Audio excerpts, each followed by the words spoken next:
on my feet, stumbling round in a world so sweet. The world's a carnival, a funny parade. I'm laughing through tears in a bright masquerade. Strange colors blur, but I'm still in the game, juggling dreams, but none feel the same.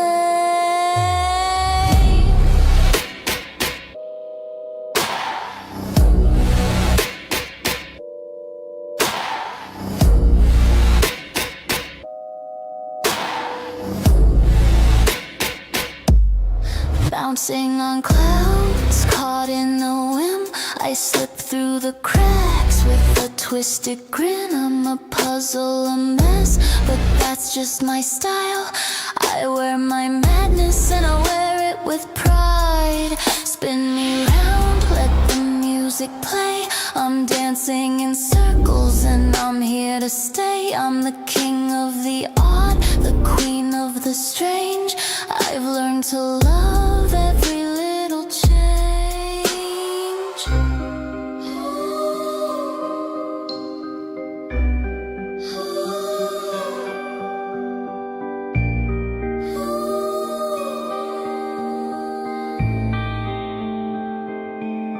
Tangled in my threads, but I'm feeling fine. Chasing the lightning as it zigzags the line. Bouncing off ceilings, I don't care where I go. Life's a funny show and I'm stealing the glow. I'm wrapped up in ribbons, but they're mine to keep. I'm laughing at shadows while they're sound asleep. Every step's a skip, every move's a surprise. I'm just a jester with stars in my eyes. Wrap me in tinfoil, call me a comet. I'm spinning in circles, can't ever stop it. I'm the storm in the teacup, the fire in the rain. I'm just out here playing my own game.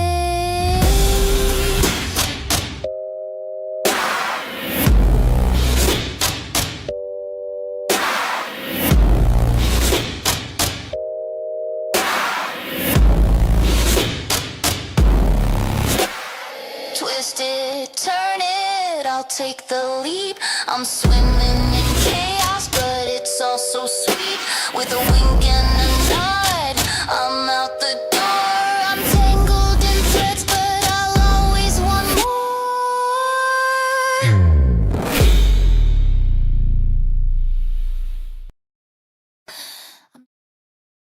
Hey, we're live! My voice keeps cracking. Hi, Wyatt. Hi, Starwin. Hi, John. Hi, Tin. Hi, Masura. Hi, Tak. Hi, Kuro. Hi, Mike. How you guys doing this spooky, spooky day? Time to scare all of you. There once was a man who liked watching VTubers. Ah! And then someone put a job application on his table.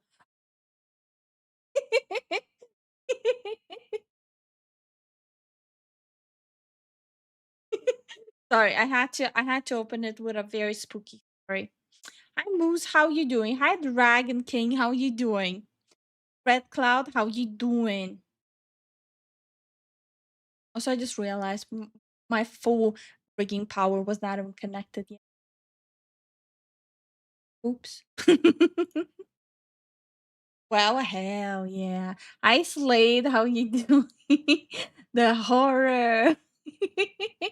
Hi Sarah, how you doing?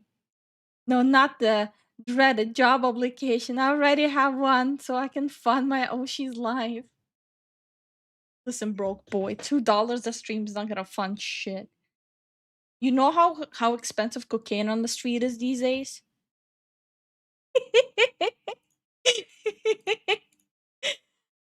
Yeah. I think the story nearly gave me a heart attack. Good.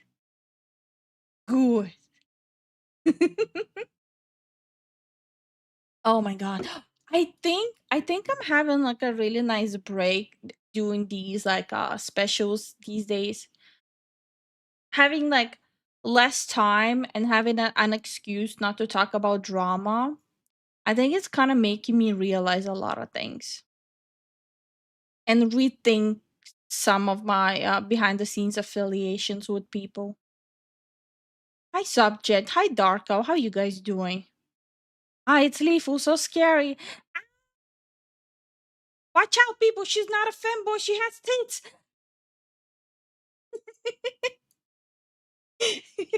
Be afraid. Not a femboy. Stop right there, criminal scum! Hello, is this Nobody thing breaks the on? law Broke on boys my watch. represent. Hello? Is this thing on? Broke boys represent.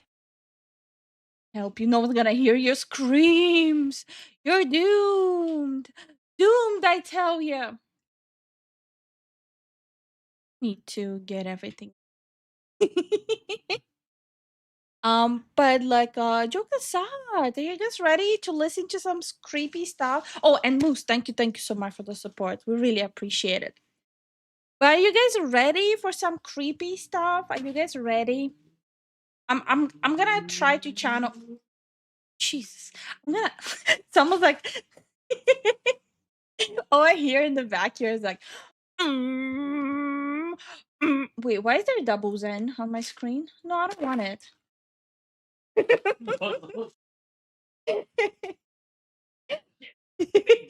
Then put chips on my table. Like, bruh, know your place. I don't want chips.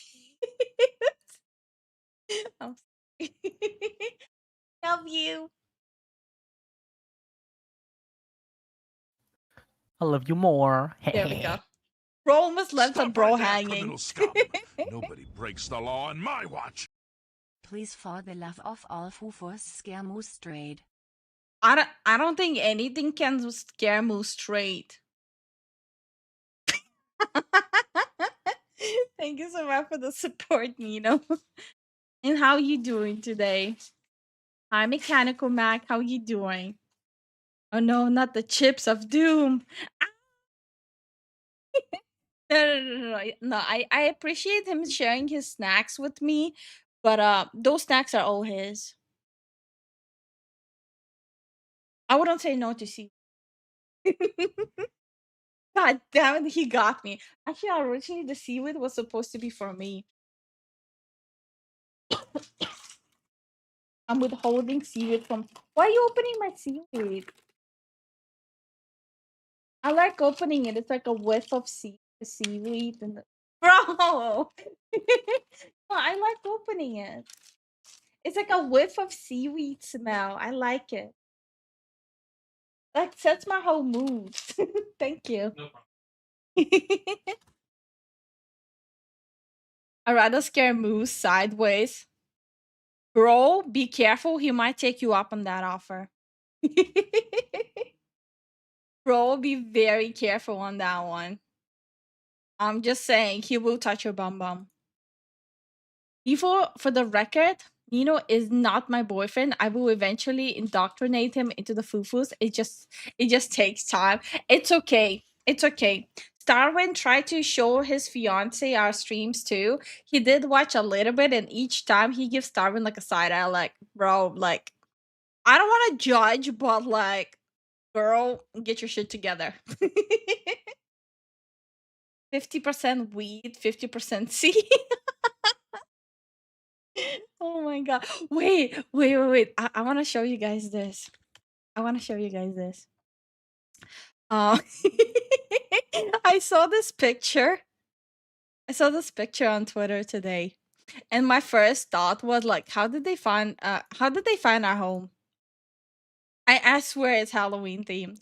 But like I saw it, I'm like, how did they find where we live? Stop right there, criminal scum! Nobody breaks Does the it know law about on this my goal? watch. What's the goal? Does Zen know about this goal? I didn't know about the goal.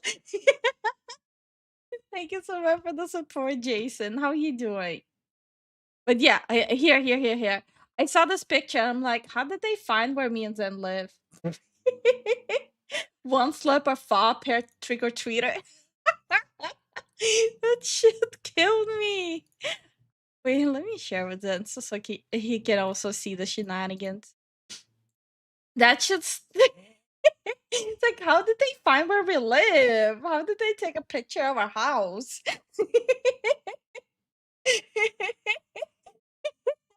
Are we one of those people? I'm gonna start doing that. And next year is gonna be like a quarter of a spring roll per trick or treater. Now there's gonna be inflation. Wait, what's the word? Okay, you see, I ruined the joke. Gonna be lurking on this one, Chief. Maybe may the spooky stories flow. Oh, I hope you're gonna enjoy it, subject. If I ever achieve my dream goal of owning a race car, I would definitely need to commission Lifu slash Zen library. Oh my god. Please tell me it's gonna be like like the just like for the back wheels, and it's gonna be like me and Zen as gremlins, just like with the vinyl making it look like our tongues got stuck on the back wheels. If you ever decide to do that, I will personally draw it for you. Just like tongues being stuck on the back wheels. Oh no. Hi Bully, how you doing? Everyone take one slurp and it's a kiss from everyone you know or don't know. Not a great idea. No, I think that's perfect idea. With the amount of cilantro there, you'll be fine. You'll be fine. You'll be fine. What's the worst that can happen? You die?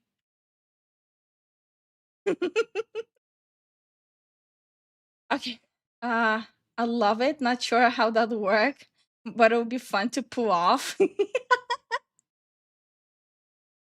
Okay. All right. So I did show the sketch I have made on Patreon.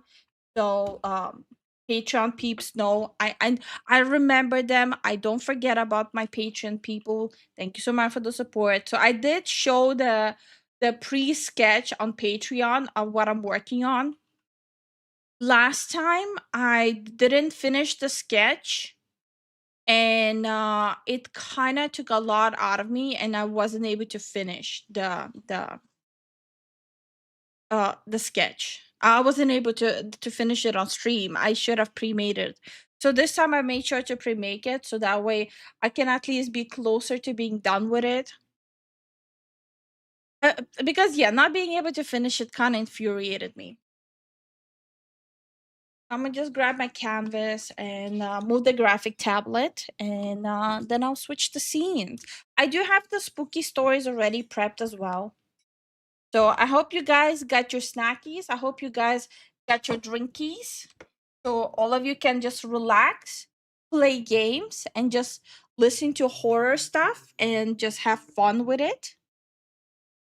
Just enjoy your time. Like, let's put all the drama that's happening online, especially with the VTubers behind, and just, you know, fuck all that shit, right? Okay. All right. I think I'm all set up. I think I'm all set up. I pulled chicken out of the oven. Hell yeah. Spooky, scary stories. Yeah. All right. Oh, that's the wrong one. That's the wrong one. Oh my god. It's the. Oh, where's the. Wait. Okay, there we go. Let me just move myself in there a little bit. We are taking up a little too much of this. Okay, okay. I have my a pizza with lemonade. What the pizza with the, okay, bro. Okay, okay. But drama doesn't exist. It's just a myth. Put everything aside and enjoy ourselves today. I think in general, if I'm gonna be completely frank, and I'm not gonna be going too much into detail with it up until Saturday, because I want all of us to enjoy the weekend. Not the weekend, the holidays. Yes, I consider Halloween holidays. Um I will talk about it more in detail on Saturday, but I've been thinking a lot lately, and I've been definitely hinting a lot on Twitter and like the stuff I said on streams as well. I will be like reconsidering the people I'm surrounding myself with, even if you guys don't know who those people are. But I think this is just not the direction I want my mindset to go, because I kind of don't care about drama that much. I care about games. I find some drama funny or educational, but I don't know. I just don't give a fuck that much. You're not Frank, you're a Lifu. No, I'm Frankie. White with culturally appropriating my Irish heritage check. What the fuck? Is Halloween not a holiday? A lot of people don't think Halloween is a holiday, which is so weird. I maybe just because I'm jobless, I think Halloween is a holiday. Maybe just jobless behavior. But I think Halloween is a holiday. Yeah, I do really think it is. How's your mouth doing? You may want to not put the Charles and Chew in the fridge if you cannot eat crunchy stuff. Yeah, but Zen can try it if I cannot have it. No, I'm not really worried about it. If something, Zen is gonna have it. I no, we have. So there was like only one option to get Charleston Chews on time, and even that only reached yesterday. And it was like those very long bars, like very very long bars of Charleston Chew, and it's like a whole box. So we have like fucking 20 of long Charleston Chew bars, and I don't know what to do with them. Like they're gigantic. It's like those big value long bars. Also, okay, before we get into horse stories, can I talk about how like expensive candy is these days? I remember the first year I was in US, the candy wasn't that expensive like it is this year. Can we talk about that for a second? Like what's up with that? I need my refined sugars in the shape of chocolate. I have a job and I know it's a holiday. It is. Comes from the Irish pagans. Oh, that's what you mean. Okay, okay, okay.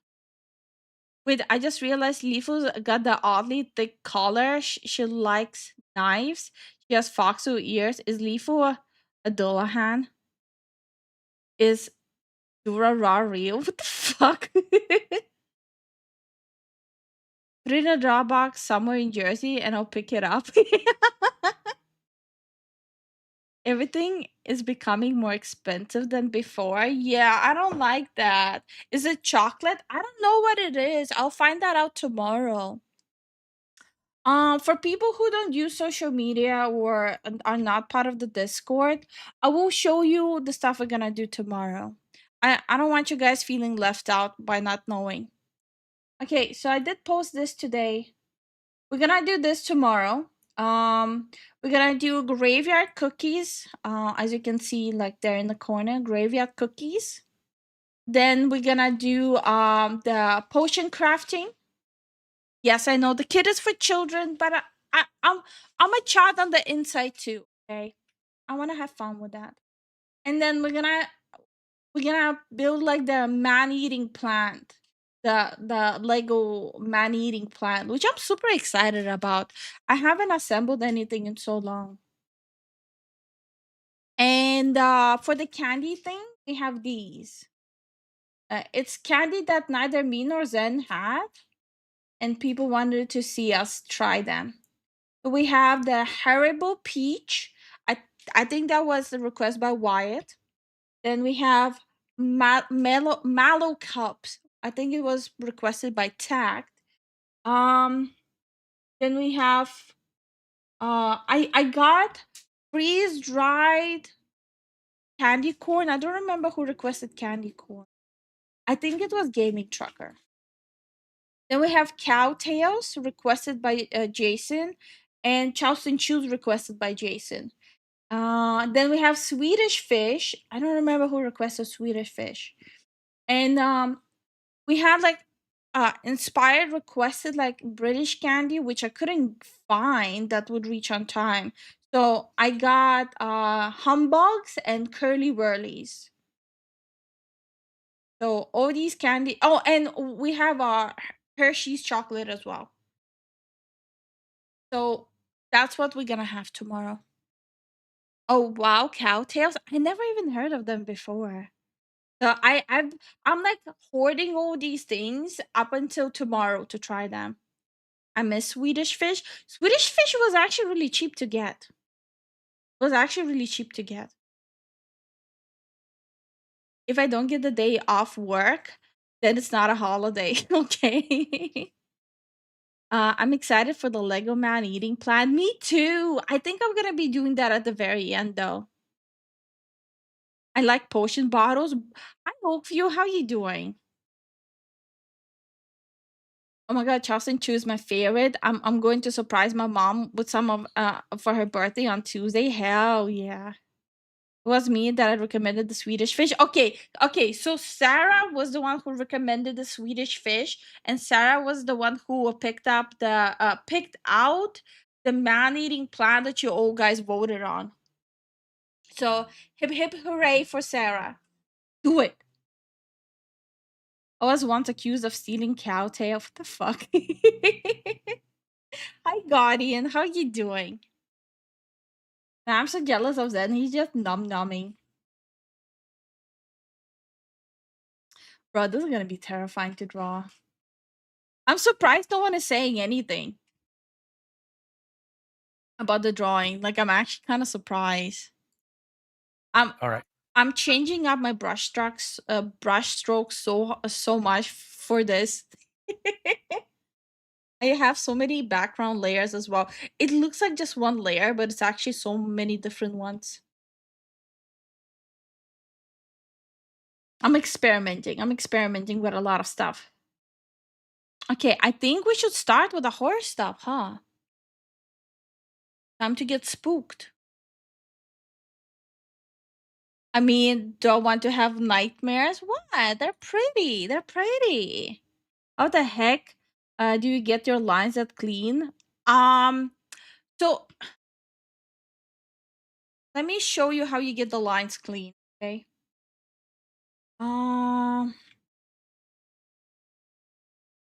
So are you using Clip Studio? I'll show you how you can get the lines clean, because that's how, like, it took me a while. So let me. Hey, Alvin, how you doing? Oh wait, can I hear you? Mm-hmm. It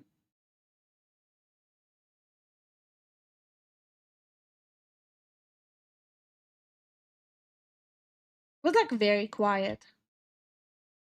How about now? Barely. I'm once again, I'm just trying to show them something. I think I'm yeah. Okay.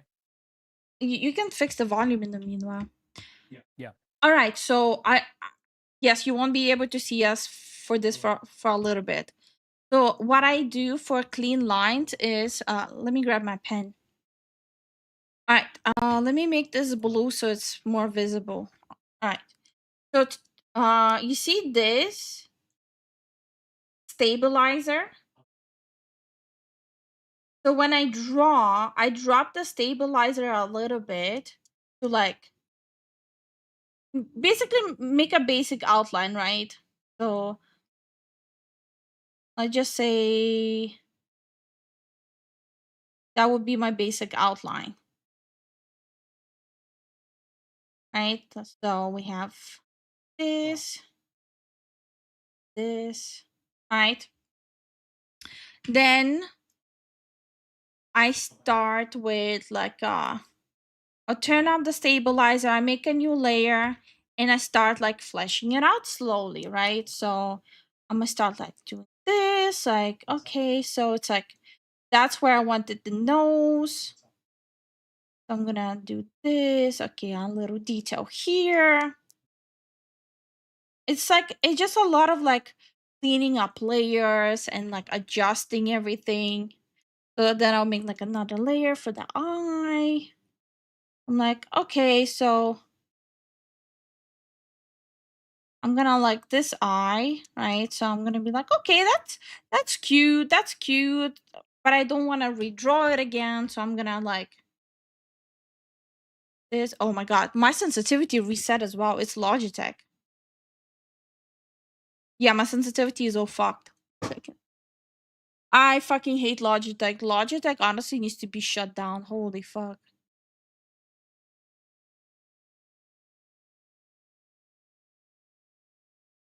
Right.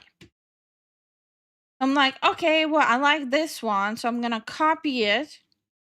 Then I'm gonna go to like edit. Like you have to go to like transform and flip horizontally. So now I don't have to draw this one again. So like it's done. And I'm like, okay, well, this is going like good direction. So now I'm gonna be like, okay, so now I want to make it like more detailed, right? So now I know how I want it to look. Now I want it to be more detailed. Now I'm gonna make sure my stabilizer is at 100%, and I'm gonna start like, okay, so the eye is gonna be like here, like now I'm gonna add like the details of it and everything. So it's like just multiple layers until you get like the lines and the details you want. I hope that makes sense. It just a lot of layers of back and forth until you get what you want.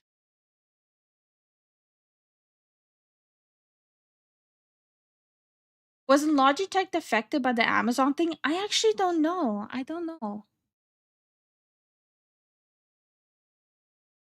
But yeah, Moose, don't be afraid of like your drawing basically having like multiple layers of just line artwork and you just refining it. And don't be afraid to be like generous with the stabilizer. This took me like probably 4 hours. It really does. I also see you using a fairly massive canvas too. I started with only 2000. Oh yeah, no. You can like adjust your canvas size massively as well. So at any point you can adjust canvas size. Also, hi Ivan, how you doing? Is it working now?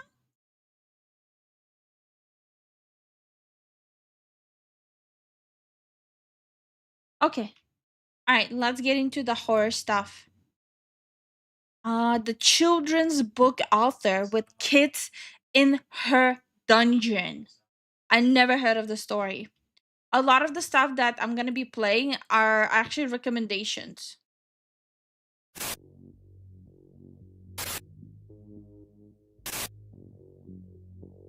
Also, I need to Usually, have some children's food. book writers have a certain wholesomeness that would lead you to believe that they would likely be good parents, The first story I will probably be eating because I haven't had dinner yet. I haven't eaten since like 1 p.m.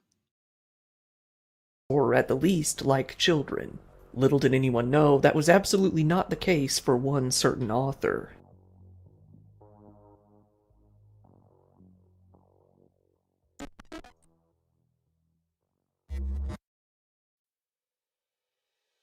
Whenever people read a book geared towards children, it's usually done under the assumption that the author probably has some sort of genuine passion for kids. Whether it's for their development, their well-being, or just their general health and usual, you would hope that they would have the best intentions. Sometimes, though, Alright, I that think I just isn't fixed the it, but reality, it does and they pick could you up be from a the back. completely different. Anyways.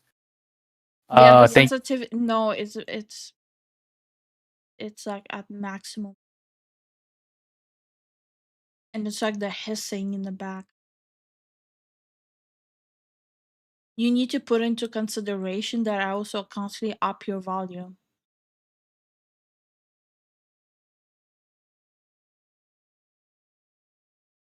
different person than you'd imagine behind the scenes. Today's story is about Jennifer Wolfthal, a 45-year-old woman who wrote a children's book that was met with some critical acclaim, one called A Real Friend. To learn more about Jennifer's upbringing, let's take a look at her own brief author profile on Amazon. Jennifer Wolfthal. Loud Zen is loud? Yeah, that was really bad. Really, really bad. Like, the volume was loud, but I did not hear hissing. There was. Your volume was fine at the beginning of the stream.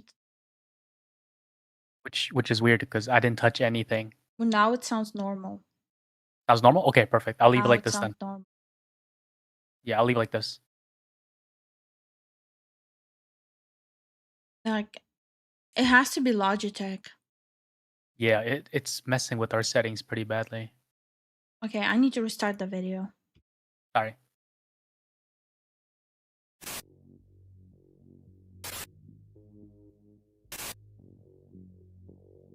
Usually, children's book writers have a certain wholesomeness that would lead you to believe that they would likely be good parents, or at the least, like children. Little did anyone know that was absolutely not the case for one certain author.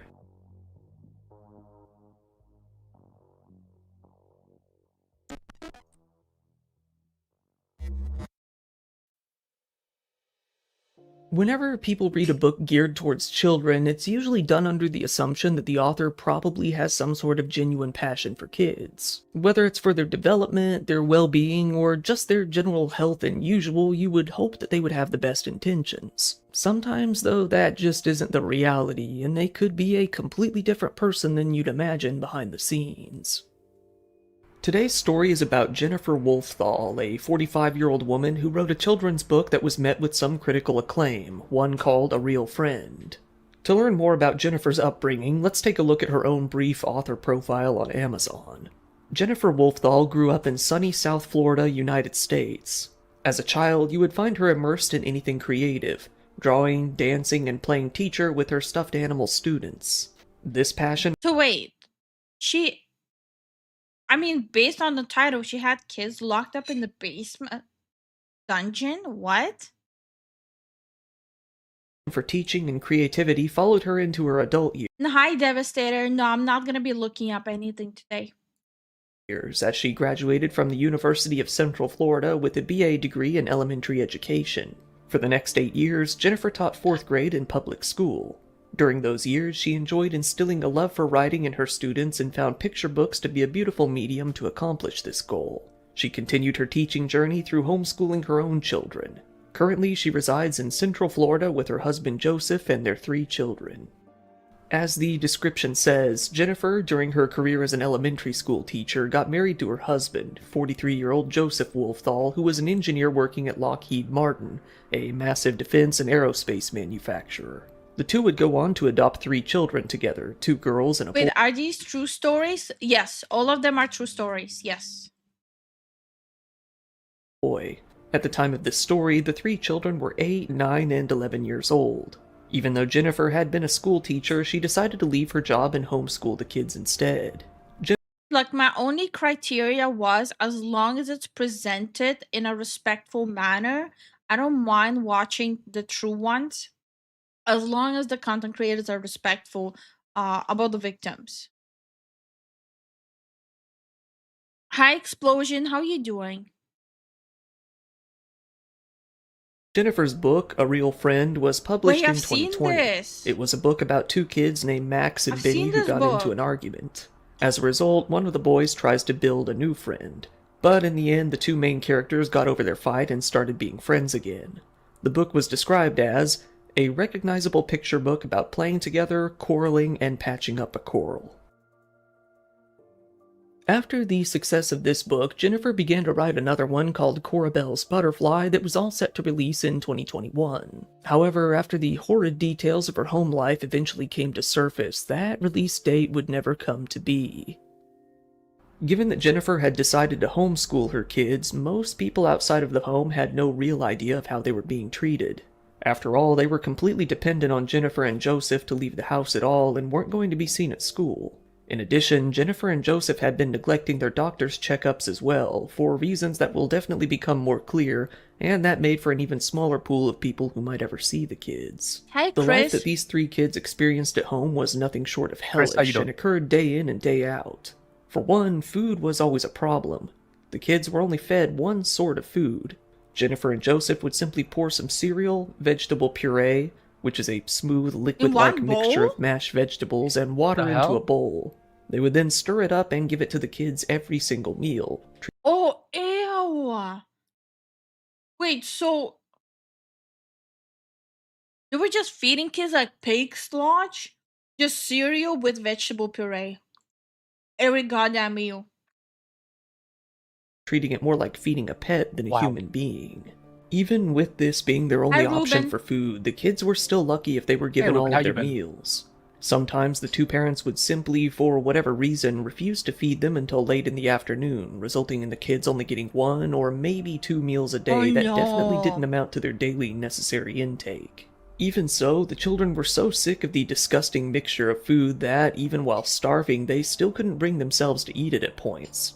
This would only lead to punishment. They would face quite a wide variety of different punishments by the parents for nearly any minor offense one could make, or simply because the 2 parents were angry and felt like taking it out on the kids. One of the most common punishments for the kids would be that they would have to exercise to the point of exhaustion. Given that there was always something to be punished for, nearly every night would conclude with the kids being forced to do squats endlessly by their desk until they simply couldn't continue anymore. Despite the family seeming to not be religious, Jennifer would tell the kids that they couldn't stop sinning, with her seemingly implying that they were sinning against their parents. The The hell? kids were also forced to write out various phrases as So punishment, basically, weaponized religion. sometimes thousands Wow. of times. One of the most common things that they would write after being punished, being written well over 1,000 times by one child alone, was, "My body stays flat on the bed at all times. I was never given permission to move or say anything else. Now I get to write about this along with everything else. I'm a fool." Jennifer and Joseph weren't above using physical punishment towards the kids either. They showed a particular sadistic enthusiasm for an object that they called the whacker.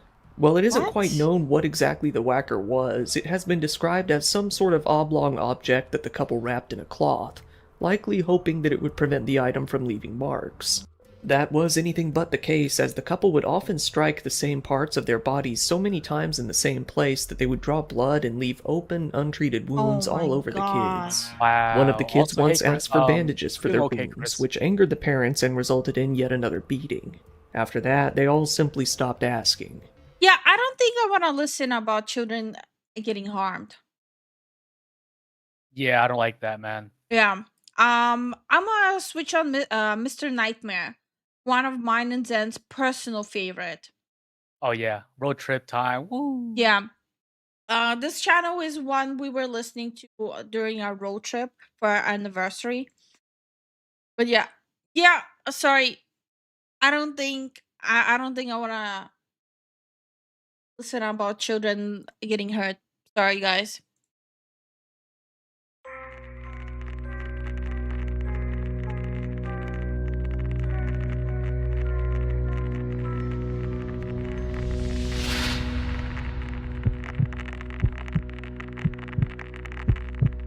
My girlfriend and I recently moved into our new house.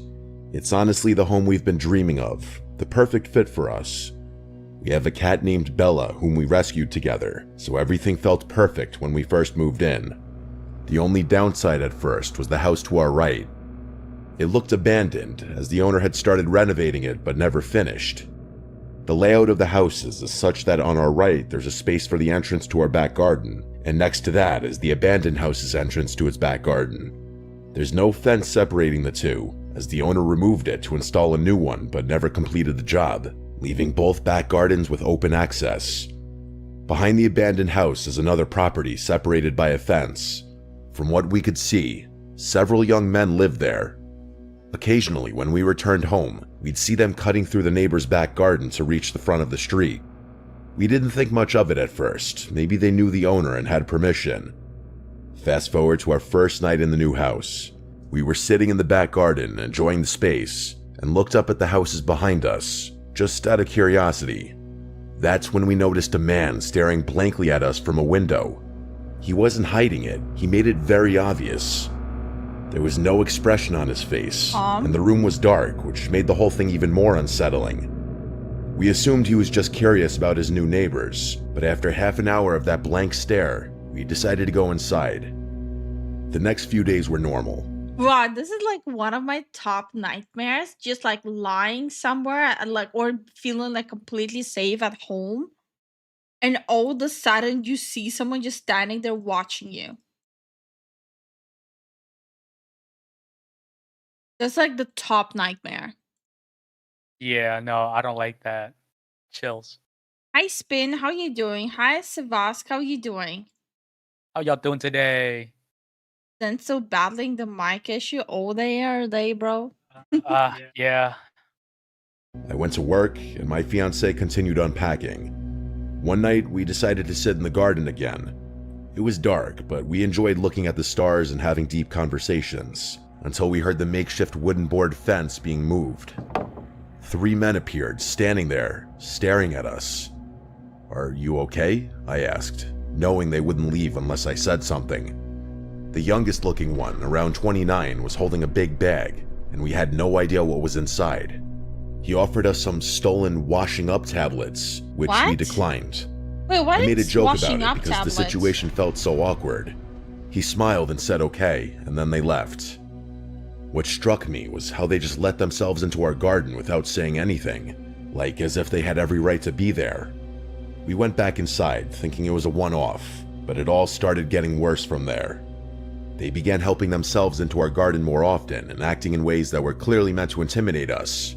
They would get into the next door house by lifting up the fence that separated the back gardens fuck? and walking through. I forgot to mention, my girlfriend and I are both 20 years old, so of course the idea that they might be trying to intimidate us as 2 young women was the first thing that crossed our minds. One day, while I was cleaning the front room, 2 police officers came around the side of our house and entered the abandoned garden. They lifted up the fence and looked around for a few minutes before leaving without saying anything. I thought it was strange, but continued with my day, assuming maybe the people next door were trouble. A few days later, the police knocked on our door. They explained that the house behind us was now vacant.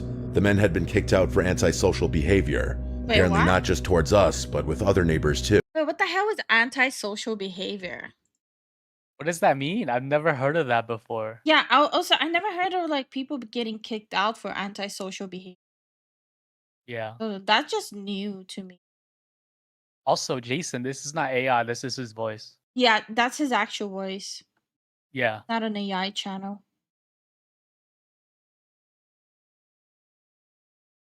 Stuff like Tide Pods, I think. Oh, yeah, Okay. yeah, he's answering like my question. Wait, Moose says that happened to me when I was 5. A woman appeared in my closet and I could see her despite my bedroom being pitch black. Bro, what the fuck you mean? Nah, fuck that. Would it be an overreaction to like just be like, yeah, I'm gonna torch everyone in the house? Like someone's hiding in my closet, I'm torching him. I'm taking everyone with me. Would that be like an overreaction? A little bit. Dennis is evaluating. I'd help. Easy. Hi Lucian, how you doing? Hey, Lucian, how you doing, man? Honestly, we were relieved. Even though they hadn't physically done anything yet, it meant they wouldn't get the chance to escalate things. We continued settling into the house, but one day, while I was in the bath, I heard a loud bang outside. I quickly got dressed and ran to find my girlfriend. I found her recording something from our spare bedroom window, which faces the garden of the now empty house. I asked what was going on, but she shushed me. After a moment, she explained. A man we had never seen before pointed up at our bedroom window, and when she noticed him, he sprinted full speed toward our house. Bro, He tried our door handle on the I had like an experience similar when I was a kid, but that wasn't like I was outside. I was heading home from like from school. I was like junior high. I was heading home alone after the Christmas play at my school. And like when I was heading home, all of a sudden I see this dude just sprinting at me in the middle of the night. Bro, that visual will never leave my brain. Hi, Emma said, how you doing? The way past, then ran back into the Antisocial means do stuff outside of social norms. Thanks, bro. garden, threw the broken fence up, and started banging on all the windows of the empty house. We called the police immediately. They came, watched the video, took a statement, and left. We were shaken. Why would they try our door handle and then break into that house? What was he planning?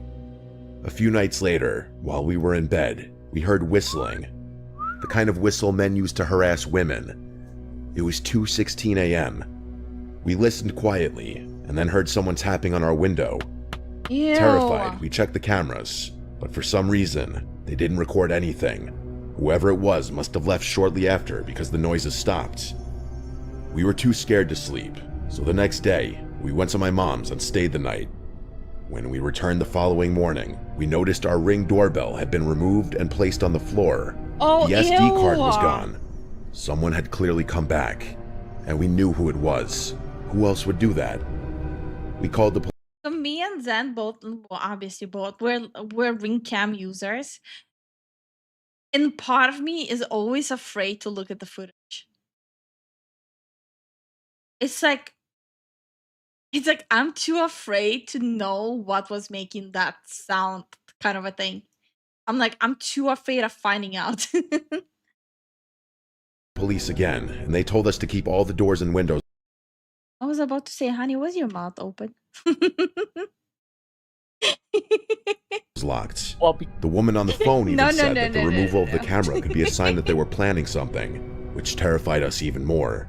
But at least she was honest. The whistling, banging, and attempts to re-enter the house continued for weeks. We made multiple police reports. They never tried our door again, so we hoped it was over. But 3 weeks later, while in bed watching funny clips from our camera, we checked the live feed. That's when we saw a man outside wearing a black mask covering his mouth and nose, with his hood up, standing in front of our garden with his arms spread wide, like he was imitating Jesus on the cross. Ew. He stared up at our bedroom window with his head tilted. We froze. At the time, we had moved the camera inside the house, so it didn't record. We were so shaken we didn't even think to screen record. He then spoke, but we couldn't hear what he said. Then he turned around, walked to the opposite side of the street, and just stood there, staring at our house for about 30 minutes. We called the police again. They said it wasn't illegal to stare at someone's property and dismissed the whole thing. Yeah, Even when we told them unfortunately, what he it's did not on our illegal. lawn. They made us feel like we were overreacting. We couldn't sleep for days. Any noise outside terrified us, even normal ones. Then, one night at 2:52 a.m., we got a notification.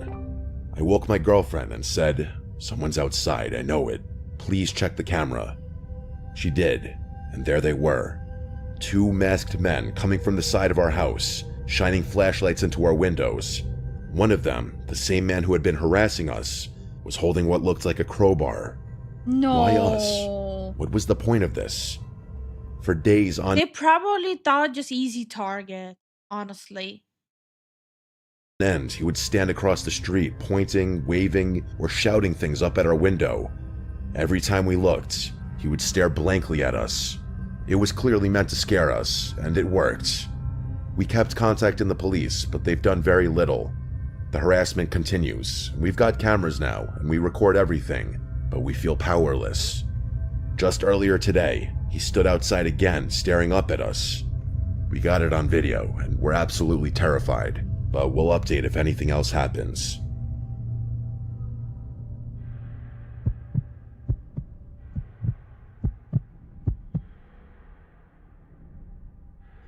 Let me preface this by saying I'm not crazy.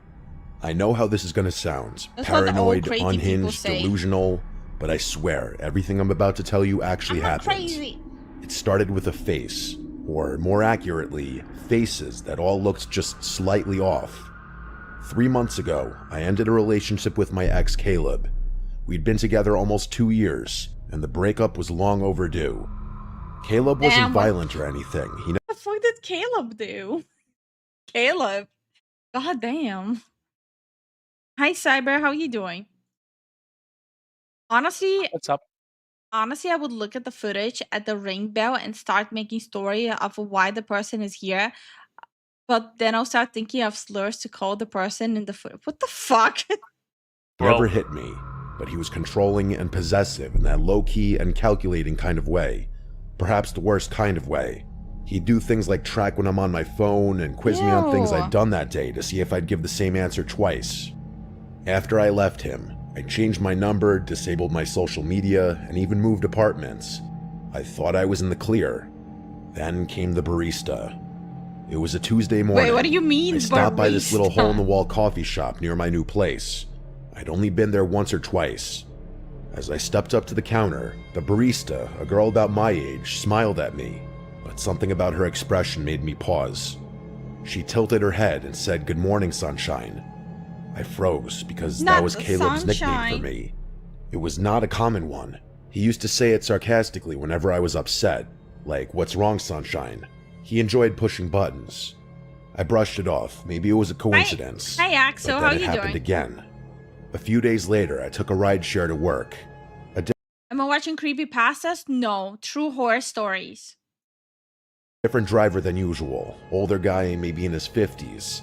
He kept glancing in doing the art. rearview mirror like he was trying to recognize me, and then he asked me if I ever figured out what I was running from. He said it as casual as could be. I simply responded, "What?" And he just chuckled and shook his head like I was in on some joke. Caleb said that to me once. After I told him I needed time to figure myself out, he leaned in dead serious and asked, "Ever figure out what you're running from?" Now, two strangers have repeated things he said, word for word. It kept happening. A woman at the grocery store bumped into me and whispered, "You don't get to just disappear." A guy on the street said, "Still wearing your hair like that," as he fuck? passed. Another one, someone who worked in my building, said, "You always liked this song," while humming the exact tune Caleb used to play when we argued. It wasn't their faces that freaked me out, it was the way they looked at me, like they knew me, or at least thought they did. They all had different faces, but their eyes all had the same expressions. I started thinking I was going crazy. I mean, what else could explain it? So I did something I wasn't proud of. I contacted Caleb. Not directly. I sent a message to his sister. I told her to tell him to stop. I figured maybe he hired a private investigator. Maybe he was stalking me or pulling strings, telling people things about me. I just wanted it to stop. She texted back the next day, saying, "I don't know what you're talking about. Caleb's in rehab. He's been there for 6 weeks with no phone." I didn't believe The her. fuck? I thought she was I covering wouldn't have for him. believed her either. That is, until I saw a picture she posted of him on Facebook a week later, looking pale and sunken in, holding one of those one-day sober chips. So it couldn't be Caleb, or at least not directly. I couldn't shake the feeling that these strangers knew things they shouldn't, though.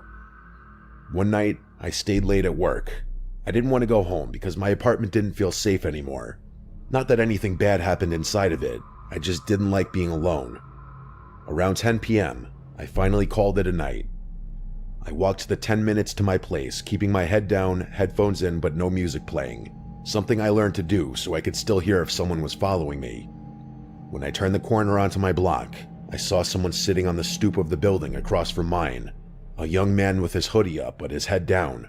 I almost ignored him until he spoke. He said, "Cold out tonight, huh, sunshine?" I stopped walking. He didn't look at me, he just stared at the sidewalk like he was reading something on it. I slowly walked past and didn't say a word. When I reached my building, I went upstairs and locked every bolt on the door. I sat on the couch for Understandable. hours, just listening to nothing. Yeah. Eventually, I fell asleep. The next morning, I woke up to find my doormat flipped over. That might not sound like a big deal, but I live alone, and the door to my unit is on the top floor. You don't just accidentally walk by my place. The underside of my mat had something scribbled in pen. It said, "You can change your face too if you want, but I'll still recognize you." I didn't know what it Ew. meant, but I still What threw the up. hell? That day, I booked a hotel for the weekend. I left my apartment without packing anything. I didn't feel safe even grabbing clothes, I just needed to be somewhere crowded. The hotel clerk gave me a room on the 4th floor. It was small, quiet, and kind of stuffy, but it felt safe. But only until around 2 a.m., when someone knocked on my door. There were 3 slow knocks. I sat up in bed and waited. They knocked again eventually. I peeked through the peephole, and it was a woman, maybe in her 40s. Her face was totally blank and expressionless. She was just staring straight at the door. She didn't say anything, so I didn't make a sound, and eventually she left. It was one of the most disturbing things I'd ever seen. The next morning, I asked the front desk if someone had come by to my room. They said no one should have been up there, especially that late. All the rooms on my floor were vacant. That's when it clicked.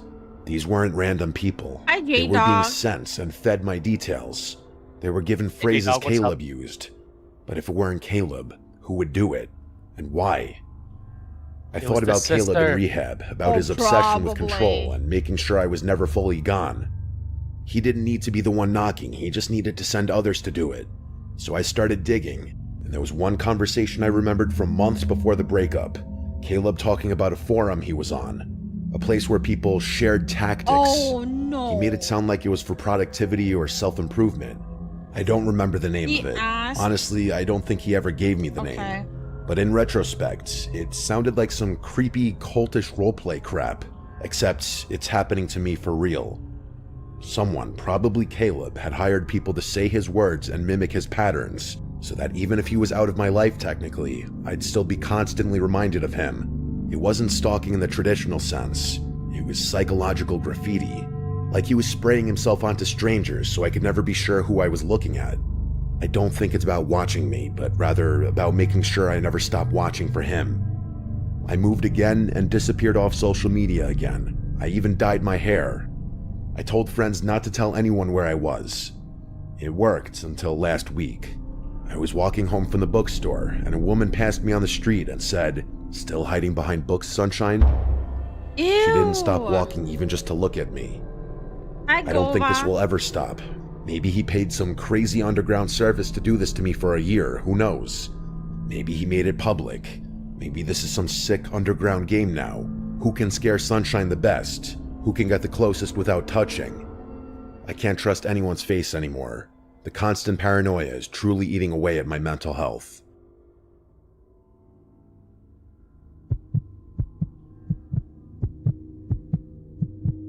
That is so disturbing. My family is a group of homebodies that don't travel, so everyone was surprised when my aunt proposed a trip to one of Michigan's Great Lakes. We agreed, wanting to create new memories together. My cousin booked a spacious Airbnb that could somehow accommodate all 18 of us, which felt like a miracle considering the lot. price. The house sat right on the That's a beach big with family gorgeous lake vacation. views that stretched Yep. for miles, almost like an ocean. Most of us claimed rooms in the main house, but because of our large group, some of us were placed in a second building directly behind it, a 2-story garage with bedrooms upstairs. My 3 cousins and I were assigned to sleep there.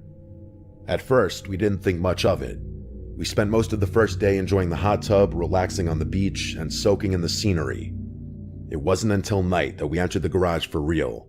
The space was outdated and neglected, with carpeted bathrooms that smelled like mold, Ew, stained bed carpeted linens, and a bathrooms? poorly secured latch on What the the door. hell? Clearly, the cleaners Jail. focused on the main home and ignored the garage. My cousins were grossed out and refused to sleep on the beds unless we washed the sheets, so I suggested we do laundry. The machines were small, so we could only do 1 set of bed sheets at a time, and it was obvious we'd be up late. We passed time upstairs, waiting for the first load.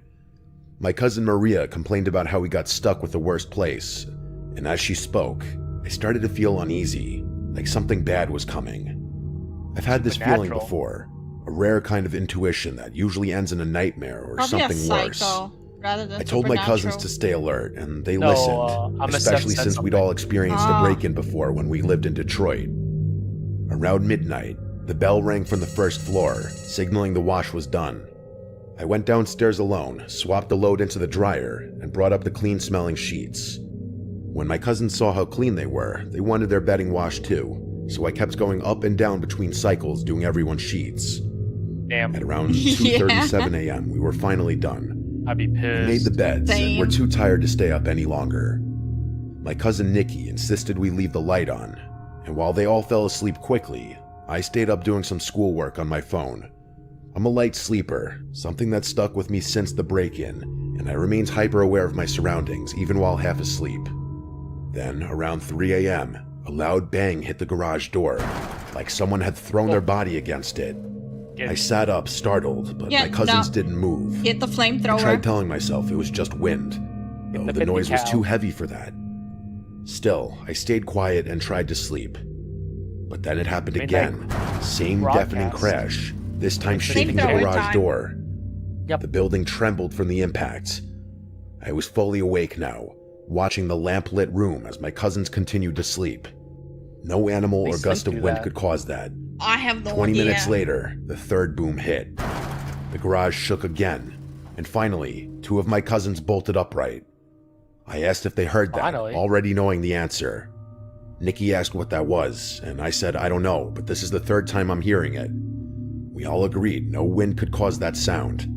Nikki suggested texting her mom, my aunt, so we did. It was 4:11 a.m. when she responded. Bro, he's like a bigger person than I am. If someone would ask me some dumbass question like, what the fuck was that? I would lose my shit and be like, bitch, you know as much as I do. Shut the fuck up. Yeah, that's the same energy, yeah. It's like, you serious right now, bro? Come on.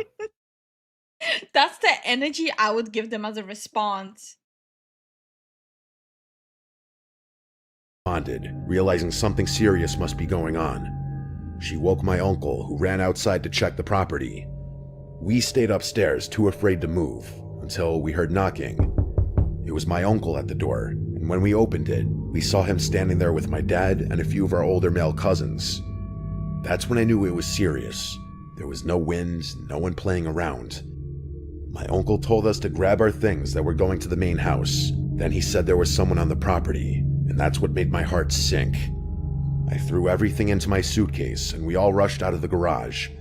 Once inside the main house, most of the family woke up from the noise and commotion. We sat in the living room, trying to piece it all together. I told them about the first 2 loud crashes, and my cousins confirmed the third. My aunt explained that when my uncle went out to investigate, she followed him. He shouted "hey" at someone standing behind the garage. The door to the main house slammed behind her right then, and there was no wind to explain it. She feared someone might have slipped into the house, so she ran to wake my dad and cousins. After searching, no one else was found inside. Then my uncle described what he saw. A man stood behind the garage, not hiding or moving, but staring like he wanted to be seen. When my uncle called out, the man didn't flinch. He simply walked away and vanished, not into the darkness, but into thin air. The leaves on the ground didn't crunch, and there were no footsteps left behind. Hey, My yo, uncle's what not the someone hell, who makes up Magic Man? stories either. He's a serious, logical man, which made everything scarier. My brothers added that they found 2 jester cards, one in the main house and one in the garage. Ah, The fuck one in the that shit. garage was twisted and demonic Just looking. bounce. One cousin pointed out that Going jesters home. symbolize mockery, and the loud sounds happened around 3 a.m., the so-called devil's hour. It was as if we were being taunted. My uncle had even checked for footprints, but saw only his and my cousins, not the man's. Another cousin drove down the Does anyone here believe in the devil's hours? My family are like a firm believer of it. There's like a reason. So like I remember mentioning that all of us have their own saunas at their homes back there. But no one will ever use the sauna from 12 to 5 a.m. Even if it's a party. Especially if it's like under 3 people.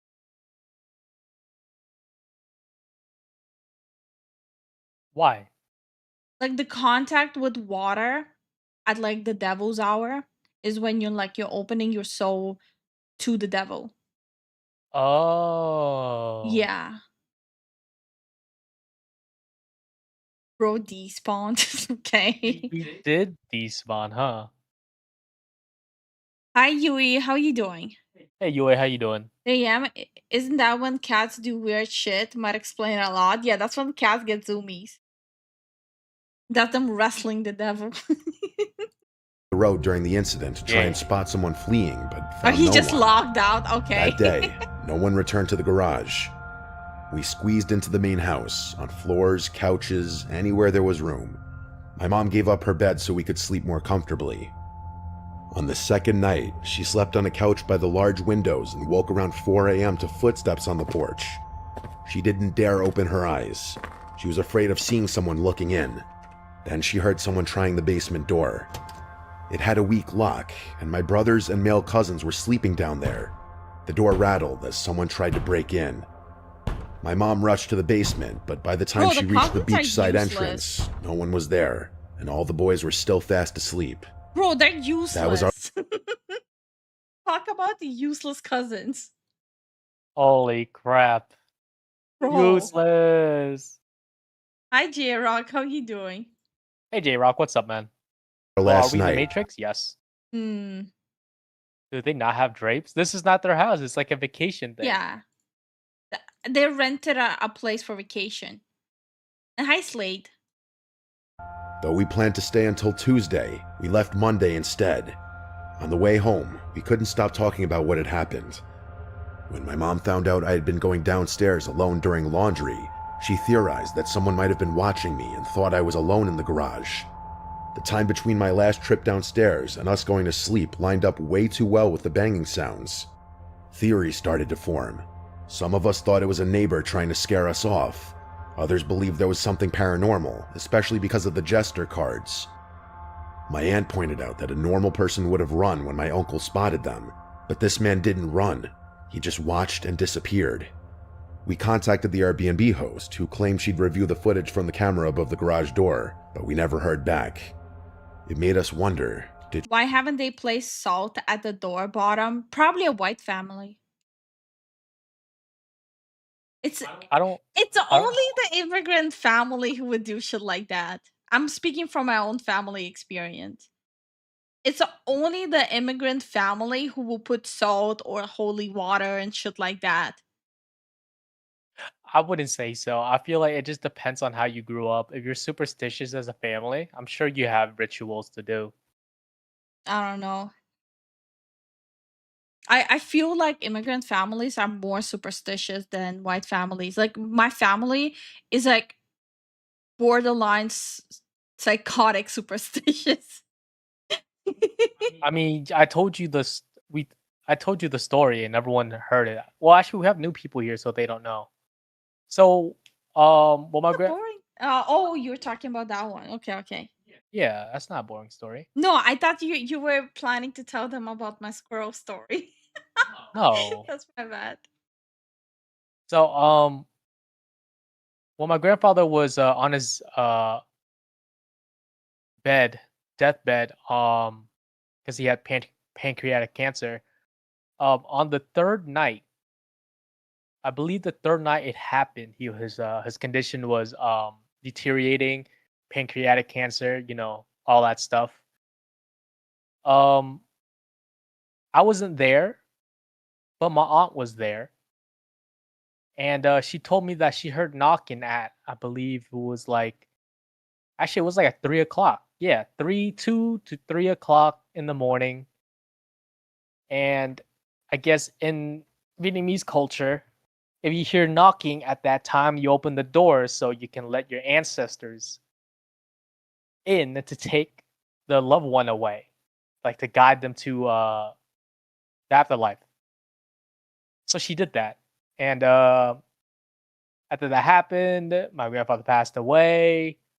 Over the next few days, heard weird noises, table broke, all that stuff. It was weird. It was a weird time.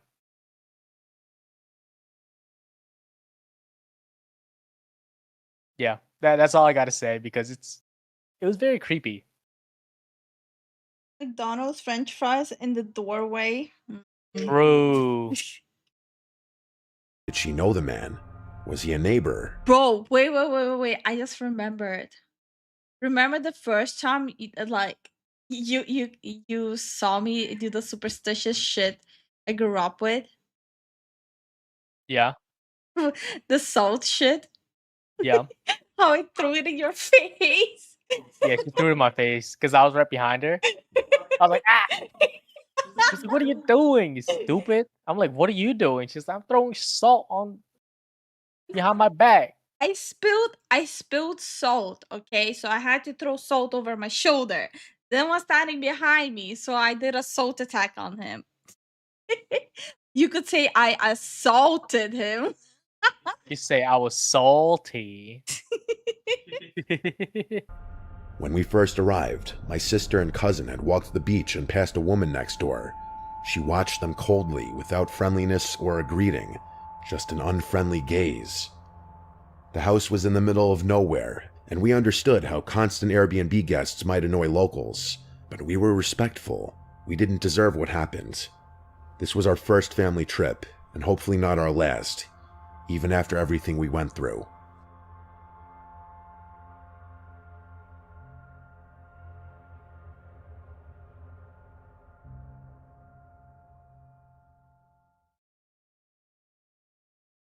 I think we should stick to Mr. Nightmare.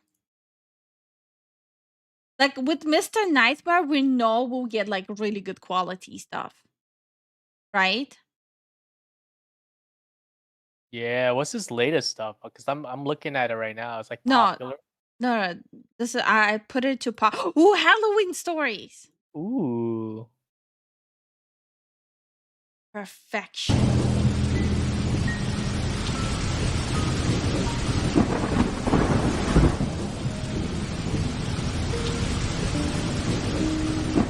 I was pretty 22 cool, years yeah. old, attending a Halloween party at my former best friend Nick's house, who died of a heroin overdose in 2013. Before his death, he would throw big Halloween parties. Well, he grew up. I'm joking. It's a feature with Mr. Creepypasta. What happened to Mr. Creepypasta? I haven't heard from him in a long time. He moved on. Okay. Every year at his house, as his parents routinely flew to New York every year to attend their own friend's party. He was always a big Halloween freak, so the whole house was littered with truly horrifying props that we all knew Nick spent way too much money on. He even put up giant walls of cardboard and covered them with wallpapers to create a haunted maze of sorts. I want to keep this story PG-13 rated, so I'll skip the weed, beer, LSD, and sex and get right to the part where things got bad. I'll admit, we weren't in our right minds. None of us were. Anyone who came to Nick's parties knew what went down. Me, Nick, and a few other guys, Vinny G, Joey, and Q, were upstairs in Nick's room. Is this a New Jersey story? Vinny G! This has to be a New Jersey story. Smoking a bong when we heard two steady, loud bangs come from downstairs. Oh? Nick clumsily but panickingly rushed to open the door and see what was going on. There were sounds of screaming of both guys and girls. I remember quite clearly it sounded as if there were a crowd of people screaming for their lives down there. The fuck? We all called Nick to come back in and shut the door. Even under the influence of drugs, we all knew what was going on. Nick ran back inside and shut the door quickly but also quietly, locking it behind him. He turned to us and had on the facial expression of someone who had just witnessed murder. Oh. What did you see? What's going on? House party gone wrong? He told us to hide before anything else. We all knew why. From that point on, we didn't ask questions. Nick hid the lights and hid in the closet with Joey, while I hid under the bed with Q, and Vinny G hid in the storage box. We could hear the blasting music from downstairs turn off, followed by a grown man screaming at everyone to shut up. One unfortunate girl let out a scream of shock and fear, and after another bang, silence. Oh no. The man started shouting at everyone again, but personally I couldn't hear it too well, and I certainly as hell wouldn't remember exactly what he was shouting. We heard two other men shouting. By now there were a confirmed 3 intruders in the house, but there could have been more for all we knew at that point. We heard the sound of boots stomping up the stairs and then coming halfway down the hall and stopping outside the bedroom door. The intruder on the other side of the door tried the doorknob, but when he How many of you motherfuckers are double checking the locks on your doors right now? I'll be right back. I can see from here. realized it was locked, he started ramming into the door with most likely his shoulder. After a few failed attempts at that, the sound of a few shots to the doorknob were clearly enough to break the lock, allowing the door to swing open. We heard cries from downstairs after the shots to the doorknob, followed by a silencing gunshot. Me and Nick had our hands on our mouths to shield our breathing noises. I watched through the transparent cloth that hung from the bottom of Nick's bed as the black boots with overlapping ripping denim jeans moved instinctively to the closet. He opened the door.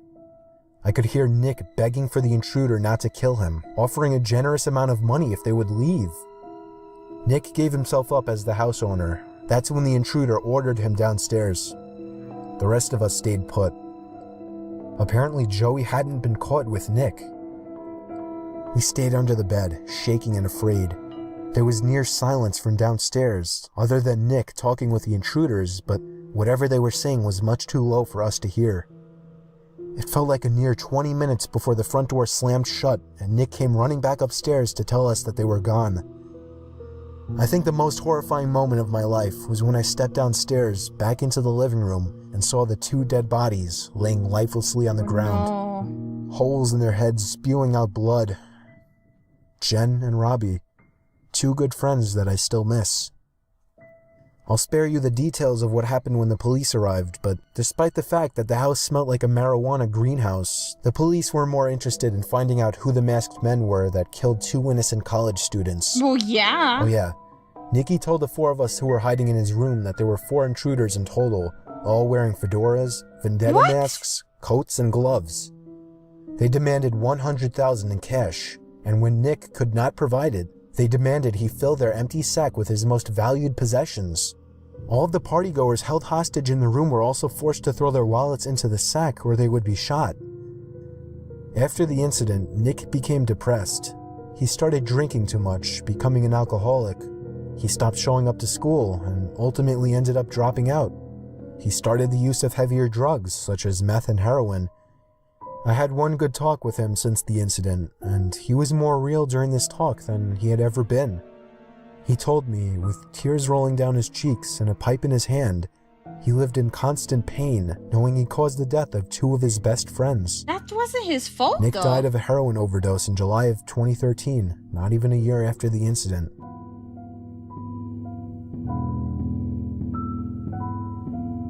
It was my first Halloween living in my own house away from my parents. I live in a small Hi, corner Winter house Devil. with a How you basement but doing? no upstairs, a house my parents paid half for.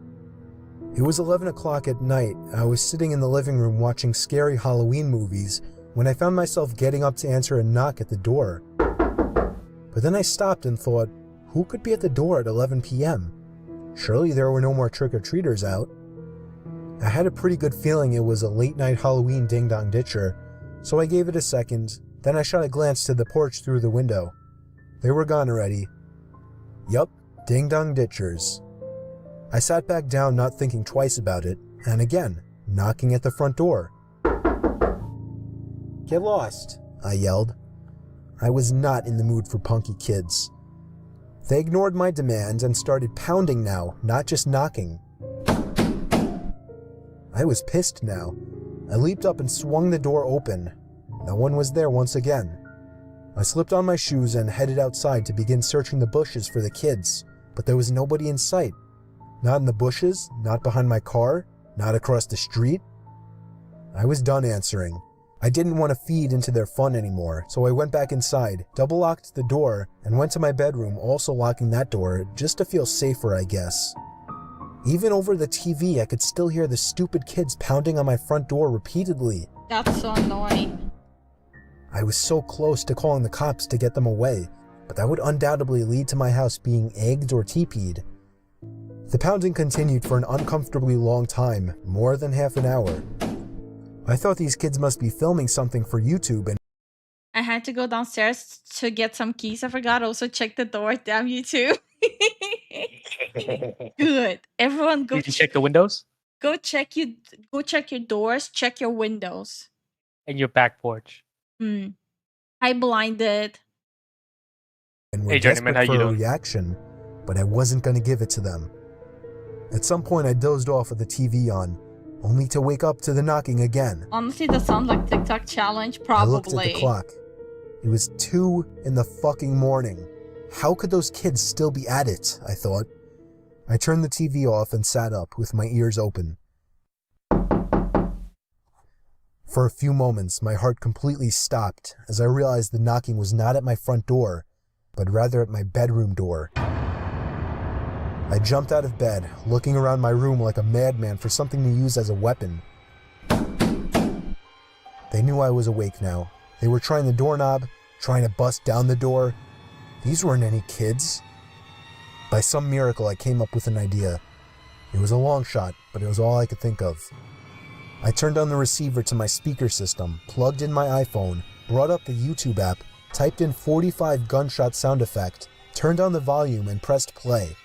The sound of a gunshot echoed out of the speakers. It sounded real enough. I paused the video after the first shot and yelled, "That was a warning shot. Leave now or I won't hesitate to shoot you in the head." And it worked. I heard 2 pairs of footsteps stomping over my wood floors and out the front door. I gave it a moment before opening my bedroom door and peeking outside. They were gone. The front door was left wide open. I quickly shut it, called the police, and that's where my story ended.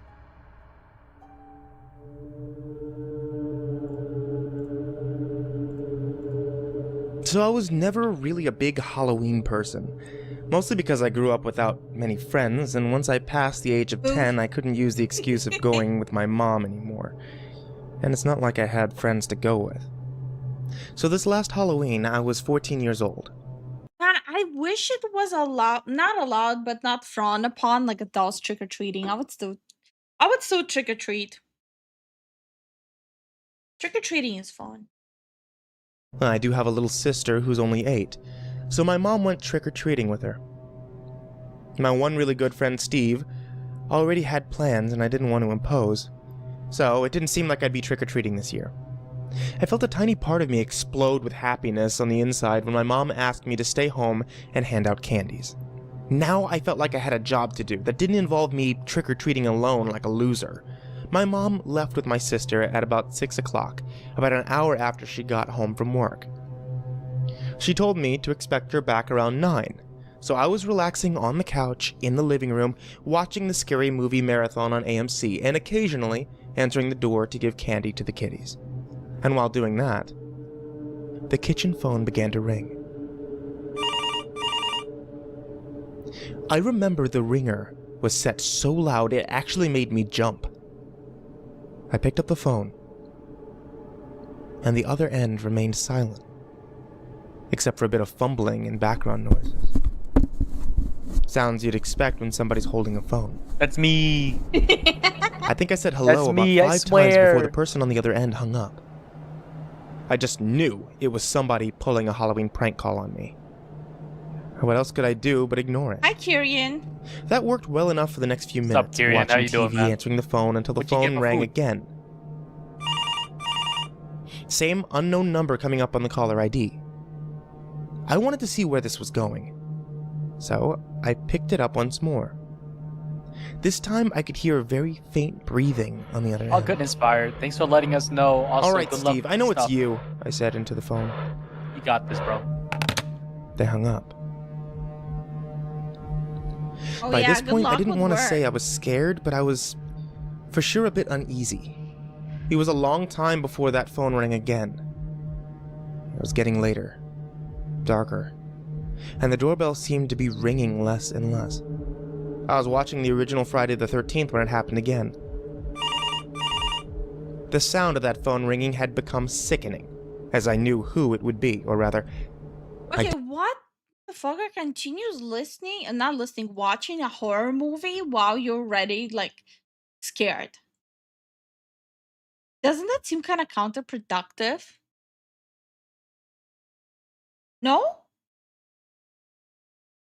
I mean, it is what it is, you know?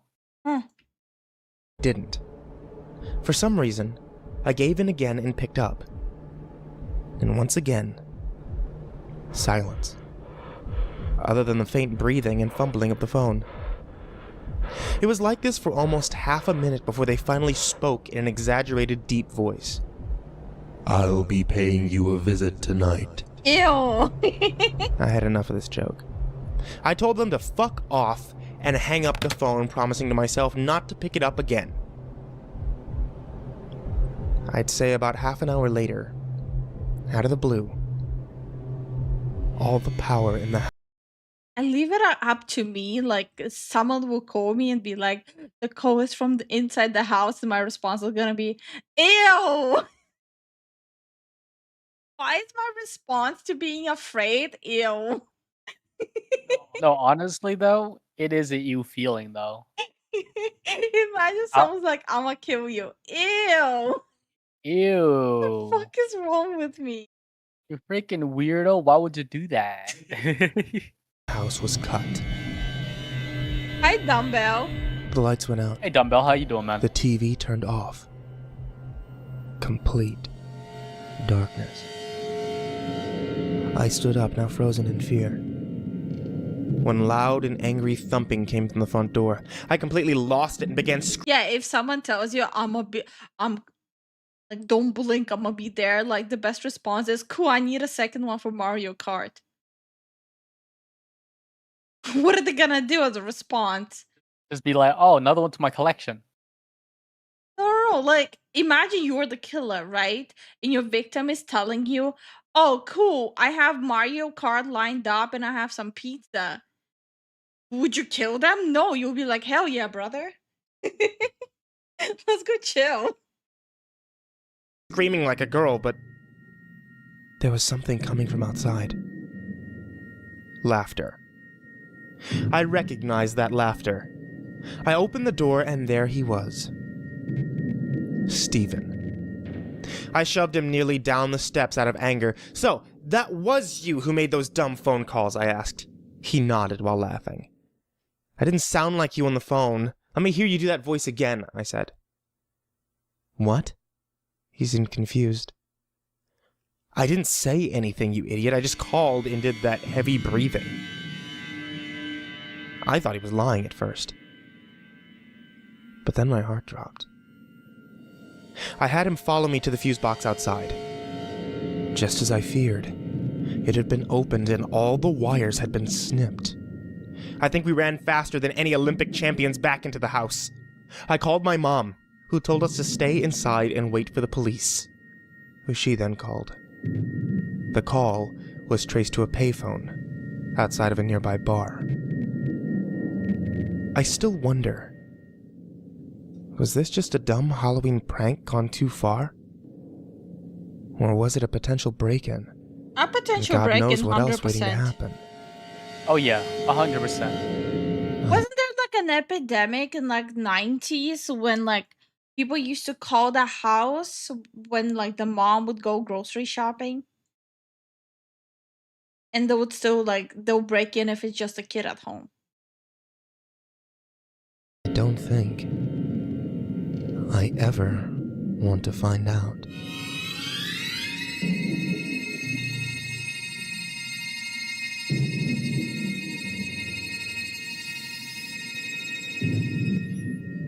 When I was younger, my friends and I went trick-or-treating every year. This one particular year, as we were trick-or-treating, we passed a man who stood still with a mask on, holding a lantern. As we walked past him, Seth he prefers turned his whole Sonic over body around Mario. and followed us with his eyes. We were creeped out, but there were plenty of people around. Whoever said that, well, he's gonna get killed first. Who's dying first? Oh, It was Seth. sorry, Seth. Oof. Step in the boiler room. The deep level. That's natural selection now. So we made our way to the next house. My friends and I saw him over and over again as we made our way from house to house, and he seemed to be following us in typical horror story form. We walked so slow, we couldn't figure out how he kept up with us.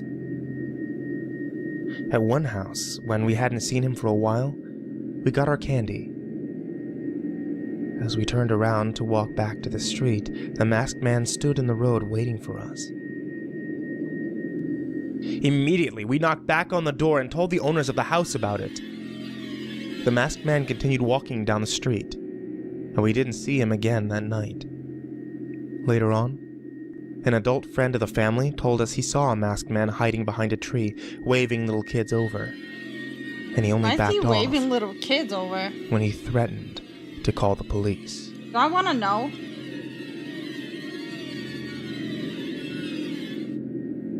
I was trick-or-treating with my friend Casey. We were both 11 years old at the time. We were walking across a small wooden bridge over a small river that many called Jack Winkle River when a black Jeep pulled up on the other side of the bridge, basically blocking our way. We turned around and hurried away. We were the types of kids to obey the stranger danger rules. We could hear the windows of the Jeep rolling down, and a man with a raspy smoker's voice called for us to come back. He was yelling for help, asking us for directions. I yelled sorry, and we continued to hurry away. The Jeep couldn't fit over that small bridge, so it pulled away and drove down the road on the other side.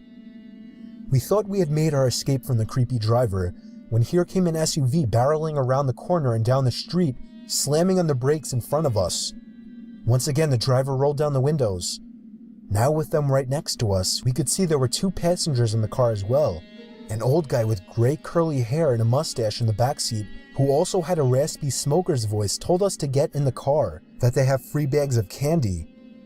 The Jeep banged a 3-point turn and tailed Never us trust wherever the we free went. bags of candy. At one point, the Jeep finally accelerated past us, came to a stop, and the back and front passenger side doors opened, and the 2 creepy men stepped out lunging at us. We dropped our bags of candy and ran straight for my house, which was in sight now. We rang the doorbell desperately at least 20 times. The old men that were chasing us couldn't run fast, and when they saw us running to my house, they turned back. My mom opened the door and we screamed and pointed at the Jeep that was backing away in the other direction. She shoved us inside and locked the door and called the police like any mom would. She reported the black Jeep with 3 men inside, older looking, raspy voices, and any other descriptions we gave. My mom was freaking out all night, worried about the fact that they knew where we lived now. My dad tried to calm her, but she couldn't calm down. Ultimately, the police agreed to send an unmarked police car to stay out front and keep guard for 3 hours. That made my mom feel a little better, but what made us all feel better was when my dad woke us up to see the flashing red and blue lights outside of the unmarked police car. They had pulled over an SUV, a black Jeep, and 3 men were in cuffs. The 3 old creeps that tried to kidnap me and Casey. My dad went outside to talk to the officer and most likely confirmed that those were the men. Me and Casey went to the doorway and screamed at the men for their attention. They looked, and we both gave them the finger. My mom then pulled us back in and shut the door, sending us to bed. It went from the worst night of both of our lives to ultimately the best night of our lives. Huh? This story took place on Halloween night. I took my 7-year-old daughter Jamie trick-or-treating for a few hours, and when we got back, I cooked dinner, we watched TV together, and then I sent her to bed. I was feeling especially tired that night, so I brushed up and went to sleep. Shortly after, my daughter entered the room and told me there was someone in her closet. I assured her there was no one in her closet. She asked to sleep with me, but I once again assured her that she was safe in her room. She reluctantly went back to her room and shut the door. I made a mental note that if she came back again, I would walk her to her closet and show her that there's no one in there. Surely enough, 5 minutes later she came back. I asked her why she thought there was someone in her closet. She responded saying she heard someone moving around and things falling over. Honestly, when she said that, it kind of made my heart jump for a second. I walked her to her room and turned on the lights. I jokingly asked, "Is anybody in there?" We stood and listened. I didn't expect to hear anything. There it was, a thud from inside the closet. I screamed at Jamie to run to the neighbors and call the police. No, As it's she not did, AI. I swung the It's, door open and was Mr. shocked to Creepypasta, find the I neighbor's believe. son, Randy, Yeah, it's Mr. Nightmare collaboration with Mr. Creepypasta. Yeah. sitting on top of my daughter's Lego box. I grabbed him by the collar of his shirt and yanked him up aggressively. I walked him angrily back to his parents' house next door and found Jamie ringing the doorbell. When they answered, I shoved him inside right into his father and explained everything. I told him I wouldn't press charges, but if I ever caught him near my daughter again, they would all be sorry. Randy's dad, Mark, slapped him across the face, then asked me to come inside to allow Randy to explain himself. Me and Jamie both went inside. Apparently, while I was taking Jamie trick-or-treating, He had snuck into our house through an open window and hid in her closet with his friend Daryl. I asked him if this Daryl kid was still in my house. He said yes. I told Jamie to wait with Mark while I ran back into my house, and right as I entered, there he was. This Daryl kid, uglier and shadier looking than Randy. He had my daughter's underwear in his hand. Ew! What I did next was completely out of fatherly protective anger. I grabbed the little shit by the throat and threw him to the floor, slapping him 4 times in the face, then hesitantly allowing him to get up and leave. The only reason I didn't call the police was because of my close friendship with Mark. But I made my point very strongly that if they ever so even waved to my daughter again, they would be in the news the next day. We went back to sleep. I let Jamie sleep with me after that incident. She was horrified. That would be a valid reason to go The to next prison morning, for. I found a small drill hole in her closet door. The sick little bastards were spying on my daughter while she slept, at the same time playing with her underwear. Ew. Maybe you don't understand the horror of this story unless you're a parent, but there are many days where I think I made a mistake not calling the police. I still can, but nothing has happened since, and I figure I shouldn't create more trouble now. Jamie's 13 now, and that creep Randy has since gone away to college.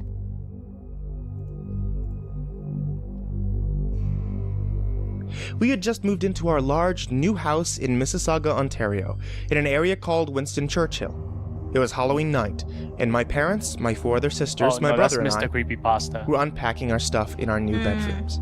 Hi, Kayla. We had just finished, and were talking to each other about leaving our old schools and friends behind.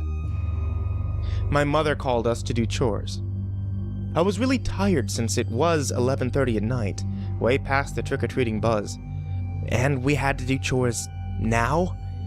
It seemed to take forever, but when I was done, I decided to go to my bedroom and get some sleep. I heard what sounded like we got Halloween masks. Footsteps in the upstairs hallway. Fancy. Thinking it was my brother or sister, I got up to shout at them for bothering me while I was sleeping, but there, as far as I could tell, there was no one there. I rushed down to the basement where my parents, sister, and brother were considerately working. I asked them all if they had been upstairs, and they replied no. Now I was getting pretty freaked out, but I had to believe it was just my imagination and shrugged it off as if it had never happened. I went back to my bed, which was now freezing cold. I had to put on a sweater. It was just too cold. I woke up in the middle of the night around 12:30 a.m., after everyone had gone to sleep. I heard this loud banging sound that seemed to be coming from my parents' bedroom.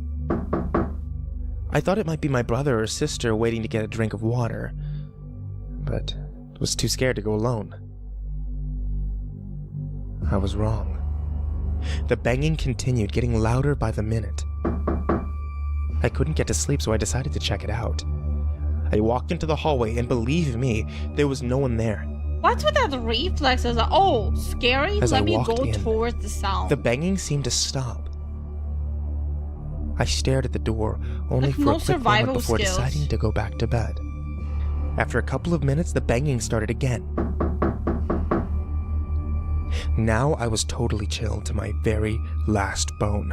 I tried to sleep again, but I couldn't. Very typical of me.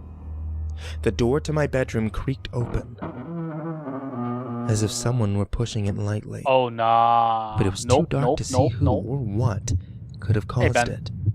Hi, dog. Hey, what the hell are you doing? Who is it? Let me go back to sleep. Very light footsteps began to move closer to my bed.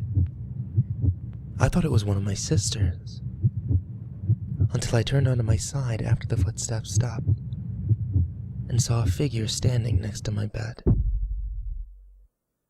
A figure at least 7 feet tall. What? I choked the urge to scream. Nothing came out.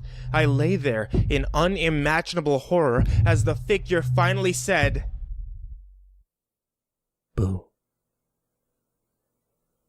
That was when I screamed at the top of my lungs and covered my eyes. Yeah, my dumbass was like, son, I got milk instead of boo. The dad finally came back home. I'm sorry. I'm sorry. When my parents thrust open the door to my room and flicked on the light. There was no figure there. There was no figure by my bed. I cried out everything to them, the thumping, the figures. My siblings came into the doorway and watched me freak out. I asked my parents if they heard the knocking on their door. Surely they must have. It was their door after all. But they said there was no knocking. Not that they knew of. They all looked at me like I was crazy. But I know I'm not. You can't just imagine something like that. Something so real.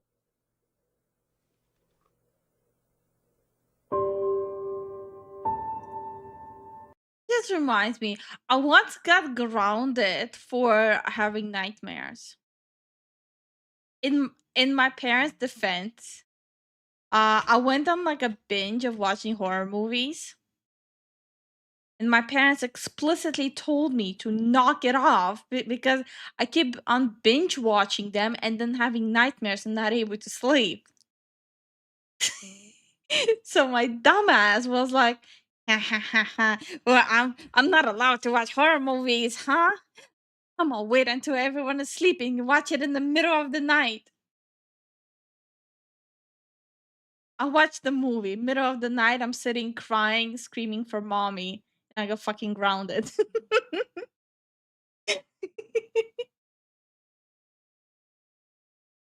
Honestly, I deserved it.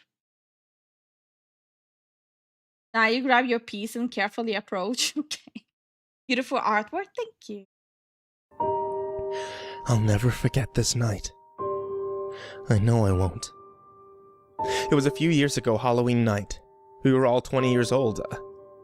Right at that age where going to haunted house attractions is one of the best things to do on Halloween. The attraction was called Scarehouse Journey to the Basement or something. It was only open for 4 straight years in our town. It was never heard of again. This was its 4th and final year of operation. It was a very high quality and surprisingly scary haunted house. One of the best ones I've been to. This was not a tour-guided attraction. It was a group exploration attraction.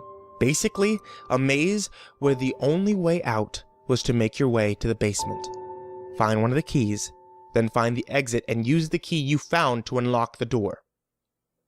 It was a very unique haunted house, that's for sure. Unfortunately, it wasn't a good night for us.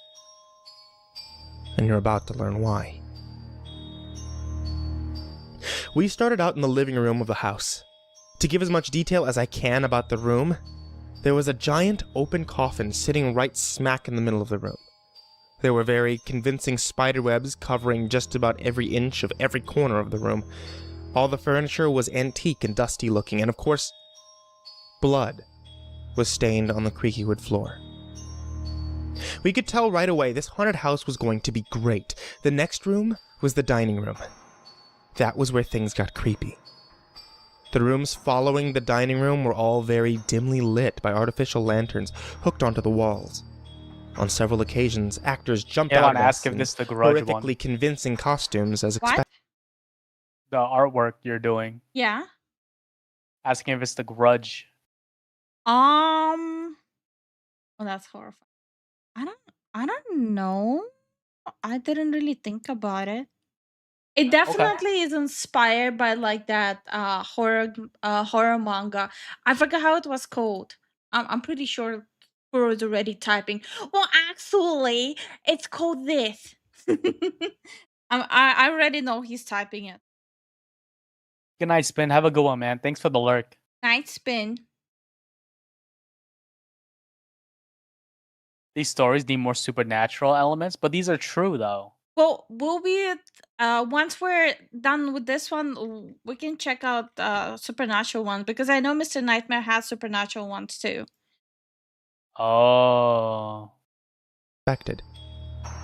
And yet they still got me every time.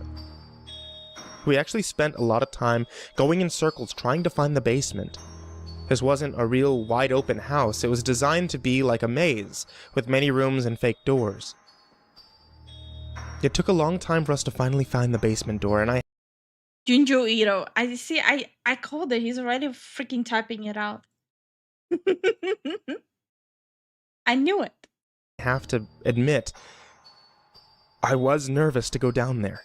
It was completely pitch black down there. We started to think that it might have been an employees only area where they kept props. It was just too dark down there to see. It was stated many times that no cell phones were allowed while in the attraction, so we couldn't use cell phone screens as lights. If we wanted to get out of there, we had no choice but to go down there. Each step created a creak more painful to the ears than fingernails scratching on a chalkboard. We were all laughing, telling each other how fucking freaked out we were.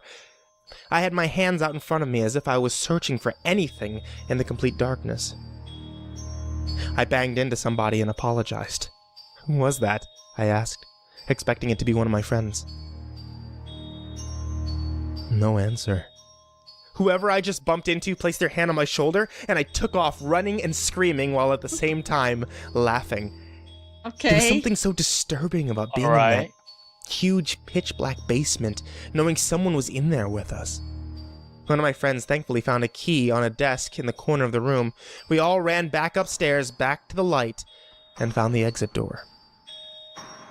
The actual experience and process of getting through that maze of a haunted house was much longer than my story makes it out to be, but that's not where things got horrifying. Right outside the exit door was a small bin with a sign that said, "Drop keys here, please." That's how the staff would collect the keys and bring them back down to the basement. Halfway off the premises of the haunted house, the exit door opened, and a really tall person dressed in a black robe and bloody pig mask stepped out and started following in our direction. He, Hey, yo. she, though it was most likely a he, so I'll refer to them as a he, appeared to be one of the staff members for the attraction. As we walked further away from the attraction, so did the guy in the costume. It seemed to all of us that he was following us by this point. One of my friends called. "We don't have the key if that's what you want. We dropped it in the little bin." But that didn't do the trick. As a joke, we started running just to see if he would too, and he did. We stopped, Yikes. and so did he. We stood still, and so did he. At first it was funny, maybe it was just a joke, but as we got closer to my friend Eddie's house, we were starting to discuss if we should reveal where he lives to this guy. He had been following us for at least 5 blocks now, so if it was a joke, it had gone far enough. Eddie's parents were both home, so we felt safe to go inside. Apparently, Eddie's front door was broken, whatever that meant, so we had to go run back. We jokingly waved at the douchebag still following us and walked to Eddie's backyard, shutting the gate behind us. Wiping our feet on his welcome mat on the back door, we heard the gate open. The man emerged from behind the side of the house. Ew. And began walking towards us Oh. once again. This time, much faster. Eddie opened the back door and called to his dad, telling him to get his gun. This seemed to grab the masked man's attention. He slowed down, turned his head to face Eddie. Eddie's dad emerged, angry as hell, and aimed his pistol at the masked coward. Face? He raised his hands up and cried out for him not to shoot, that he's only 27. Eddie's dad told him to get lost and never come back. And the next time, he wouldn't think twice about pulling the trigger. Face, Dad. Personally, I wish Eddie's dad had made the guy get on his knees and take off the mask, then call the police. That guy got off too easily. For all we know, he could have been armed as well.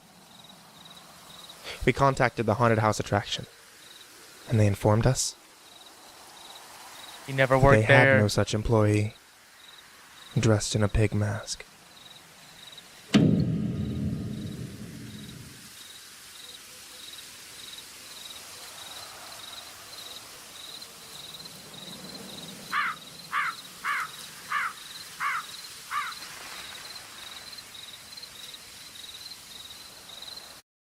I mean, they're like people who are like they get off their jollies from scaring people.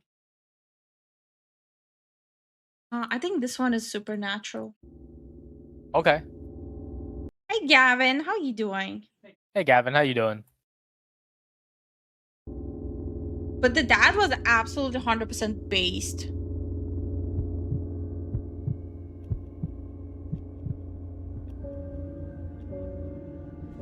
When I was 15, I had my first girlfriend.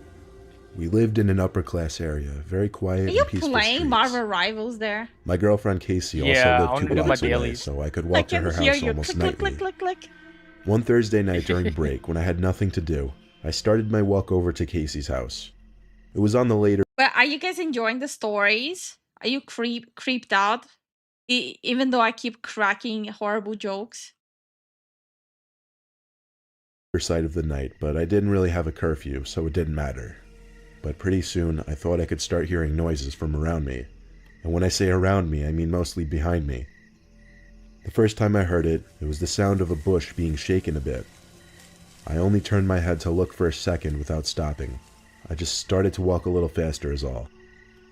When I got to the next block, I heard another noise, a twig or a small stick cracking. I stopped this time and turned around. All I saw was the empty street and the bushes that lined up along each property to separate the sidewalks from people's properties. Basically next to the street was a wall of bushes, and I didn't see anyone or anything that could be making these weird sounds. I picked up the pace even more, and I was reaching the home stretch to Casey's house. Of course, there was another sound again, this time more like footsteps. Quick, light footsteps. I turned again without stopping. No one, nothing. I could see Casey's house now. I called and she picked up right away. I told her how freaked out I was getting because I kept hearing noises. I walked around the bushes surrounding her driveway and stepped onto her property. I noticed her staring out her bedroom window upstairs. She waved at me as she left on the phone, and I waved back. Then she asked me, "Who's that guy right behind you?"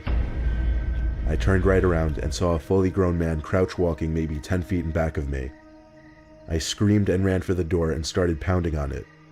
The man grabbed me and tried to put me in some kind of headlock, but he Ew. let go and ran away pretty quickly. Brother, ew. Casey's mom opened the door with a look of dismay on her face. She let me in and slammed the door shut as Casey came running over. I was out of breath and felt like my heart was beating 1,000 beats a minute. Casey's mom hugged me, asked a few questions, then called the police to warn of a dangerous man going around town. Casey's mom let me stay over that night for obvious reasons, and she drove me home the next day.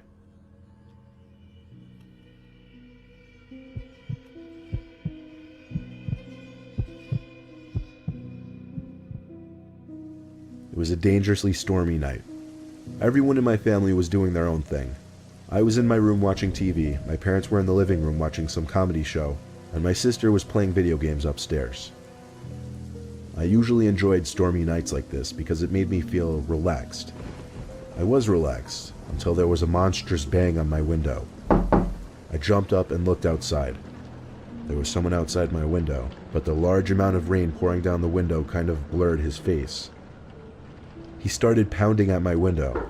It sounded like he was screaming for help. I opened the window just a crack, and he screamed in, "Let me in, I'm hurt." The rain was so loud I had to scream at him to come around front, then I shut my window. I ran outside to the living room to tell my dad that some man who seems to be in distress is screaming for help outside. And then came the knocks and shouts for help outside our front door. My dad was about to open the front door, but I stopped him. I said wait, because I wasn't sure if it was a good idea. Then the phone The rang, kid has and on more the sense TV than it the displayed the parent. caller ID of our next door neighbor. My dad ran to pick it up. Yup. When I heard him say "no fucking way," I knew something was wrong. He hung up the phone and said stay away from the door. He didn't explain why. He just went to the window to peek at the front stoop. There is where he said he saw a guy crouched down, pounding on the door, holding some kind of large, sharp tool. My dad yelled through the front door at the man to go away before the cops get here. Then he actually got on the phone with the cops. Eventually the man outside gave up, and he disappeared the next time we checked. When my dad was on the phone with the neighbor, He told my dad that he saw some homeless-looking guy rummaging through his shed and came out with a large chopping axe. Oh no. The cops found the crazed man wandering around the streets, and it made it in the newspaper a few days later.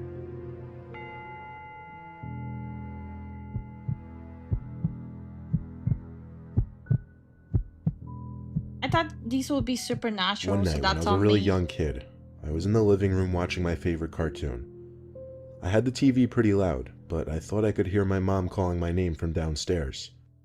I called back, "What?" She didn't answer, so I guess she couldn't hear me.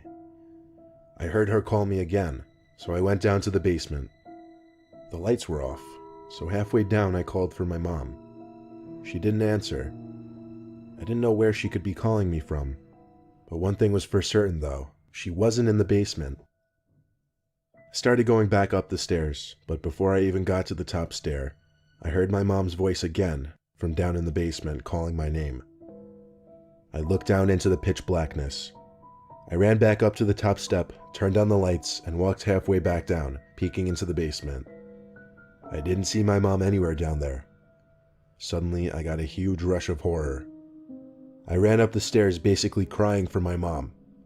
She came rushing down the stairs from upstairs, and I cried to her that something was calling me from downstairs that sounded just like her. She swore to me that she hadn't been calling me. She went down to the basement to check and make me feel better, but I didn't feel better. I'm sure she didn't believe me. Why would she? I was a little kid. But I still know that I heard what I heard.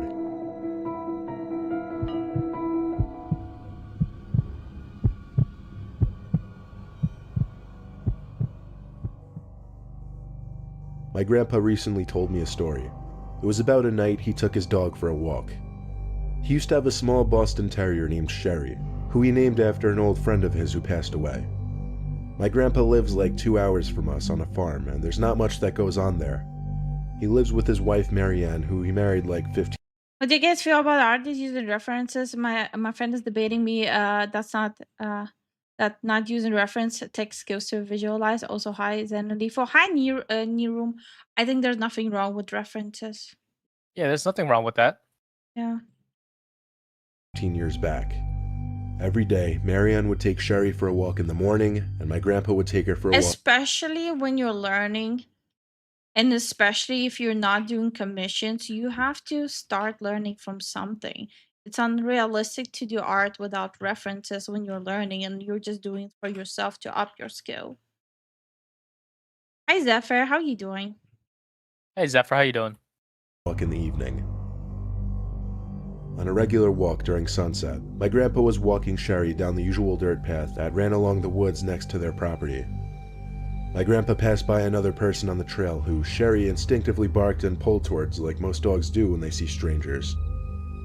My grandpa said hello to the stranger, who had a large hood up, but the stranger just walked past without even batting an eye, so he and the dog kept walking. Sherry kept looking back every so often and barking, however. My grandpa would tell him to shush and yank at the leash to keep him walking. Eventually, my grandpa would turn around. Is that me as a zombie? No, it's just like gore horror. Yeah, just a lot of teeth. To look at what Sherry could be barking at. The stranger who passed him by a few minutes earlier was stalking him from behind a tree in the near distance. My grandpa decided to pick up the pace as fast as possible. At his old age, he always carries pepper spray in his big coat pocket just in case. He was getting closer to the house when suddenly he heard clicks from the leaves on the ground inches behind him. But before he could turn, he felt the warmth of a glove cover his mouth and nose, preventing him from screaming or breathing. My grandpa says he could hear Sherry barking and biting at the stranger, which might have helped in loosening the man's grip a little. My grandpa says he struggled to grab the pepper spray out from his pocket, but when he did, he sprayed it at least 10 times and continued spraying it even after the man who was holding him let go and started to scream. My grandpa came as close as he could to a run to escape back to his house. He was perfectly okay.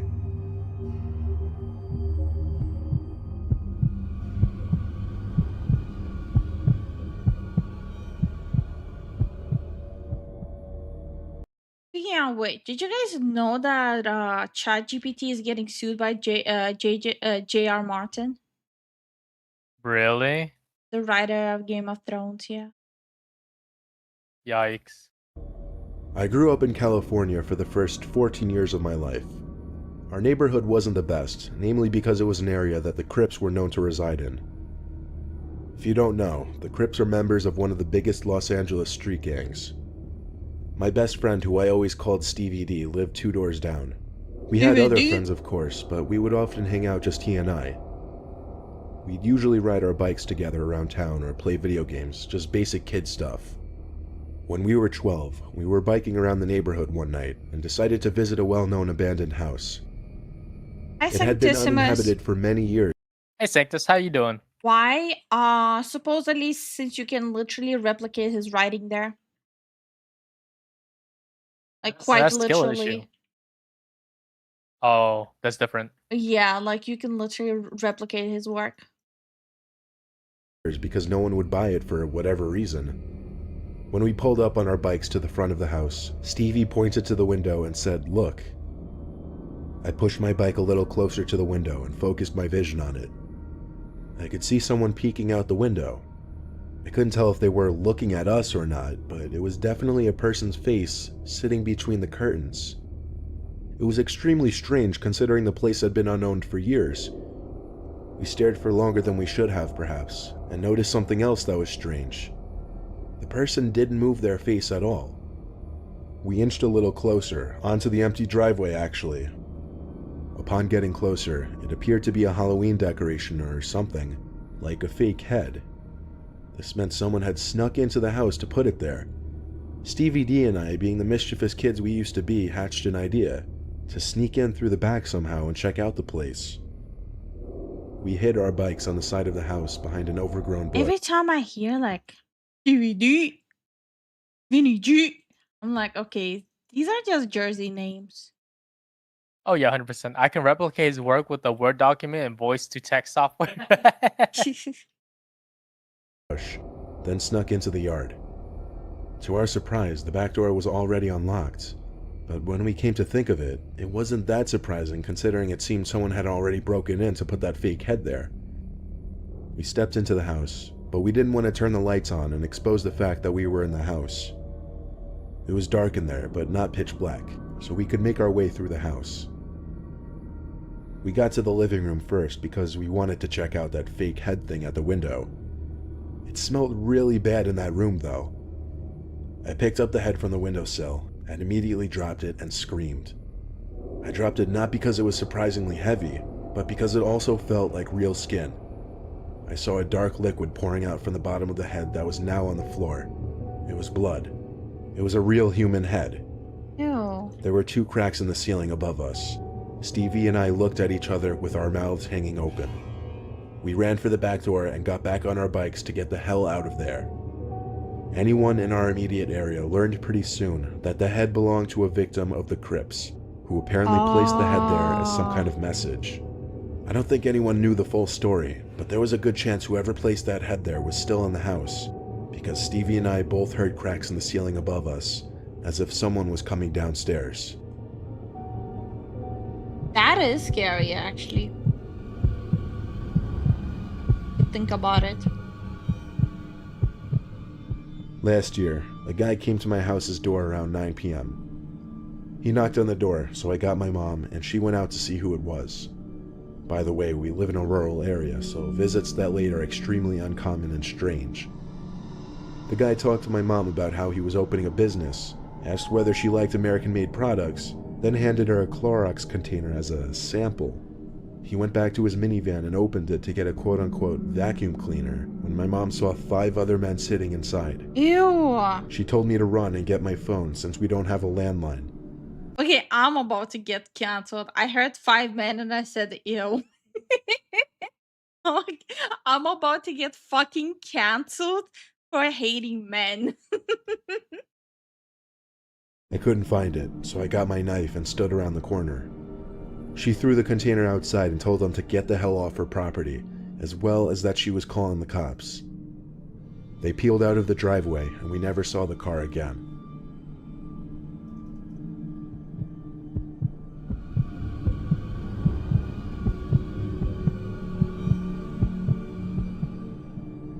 I've always been an extreme sports person ever since I was little.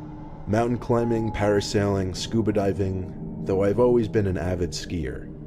I'd go upstate skiing at least 10 times a season, sometimes with friends, sometimes alone. My friend, who I'll call Q, agreed to come upstate and go camping with me so we could do some backcountry skiing, which is basically skiing in the backcountry on unmarked or unpatrolled areas outside of a ski resort's boundaries.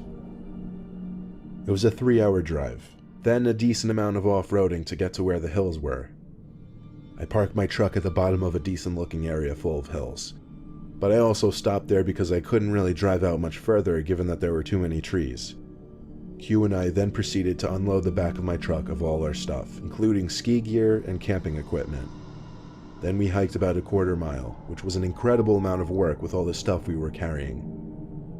We found a perfect place to set up camp, right near the bottom of an uphill, and in a bit of a clearing between the trees. Setting up the tent and unloading our sleeping bags and equipment and such was first priority. When all of that was done, we started our hike up the hill to scout the area.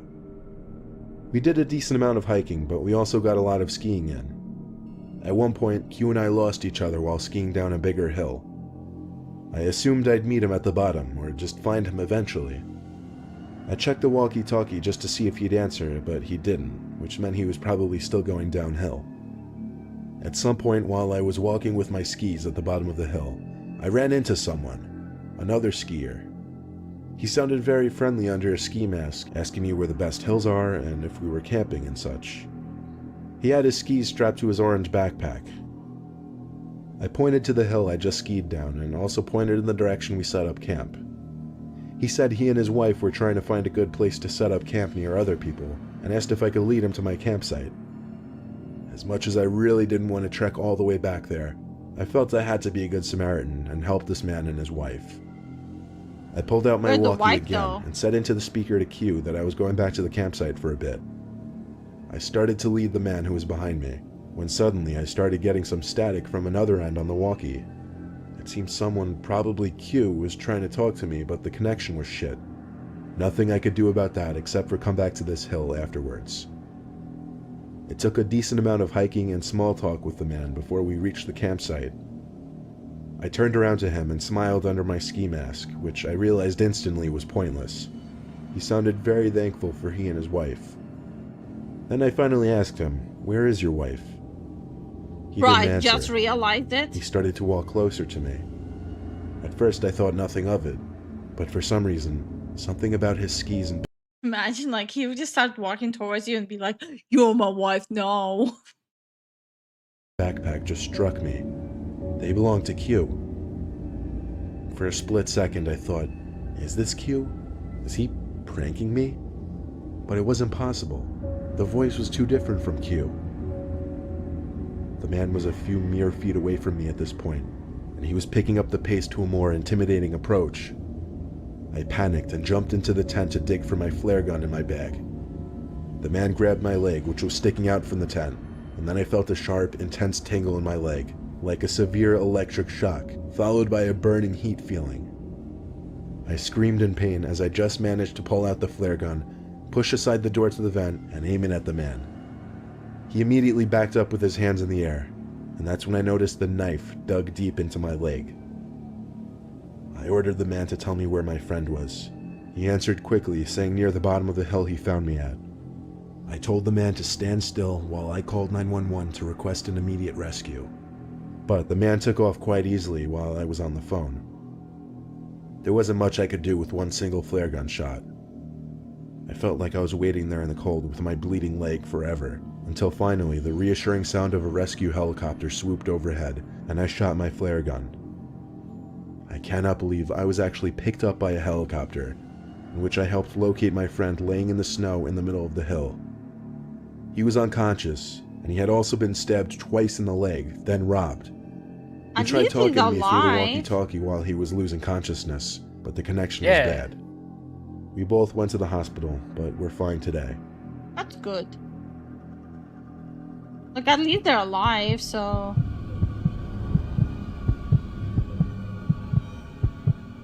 I lived in a small college town, and my apartment complex was walking distance from the bar/downtown area. One weekday night, I stepped out on our front porch to smoke a cigarette or two. I was up late studying. I brought my textbook with me and laid down on the stairs while I smoked. A girl who I had never met before, but who lived one apartment over on the ground floor, came home from downtown. She was by herself, and you could tell from her walk she had been drinking. She got in her apartment and barely got the door closed before some guy, who came out of nowhere, knocked on her door. She opened, and I noticed he introduced himself, which was weird because it was like 2:30 in the morning. Who comes to a random girl's apartment at that time? So I decided to stay outside and pay attention. They ended up talking for over 10 minutes. She later acknowledged how weird the situation was, but did not know how to end the conversation. He would do the creepiest things, like he reached up and stroked her hair at least 3 times, and he would try to slowly inch his way closer to her in the door. I made a point of being loud with my textbook so he would know I was there, and he disappeared as eerily as he came. We called the cops, and days later they had the girl and I sit with a sketch artist. As soon as the sketch was made public, floods of calls came in. The guy turned out to be a serial rapist who followed lone girls home from bars and pretended to be a cab offering them a ride. Bro. This girl just got lucky because she lived so close to the bars, he didn't get a chance to pull the cab routine.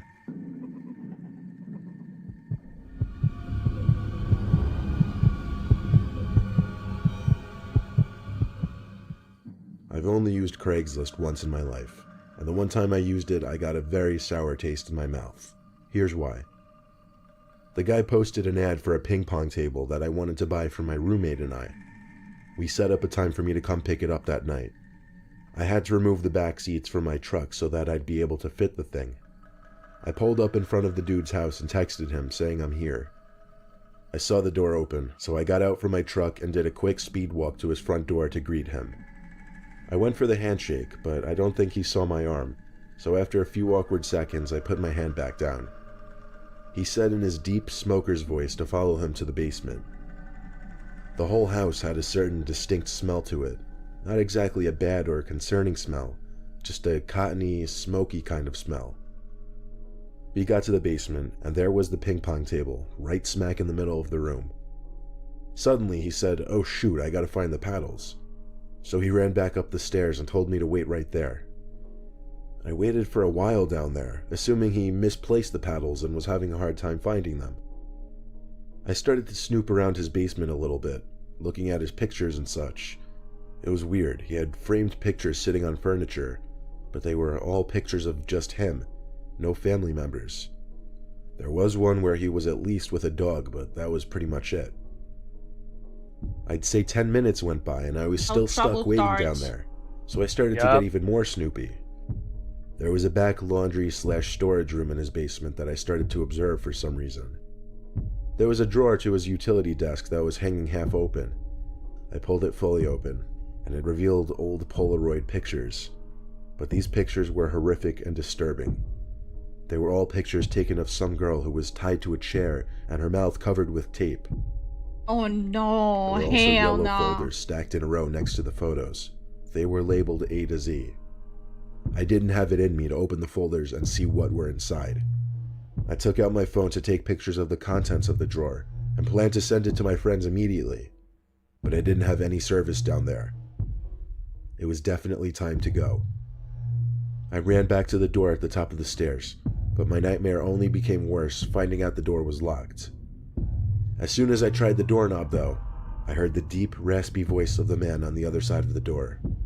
He was apologizing, saying the door was accidentally locked and he would go look for the key real quick. I didn't say a word in response. I examined the keyhole closely, ran back down the stairs to the man's utility desk, grabbed 3 screwdrivers of varying sizes, and tried each one in the keyhole for the door. The smallest screwdriver managed to fit in the rectangular-shaped keyhole, allowing me to turn it just enough to unlock and open the door. I didn't stop and look around. I simply ran out the door into my car. I didn't look back at the house. I simply drove to the nearest police station, showed them the pictures, gave them the address, told them where to find the photos, and that was enough for them to start their investigation. A few days later, I got all the information. The man was part of a child pornography trade on the deep web, which was how he made his... the law on my watch. You going to try Kratos? Whoa. It is at very positive and outsold BF6. Also 260k players right now. I don't know yet. I'll have to look into it first. Lately, I'm feeling a little bit like drained by all these new games. I get it. I'll have to look into it. I looked at it. It's an extraction shooter. Okay.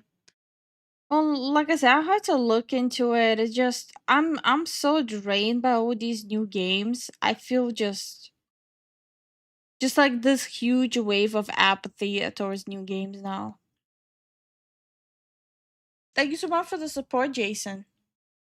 Thank you for the support, Jason. Is living, apparently. Why he decided to lock me in his basement, that's beyond me. I have not the slightest idea of what he intended on doing with me, but obviously it was not anything good.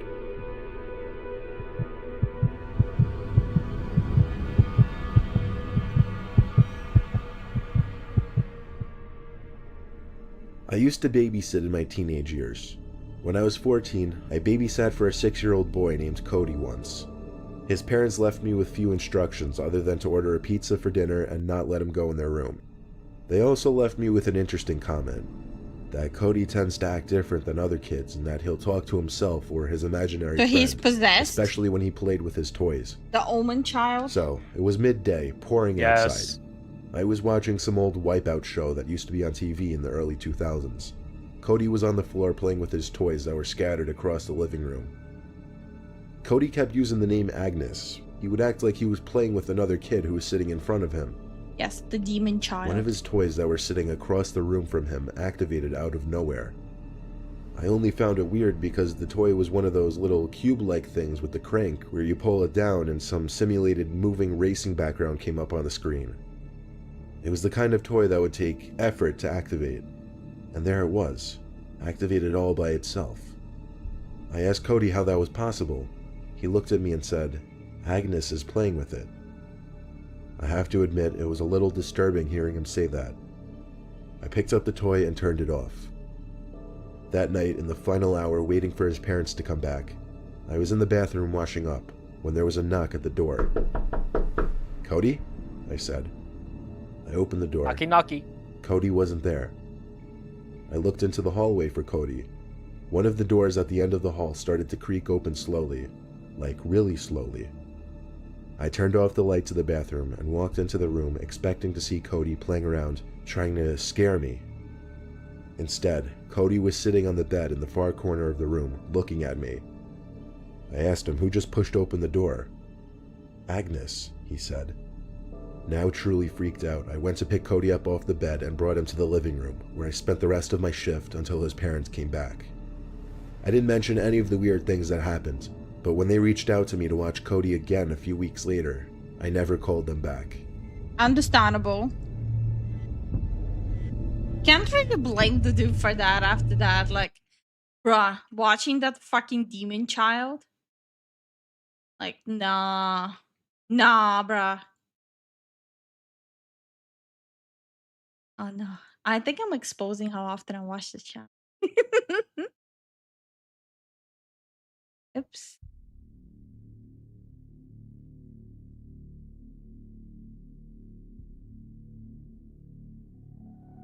I'm currently a freshman in college. I came home this past week for a funeral, but let's backtrack a little. My senior year in high school, I was in the library during study hall doing some computer science work on the computer since my laptop at home didn't have JCreator on it. Okay, Anyways, JCreator. this boy who was in my class No sat idea. next to me, since those two computers were the only ones with JCreator. He was a really tall, very pale boy. He had long black hair that covered one of his eyes. He wore an anti-flag tee, ripped jean jacket, and Doc Martens. He never spoke to anyone in class, and I'd never seen him with anyone else. So I took a seat, and he looked up at me like I committed murder. I quickly looked away and started rummaging through my bag as a distraction. As my head was down, I heard him chuckle and then mumble, "Of course." I froze with my head still down towards my bag. I just dismissed it as him talking to his computer, as code can be quite frustrating. I sat back up and quickly typed in my login details. To break the awkwardness, I said, "She assigns too much homework, I can barely keep up." His eyes stayed locked on the computer screen. "You want the answers, don't you?" I laughed and said, "No thanks, I won't learn anything that way." Usually I would have said yes, but I didn't want to see his evil stare again. It was like he was staring into my soul. He laughed again, in that creepy laugh. So creepy that I had to close my eyes and cringe. I opened them and looked over to see him gone. The strange thing was he left his flash drive. I waited about 10 minutes to see if he would come back, but he didn't. Study hall ended at 1 and it was 12:50. I decided I would take it and give it back to him tomorrow in computer science class. I threw it in a little box above my bed. Gotta admit, it was an awesome flash drive. It was a Swiss Army knife with a flash drive in the middle. Here's the crazy part. After that, he never came to school again. The fuck? He was notorious for being absent, so for hell? the first month no one batted an eye. However, May rolled around and we were all getting ready to graduate. I had completely forgotten about the flash drive, until 2 days ago when I came home. I needed one, and I remembered I still had that boy's. I scanned it with my Norton, and it said it was all safe. I was planning to delete all of his stuff so I could put my trash. PowerPoint for business class on it. Naturally, however, I started snooping through his files. Naturally. The first thing I saw was a folder named Computer Science. I opened it, and all the answers to every assignment was there. I thought, damn, maybe that's why he left it, so I could copy off of him. Maybe because he knew he was never coming back. I went back, and the second folder was music. I kinda had to open that one to see what he listened to. Surprisingly, not what I expected. There were only 3 songs. Running on Empty by Jackson Browne, White Rabbit by Jefferson Airplane, and Helter Skelter by the Beatles. I went back again. There was an untitled folder. Inside it was AP Literature. There were a bunch of essays and various junk. There was one called The Best.Doc. I opened it, and it was merely a 10-page document of notebook pages filled entirely with his first and last name, handwritten. I went back That's again. psychotic. This is where it gets weird. Yup. He had Holy. taken pictures of the emergency escape plan posters on the door in every classroom. There was a picture of a lit cigarette on the bathroom floor, and another picture of some coins on the bathroom floor with a yellow post-it note next to it saying, "Chump change" in all caps. Now this is the weird part. There was a picture of me, taken while I was reading a book in class. From the looks of it, it was my English class that he was not in. There was also a document titled, "Rest in Peace 2... but it was empty when I opened it. I still have no idea if this was a joke or not. For all I know, he never showed up again because he realized that he lost his hard drive.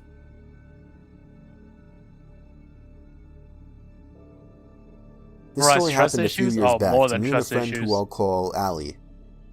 We're now both 15, making us 12 when this story occurred. Okay, so me and Allie have been friends since 2nd grade, and we would usually spend all weekends and free time together. We always have been into paranormal and ghost stuff. We had every reason to believe that every house we ever went into was haunted. We would go on ghost hunts like the TV shows with a flip phone to record the sounds. But there will always be one night that stands out to me that still haunts me to this day. It was around midnight, and we were hyper and awake like most kids of our age on the weekends. So we decided to do another ghost hunt in my house. We got the flip phone ready, and we borrowed my dad's touchscreen to actually videotape. This was the first and last time we used that. My basement was not like most, because the house I was living in at the time was very old and therefore very old-fashioned. So down the stairs, there's one main big room that we use for storage, and a little further there was another medium-sized room for the washer and the dryer, and the farthest was a small little cell-type room that we never used, mainly because everyone was too creeped out to go in it. Me and Allie walked down the stairs, turned on the camera and flip phone recorder, and we started asking the usual questions you would see on TV, like, "Is there anybody here? Give me a sign if you're here," and that type of thing. We finally got tired of it and went back upstairs and into my room to be so excited as we reviewed our first video recording. This was a big step for us because we wanted to be ghost hunters so bad. Why though? We were watching and we kind of got disappointed as we didn't find anything in the video or voice recording. Usually we would make something up, like a footstep that wasn't ours, to make us feel less bad, but this time we were so excited about the video we didn't even want to make anything up. We couldn't sleep, so we played a few board games, and then we both agreed to review it again because maybe we missed something. And oh boy, we did. While reviewing the tape again, we both could just feel this bad energy coming from it. I guess we didn't realize it before because we were too filled with excitement. We went on anyway, and as we paid more attention, we could actually hear footsteps that weren't ours. Then what showed up on the tape, I still see when I close my eyes. It was the most horrifying thing I've ever seen. The camera was on Allie, and behind her was this figure that looked like a distorted, almost human thing with bright white eyes that almost seemed as if they were watching you through the video. At that point we shut it off, and we were both in complete shock. We couldn't tell my father as he was asleep, being so early in the morning. We both decided to just not tell anybody and keep it our secret. Even though we never went into that basement again, we both still talk and sometimes even dream about it. To this day, I don't know if it was our imagination or if there was something with us in that basement, but I'll never go in there again. Understandable. I would So not this all even go happened into the during house Halloween back. in 2014. My name is Max, and I'm from a small town in Findlay, Ohio. I used to go to a high school at County School about 10 minutes from where I lived called Van Buren High School. Van Buren was a nice little village with good people for the most part, but the only problem was that there were some evil creeps that could be found there if you knew where to look. The biggest hotspot for them to be found was the Van Buren State Park. Everyone knew that the state park had a little infamy to it, as it was known for some rapes and the like. Now, I've been to the park many times with friends and classmates, and nothing bad ever happened to us, so I never thought much of it. I have a lot of good memories of the place actually, like the many times when my friends and I would bike the trails and set off the works bombs in the woods or go fishing in the lake. However, fast forward to my senior year at Van Buren on the day of Halloween. My friend Ian and I saw the darker side of Van Buren State Park. The summer before my senior year, I enlisted in the Army National Guard, so it was important that I worked out and stayed in shape. So that day, I asked my best friend Ian if he wanted to go run the trail. I gotta go. It's just poopy for me. Thanks for the stream and good night, everyone. Good night, Inspired. Good luck with work, man. Inspired. We should probably switch on the AC. It's getting kind of hot here. Okay, give me a second. In the park with me after school, and he said he would, as he likes to work out when he can as well. It was probably about 4 o'clock in the afternoon when I pulled into one of the parking lots, waiting for Ian to meet me there, when I saw this old silver car with a bald and just disturbing man suspiciously sitting in the lot. Knowing that creeps hang out at the parks, I glanced over to check out what he was doing when I noticed he was staring at me and would not take his eyes off of me. It was a very unsettling stare, one that made him look hungry and me uncomfortable. His eyes were wide open, and I'm pretty sure he had a frown, or maybe a grin. We made eye contact, and he nodded at me as if he were trying to say hello, but would not drop his glare.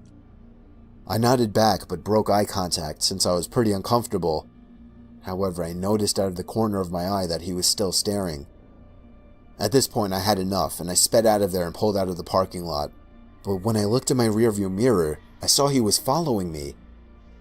This made me floor my gas pedal, and I sped to my high school parking lot where I lost him. I called Ian and told him that I was at the high school, and that he might have to deal with this creep alone. And then my stomach sank. I got a text from Ian saying here. So I made my way back there, and sure enough, right when I pulled in, I saw Ian's car, and 2 spaces away was the scary bald guy in the silver car, still staring.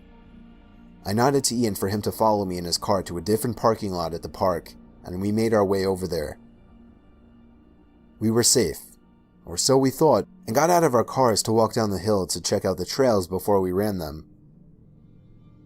I don't really like to run with items in my pockets, so we began to walk back up the hill when we saw that old silver car circling in the lot looking for us. At the angle we were at on the hill, he must not have been able to find us, although we could see him. We waited a few minutes before walking up the hill because we figured the two of us, who were athletes, could take on this one guy.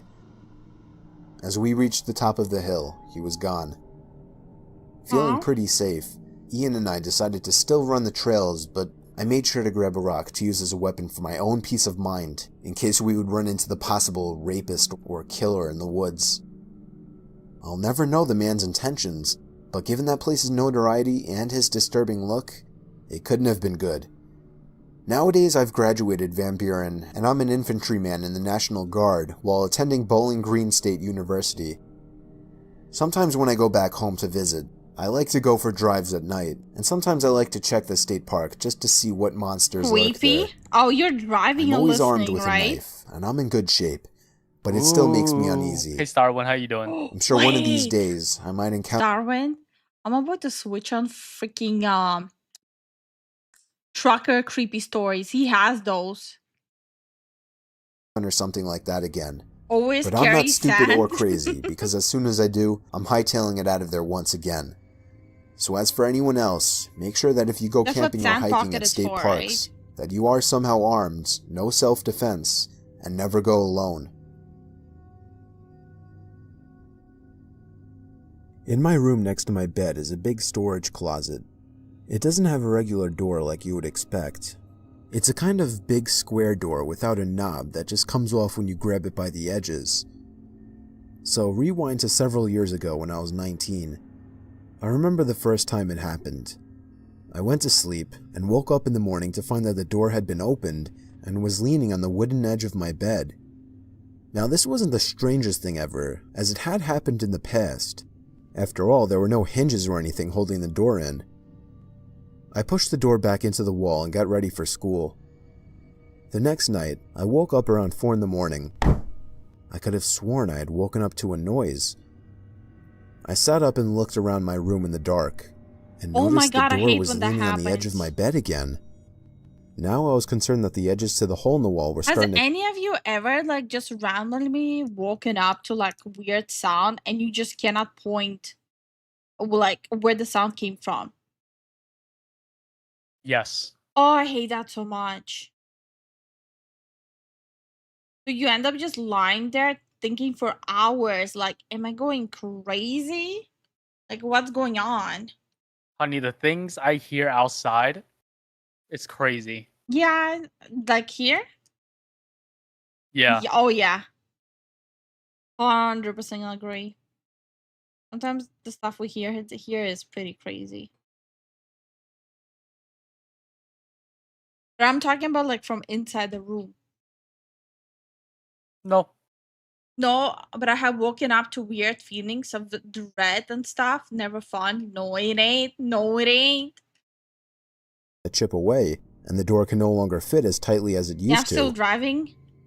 I left it Went that to way the overnight truck and stop. Okay. While you're driving, hold on. Let me scare the shit out of Driving. Starwin. Let me. You better be using voice to text, or don't at all, please. Oh wait, he has a truck stop.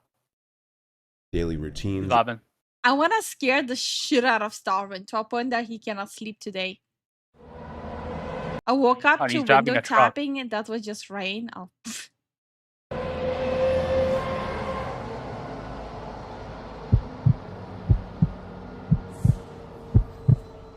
I've been a trucker for close to 15 years now. This happened to me in 2017. I was driving an overnight haul through the Mojave Desert in California, headed for a destination in Arizona. I think I was delivering appliances, I don't really remember. It was pitch black darkness in every direction. The headlights on my semi were really dim at the time, and I had been putting off getting them fixed forever. Usually I couldn't tell the difference, but since there were basically no other cars on the road, it was much more obvious. I remember having to strain my eyes every few minutes to make out the road in the distance. That could have been a horror story in of itself. I was debating pulling over for a couple... Wait, Starwin went from try it to oh. hours and waiting for sunrise. Oh, no. I didn't want to waste my time. I desperately needed the money at the time. Hey, so Zabby, how you I doing? kept driving, even though it wasn't fully safe. Buffer I zone. figured since it was basically a straight line, it would be okay. I think it was about an hour before sunrise when I saw something approaching fast in the distance. Worried about hitting an animal, I slammed on the brakes. As my truck screeched to a stop, I realized what was in front of me. A car with its hazards on. The weird thing was that it was in the exact middle of the road, like literally on the double yellow. What was even weirder was that the passenger door was wide open. My truck stopped maybe a foot before hitting it. Not to toot my own horn, but I'm a pretty fearless guy, and I know my way around a bar fight. Because of this, I wasn't really scared when I saw the car. I was more curious than anything. I thought maybe someone needed a jump or something, so I reversed the semi and pulled over. I thought about throwing some flares down, but decided against it since I hadn't seen a single other car on the road besides this one. I got out of my truck and made my way over to the car. It was a warm, still night. I remember thinking how strange it was that there was almost no wind. It was also really quiet that night. The faint click of the hazards was the only sound in what felt like the entire desert. I got a little closer to the car. I vividly remember that it was a new-looking red Ford Fusion. I approached the car a little cautiously. Like I said, the passenger door was wide open. I walked around the car and stopped in my tracks. It was completely empty. I made sure of it too, checking the back seat and anywhere someone might be laying down. There was literally no one inside. All of a sudden, I was much less sure about the situation. I was expecting someone to need help of some sort, maybe even someone who took a nap in a really dumb spot. I certainly wasn't expecting this though. The car was literally empty.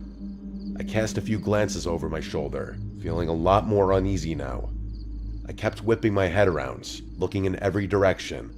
I felt like someone was going to charge me or something. The problem was, it was so dark that I couldn't see that far in front of me, except for what was lit up by my truck's headlights. It was eerie. I waited a while longer, thinking about getting back in my truck and forgetting about this whole thing. Someone was out there, somewhere. Against my better judgment, I decided to keep investigating. I looked inside the car, but everything seemed completely normal. The key was even in the ignition, although the engine was turned off.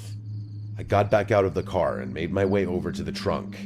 Might as well have a look, I figured. I went to open it, At but this it wouldn't point, he's budge. just snooping. Locked. I grabbed the key out of the ignition and unlocked the trunk. Still though, the thing wouldn't budge. It was jammed from the inside somehow. I opened the back door and tried getting at the trunk through the back seat. To my surprise, it actually opened. There were 3 squished garbage bags back there, along with a rope that was tying the trunk closed. I remember glancing one more time over my shoulder before reaching for them. The coast was clear. I must have been within 5 inches from one of the bags when the loudest gunshot I've ever heard rang out into the night. Oh god. I slammed my head on the roof of the car That in scared shock. me. I didn't even think. I threw the keys on the front seat and got out of the car as fast as I could. As I was climbing into my semi, I heard a grungy voice yelling in the distance. He yelled "hey" a bunch of times, and his voice seemed to be quickly approaching. I scrambled into the semi and turned it on. I threw it in gear as fast as I could. I remember cursing a bunch of times as the engine initially stalled, and that's when I saw it.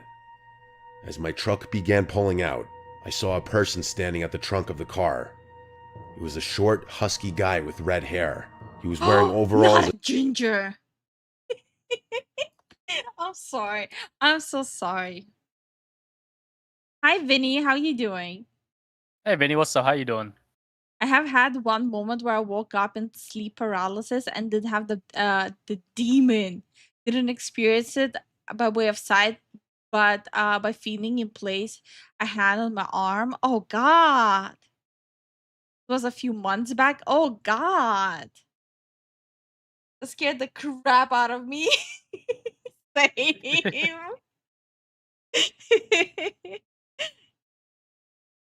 Damn, fingers be stealing souls. Yes, Darwin, I swear to God, fingers are so naughty.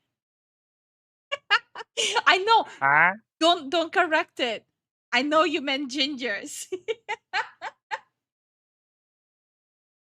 Yeah, I feel attacked and seen by that exclamation. The damn gingers. And shin-high boots. In his left hand, he was holding a small shovel. In his right, though, was an old-looking hunting rifle. We locked eyes for a few seconds as my truck began to drive past him. He didn't move. I remember him not looking crazy or anything. He had this worried look on his face. As I passed him, he dropped his shovel and started waving his hands. He yelled "wait" a few times, but I wasn't staying there another second. As I drove away, I watched in the rearview mirror as he ran after my truck for a few seconds before sprinting back to his car. It was clear he wanted me to stop, but there was absolutely no way I was going to do that. I stepped on it, pushing the semi much faster than I should have. I drove for like 5 minutes and started to think I was in the clear, but then I saw headlights fast approaching behind me. I remember feeling more scared than I've ever felt in my entire life. I called the police and told them what happened to the best of my ability. That's when the car was basically right on my tail. It started honking like crazy at me. I honestly didn't know what to do, so I just kept driving, praying to God he wouldn't try and ram me. After like 15 minutes of this, he cut in front of me and hit his brakes, forcing me to slow down. I was just about to crash into him when finally some flashing police lights appeared ahead. The Ford veered off to the right and sped into the desert, disappearing from sight. I pulled over and waited for the officer to show up. I frantically told him what had happened, but the useless cop decided to get a report from me rather than chase the guy down. I was so pissed about that. I told the guy like twice that he could probably catch up to him if he left now. The cop told me not to worry and that they'd do a thorough search as soon as backup arrived. He sent me on my way and said they'd call me if they ever had an update for me. They never did. None of my buddies have a story this crazy, and I've told it more times than I can count. I know what you're probably thinking. That guy was definitely burying bodies. That doesn't really explain why he had such a small shovel, or why he tried to follow me. The bags in his trunk were also too small for that, although some of my buddies think he might have done some dismembering. For my own sanity, I like to think that he was burying some other kind of animal, maybe putting a diseased dog out of its misery, or some dangerous snakes. I really have no idea. Either way, I've never been totally comfortable driving through deserts late at night after this experience. Is that head supposed to be Zen? Technically, yes. But I'm not able to fit like the scars on it since like the whole face is disfigured and cracked. Yeah. I'm sure you've seen some of the more modern videos online where truckers will document their daily routines and provide tips for each other. Or maybe you haven't. But being as I'm on the younger side in this industry, every time I open TikTok or YouTube Shorts, flexing with that's age all now. I see. Okay, I see. I won't get into it, but I had to drop out of a pretty prestigious university for some personal reasons, and people always tell me I could have been more than a trucker. It's honestly not a bad gig, though. I've been making deliveries for north of 2 years. Obviously, the only strenuous part of the job is the long hours. You can never truly gauge how the isolation will affect you without experiencing it firsthand. My only advice would be to make peace with whatever demons might be lurking in your subconscious, because they'll definitely eat at your brain in the lonely hours. That's what happened to me, anyway. This happened to me 3 months after getting employed by my first company. I was basically as new in this trade as one could get. I was driving. That whole story is a big nope for me. Oh yeah. I was probably like, well, I don't need to be afraid. I don't help people. Hi, Big Black. How you doing? Hey, Big, how you doing? From southern New Jersey to Lafayette, Indiana, a 12-hour drive. 12 hours driving might not seem that crazy, but factor in the fact that I just completed an 8-hour trip, and that should put things into perspective. I wanted to get deliveries done as quickly as possible, so I opted to drive through the night. I'd get to Lafayette just before 3 a.m. Things were going smoothly. There were virtually no other cars on the road, so I was able to push the semi a little faster than normal. About halfway through the drive, I remember reaching down at the center console to chug a Red Bull, but there weren't any.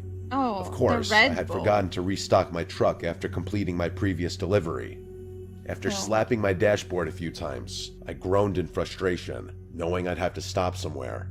There was nothing I hated more than having to make stops during my drives.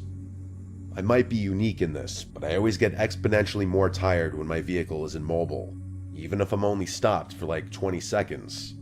After glancing up at the navigation, I figured I had no choice. Either fall asleep on the road, or stop and get an energy drink. I don't stop for anyone. In my brain, those options were pretty much equivalent. Reluctantly, I pulled into the first service stop I saw. I get paid by the mile, Literally no motherfucker. clue I don't where get paid to was. stop. Probably somewhere in Ohio at this point. No, to be fair, if I was a trucker, that would have been probably my instinct as well. Like, oh, someone needs help? Nope, no more problem. Right? Yep. Like, why would you stop? Bro, no, not my problem. Call it AAA. Big Black, we're listening specifically to Mr. Nightmare.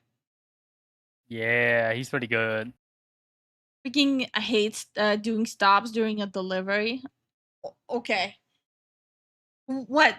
The trucker biggest nightmare and scary stories, and then he had to make a stop. Ooh. And then there's a traffic jam. Ooh. Too late, I realized this wasn't actually a service stop. It was what looked like an abandoned gas station and a repurposed convenience store. I'm not sure if there's any better way to describe it. Either way, it looked like there was another quick stop store not far up the road, so I figured I'd go there if anything. I parked the semi and made my way over to the first convenience store. To be completely honest, I was expecting one of two things to happen. Either the place would be open or the door would be locked.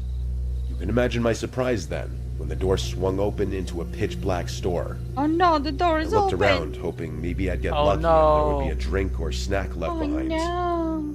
Just before I was about to turn around, my eyes adjusted to the darkness, and I picked up on a faint glow emanating from the corner of the room. I made my way over to it, and the glow turned out to be coming from a back room of some sort.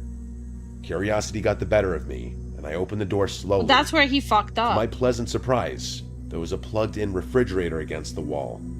Eagerly, I opened the door, but found nothing. Literally nothing. The shelves had literally been removed, like the whole appliance had been gutted. As I was shutting the door, I was 90% certain I heard a clatter from the main room, Oh shit. like something hitting the floor. I froze for a good 10 seconds. Had I imagined it? There was no way. Quietly, I walked back into the main room and looked around. Nothing. Part of me wanted to keep investigating. I didn't have time for this, though. I would have I walked bolted out out the of there. entrance Like, door and fuck basically that. jogged to the other shop. It was open, thank God. I paid for my drink and made it back to my truck. Something about this whole stop felt wrong. I needed to get back on the road as soon as possible. You're I muted. took one last glance at the abandoned store. Yeah, being a trucker Noticed can the be door was dangerous. now open. I agree Oh with that. yeah. I was 100% positive I had shut it I hope behind you're me. always carrying on It you, wasn't though. my job to figure out He what was is. going He on did here, mention though. that. So I started the engine and merged my semi back onto the You never highway. know. The caffeine started kicking in and snapped me out of my tired haze pretty quickly. My mind began to wander, and I started thinking about how bizarre that whole thing had actually been. I guess a squad or an abandoned building wasn't the strangest thing in the world, but my brain couldn't explain that refrigerator no matter what theory I thought of. I tried to forget about it and kept driving. It was then that I started noticing weird movements in the curtain behind me. Sweat started dripping down my forehead. I watched in the rearview mirror as the curtain seemed to billow and move, even though I didn't have the air on. I thought the worst. There was someone in my truck. Oh no. I didn't have any weapons on me or anything, so I discreetly punched in the nearest police station on my phone. The drive there was the most tense and horrifying 20 minutes of my life. I already know Starwind will park and he's gonna be like, I didn't need a shower anyways. Not going there. I kept imagining that person reaching out to grab me or trying to crash my truck. Finally, I approached the police station. I stopped the semi as close as I possibly could get and basically ran over to the police station. In Starwood, seconds, just be my safe, truck man. was surrounded by police, and after I opened the back, what I saw will stay with me for life. The police pulled out 3 homeless-looking people, 2 men Stress and me 1 out. woman. They were wearing rags and were wrapped in No, what nasty-looking Starwood said. blankets. One of the men was armed with 2 No, being switchblades. being All on 3 a of them road refused. every day, day in and day out at all hours, it's always dangerous. Yeah. Mm. It's like mentally and physically dangerous. To talk, but stared menacingly at me as they were getting cuffed. I have no idea what they wanted. I don't think I'll ever know.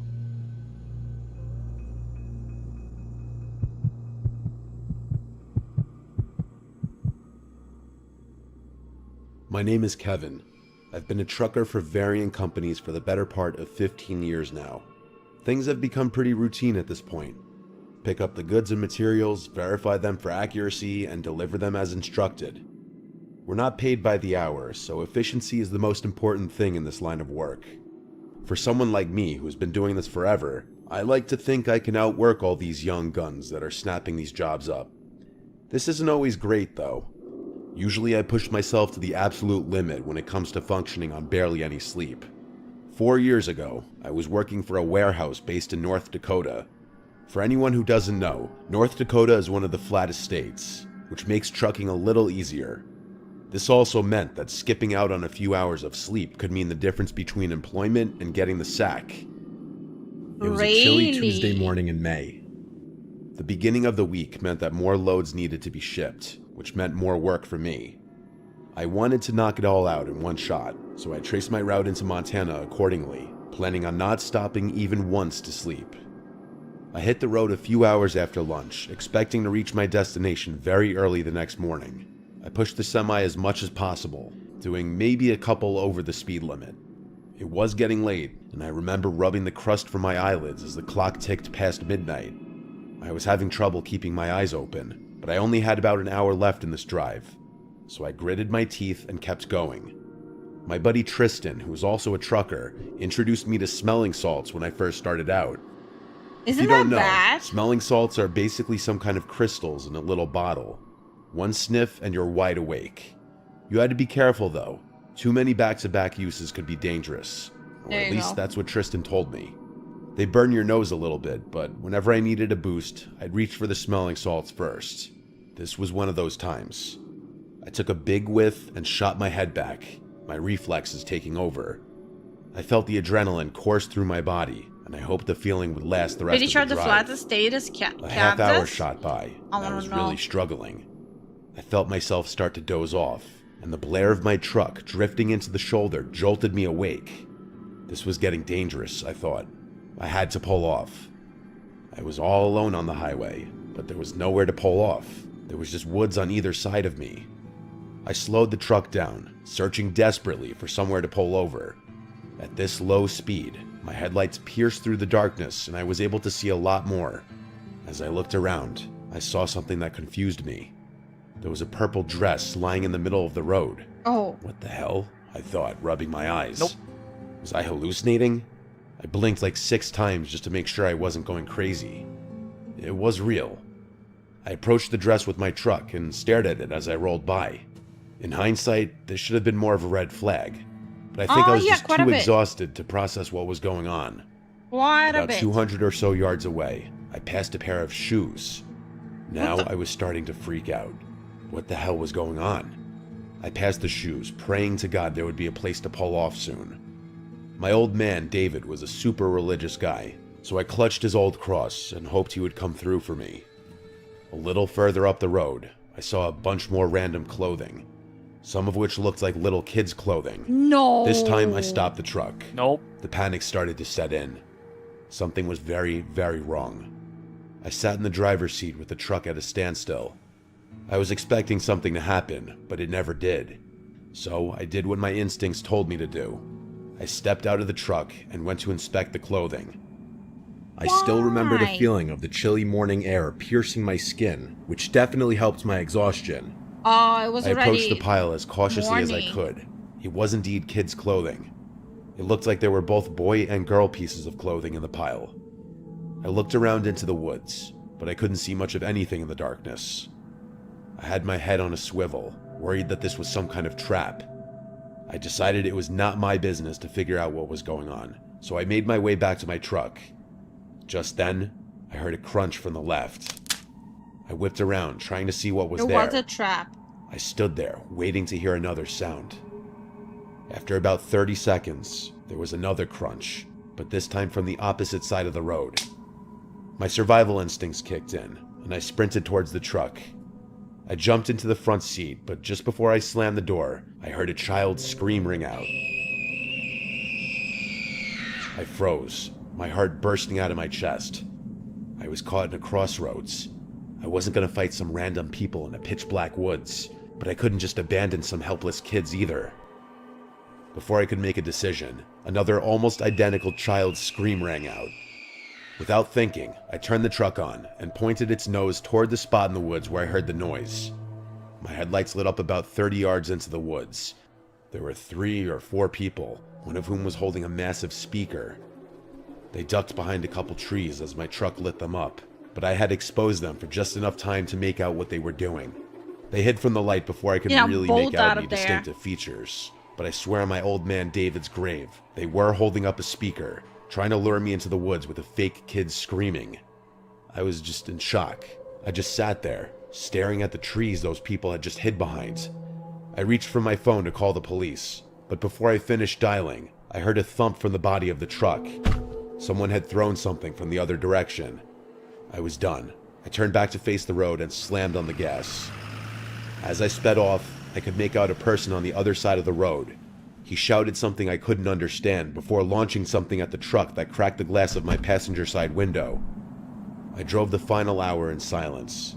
I was too scared to process what had just happened, but there was no way in hell I was stopping to sleep in those woods. I completed my delivery and then knocked out. Yep. I must have slept for 10 hours straight. When I woke up, the first thing I did was call the police, who told me they'd investigate those woods and give me any updates. I then thought about the whole thing and how stupid I was to get out of my truck. I should have just minded my own business. But the thought of some kids being kidnapped or worse was just too much for me to ignore. To this day, I still have no idea what those people were trying to do. I don't know why they didn't just rush me when they had the chance, or what they were planning to do to me if I ran out in the woods after the kids screaming. In all my years of being a trucker, nothing has ever come close to being as strange or downright terrifying as this experience.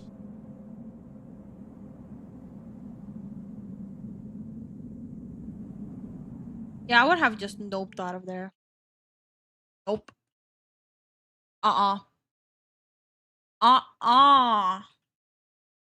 Not today, Satan. Not today.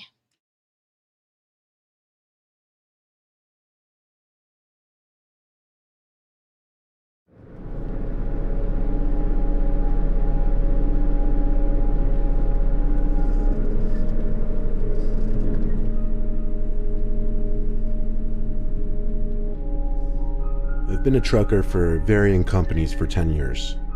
3 years ago, I was working for a warehouse company in Kansas doing shipments. I usually drove a semi, which is what I was behind the wheel of on February 2nd. It was a cold Monday, so the week was just starting and a lot of loads needed to be shipped, so I was trying to bang it all out quickly.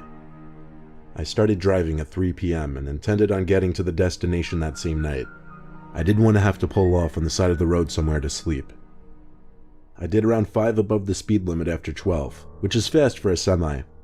I was starting to feel very tired, but the destination was less than an hour away, and I figured I could do it. My eyes were getting dry, and it was starting to become a chore just to keep them wide open. I splashed some water on my hand and then rubbed it on my face. It helped a little bit in waking me up. My truck was the only vehicle on this road at this hour, so besides my headlights, the road was completely dark. I remember reaching to take a sip of my water and almost spitting it out when I saw a figure approaching fast up in the distance. I hit the brakes hard, and as the truck slowed down close to a halt, I could better distinguish the features of this person almost standing in the middle of the road. He seemed to be wearing all black, with some kind of black scarf wrapped around his neck, and he had an unnaturally long neck. I know it's a weird thing to pick up on, but it was almost freaky looking. No. Facts. Long necks. Trash. Exhibit A, giraffes. Fuck those guys. His face itself, however, was a complete blur. I couldn't make out any features. As my truck slowed down and got closer to this mysterious man, I was about to roll down the window to ask if he needed a ride, but he just turned to his left and darted into the woods. I didn't take an extra second to stop and think about it. I just pressed on the gas pedal again and moved on. Regardless of how freaky it was, I was in a rush. In fact, it wasn't even until about 20 seconds after that my heart really started racing from taking in how strange it really was. Maybe 5 minutes later, I was able to get over it. But just like that, something else happened. As I was back to my cruising speed, I saw something run across the street in front of me. At first, it looked like a big animal, but as I got closer and it crossed into the woods, I realized it looked like another person. I didn't even tap on the brakes this time, I just kept going. I kept zooming down the road, maybe even stepping on the gas a little more just because I was starting to get freaked out and wanted to get there faster. Another few minutes went by with nothing happening. However, I was getting increasingly tired, and at times I was even swerving into the other lane a little bit. 40 minutes or so left in the drive, and I didn't know if I could make it anymore. I started looking around for good places to pull over and park for the night. There was eventually a little opening on the side of the road made of gravel. I guess it was meant to be just a little parking rest stop kind of thing. I pulled the semi into it, parked it, leaned back, and rested my eyes. I fell asleep for not even an hour. Better check the mirrors for a hook after this. Oh, shut your mouth. Thank you so much for the support, Nino.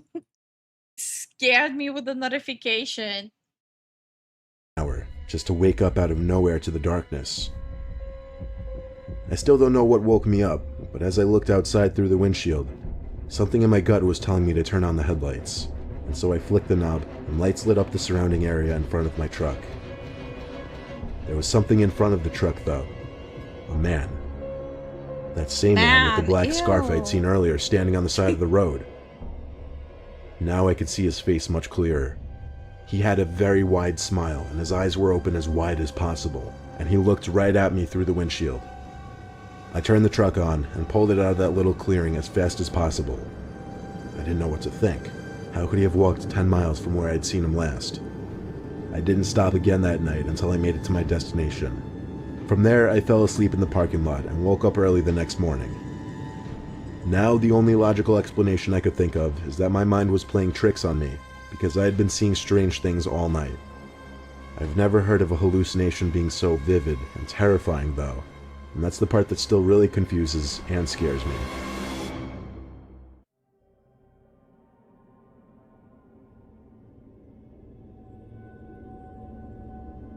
Before getting an office job in the city, I was a UPS driver for 2 years. It was good money and I enjoyed it for the most part. UPS driver. It had its moments though. It was 2010. I'd been out of college for 2 years. Drivers? I was working 11 to 7 on a Thursday. It was the dead of winter, so it was dark by like 5 o'clock. I don't I wasn't judge. exactly living in Palm Springs either. I was living in a small town in North Carolina. I don't want to call it ghetto or slummy, but it wasn't a very nice area at all. I did deliveries in that same town very often. The housing situation in this town was weird. Some blocks would have rows of houses and trailer homes spaced far away from each other, while other blocks were just completely desolate. This made for less deliveries altogether because the houses were so spaced out and far from each other that it took longer than, say, a regular suburban or urban community. Deliveries were always marked on the map so that I could take a more strategic route instead of just driving all over the place. After hours and hours of deliveries, all over a span of at least 3 different small towns, I started heading. Is it normal to say that my own drawings kind of giving me the creeps? I'm kind of getting creeped out by my own drawing. But that's a good thing though. Down one of those streets I don't know. I'd mentioned just now. Spaced out trailer homes and small houses on one side, forest on the other side. It's a little past 6 p.m. and my shift is winding down with not too many deliveries left. There was one house on this block, and the package was to be signed for, meaning I couldn't just leave it on the stoop. No, I wasn't able to. I was getting pulled up in front of the house, went to the back of the truck, and pulled out one of the biggest and heaviest boxes of the day. There were some kind of small metal pieces bumping around in the box, lots of them. I couldn't even try to take a guess at what could be inside. My job was just to lug the thing to the front door of the trailer home, and that's just what I did. There was no doorbell in this home, so I had to knock. There were no lights on in there though, and I didn't see a car out front, so I was hoping somebody was home. Stop I right knocked a there, few more criminal times, scum. then I saw the curtain. Breaks the law on my watch. Certified Lifus Kerskel issue. Okay. Okay, Nino. Thank you for the support. Thank you so much for the support. No, and by the way, the intent of it is not to scare me. The intent of it is to scare you guys, not me. I'm supposed to not be scared by it. You guys are supposed to be scared by it. Curtains to one of the windows move, and footsteps come to the door. Then there was a long pause. A suspicious and unnecessarily long pause before the door finally cracked open. Some older woman poked her head out all paranoid-like, and when I said she had a package to sign, she opened the door fully. She seemed fidgety as I asked her to sign the device. She did so. It was a sloppy signature, too. She told me I'd need to help her carry the box into her room. I figured that would be the case. The moment I stepped into the trailer home, I got a huge whiff of some kind of stench. You know how every home has a distinct smell, whether it be good or bad.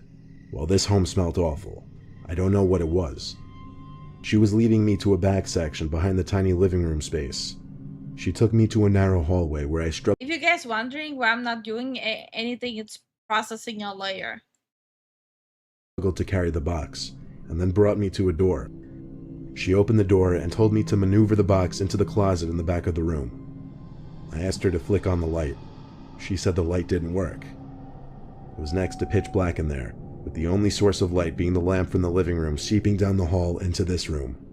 I could see just the slightest amount to navigate the box inside of the room. As I got close to the closet, I saw someone standing in the corner of the closet. I knew for certain it was a person because of the shape of the outline, and there was movement. There was no logical explanation to this. This person was clearly hiding from me, waiting. I left the box where it was and walked past the woman and said, "Have a nice day." She started to scream at me to come back and help her, then she went as far as to call me a piece of shit. Damn. I didn't know what this woman and whoever was in that closet were planning on doing, and I didn't want to stick around to find out. I went on with my shift and went home that night, and thus began my job hunt for a newer, better job. Understandable. Absolutely understandable.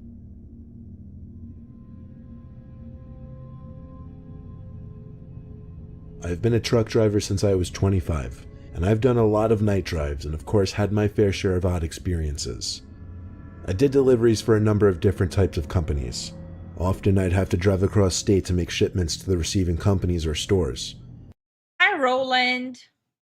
Hey, Roland, how you been? I only heard of Vendigoon today for the first time, and I never heard of Creepcast. One day I had to drive literally from one side of California to the other to deliver a trailer full of wooden furniture items. Much of the drive was through open desert roads. It was going to be many hours, and I already had a late start to the day, so I knew a majority of my drive would be in the dark. Given the nature of these desert roads at night, how straight they are and how little traffic there is, it meant I could push the truck a little faster than I would on other roads. This meant that when I saw the flashing rear lights of a car in the horizon, I had to hit the brakes a little extra hard to bring the truck to a stop when I finally pulled up behind the car. It was an old Chevy Impala parked on the side of the road in the desert dirt. It had its hazards on. I got out of my truck because of course I had to be a good Samaritan and check if they needed help. I walked over to the car and tapped on the window, only to get no kind of response. I bent down a little to look into the car through the tinted window. There didn't seem to be anyone sitting inside. I did the same thing for all 3 other seats, and could confirm there wasn't anyone in the car.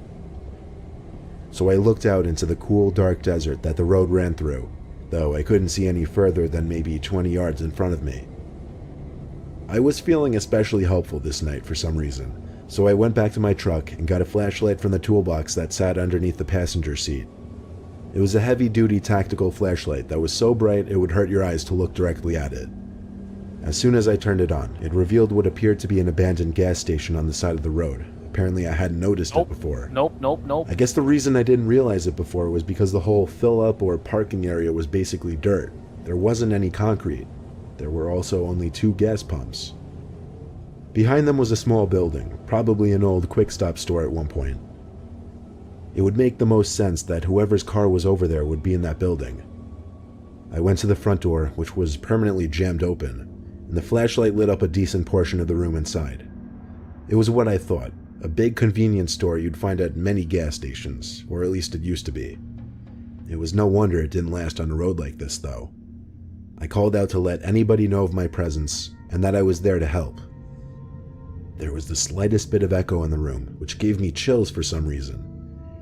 Then I heard something, probably a shoe, scrape against the floor on the opposite side of the room, behind a few shelves that were probably once filled with snack items and drinks. I called out once again, offering my help if it was needed. Then I heard a deep, heavy whisper saying, "Get out." I understood what was said immediately, but I didn't understand why whoever said it would say that. Get the fuck out. I was also hearing valid. heavy breathing in one corner of the room. It was enough to make me get the hell out of there in a get hurry. out. You should probably get out. On my walk back to my truck, this is what I heard. And there had to be at least 5 seconds of confusion. I didn't know if what I was hearing was real or not, if that even makes sense. I ran to my truck and called 911 because, to be honest, I was too scared to go back in that building. They asked for an exact location and I couldn't tell them. All I could say was that I was by an abandoned gas station on some road in the desert. They asked me to stay on the line so I could describe my location better. Get out, say But less. suddenly, the car in front of me turned on and started speeding down the desert road. I didn't even notice him get into his car. It was so dark and I was so distracted Yo, by I the swear, phone as soon as call. I hear get, I nope, ran I'm back out. into the building to see if anybody was still in there, while of course keeping 911 on the line. I went to the back section where I'd heard the voice and breathing, and I was mortified to see a fresh pool of blood on the floor. I could only imagine what had happened. I explained into the phone that I believed I'd just stumbled into a crime scene. Eventually they were able to send a bunch of state troopers to the scene. They asked me for any information I could give, license plate number, what the suspect looked like, Get what out. I thought happened. Oh, okay. All I said was it was a black Chevy Impala, early last. 2000s, and I heard a man tell me to get out before hearing a woman screaming as I left the building. There was no body left behind, but I had a few ideas of what might have happened. I'm sure the state police took some blood samples and whatnot, but I wasn't able to be of much more assistance. Shamefully, I did not have a dash cam at that point to get the license plate number, but literally the next week I installed the dash cam into my assigned truck. This was just one of those once-in-a-lifetime experiences that will always haunt me.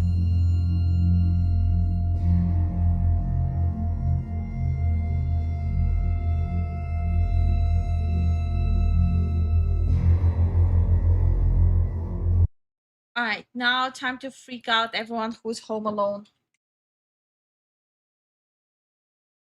Apparently, I don't know how to type home alone. I typed in home alone. No, I typed in home alone.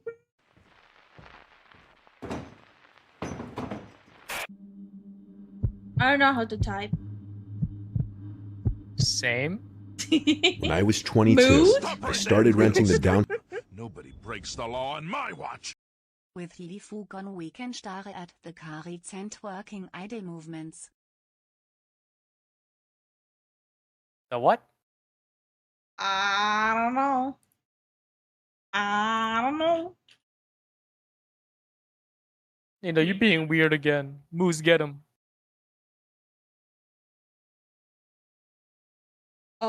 You forgot to thank him for Thank you for the super chat. so it's weird. Downstairs apartment in my parents' house just to save money, but also have a little more privacy. Even though my parents would go away a decent amount, it still just felt like I had no privacy and couldn't even have friends or girls over in peace. The downstairs apartment is separated by a lockable door in the stairway.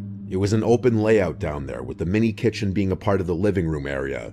There was then my bedroom, bathroom, and laundry room down the hall, and a side entrance through the living room. This happened on a weekend that my parents were away, so I could be as loud as I wanted.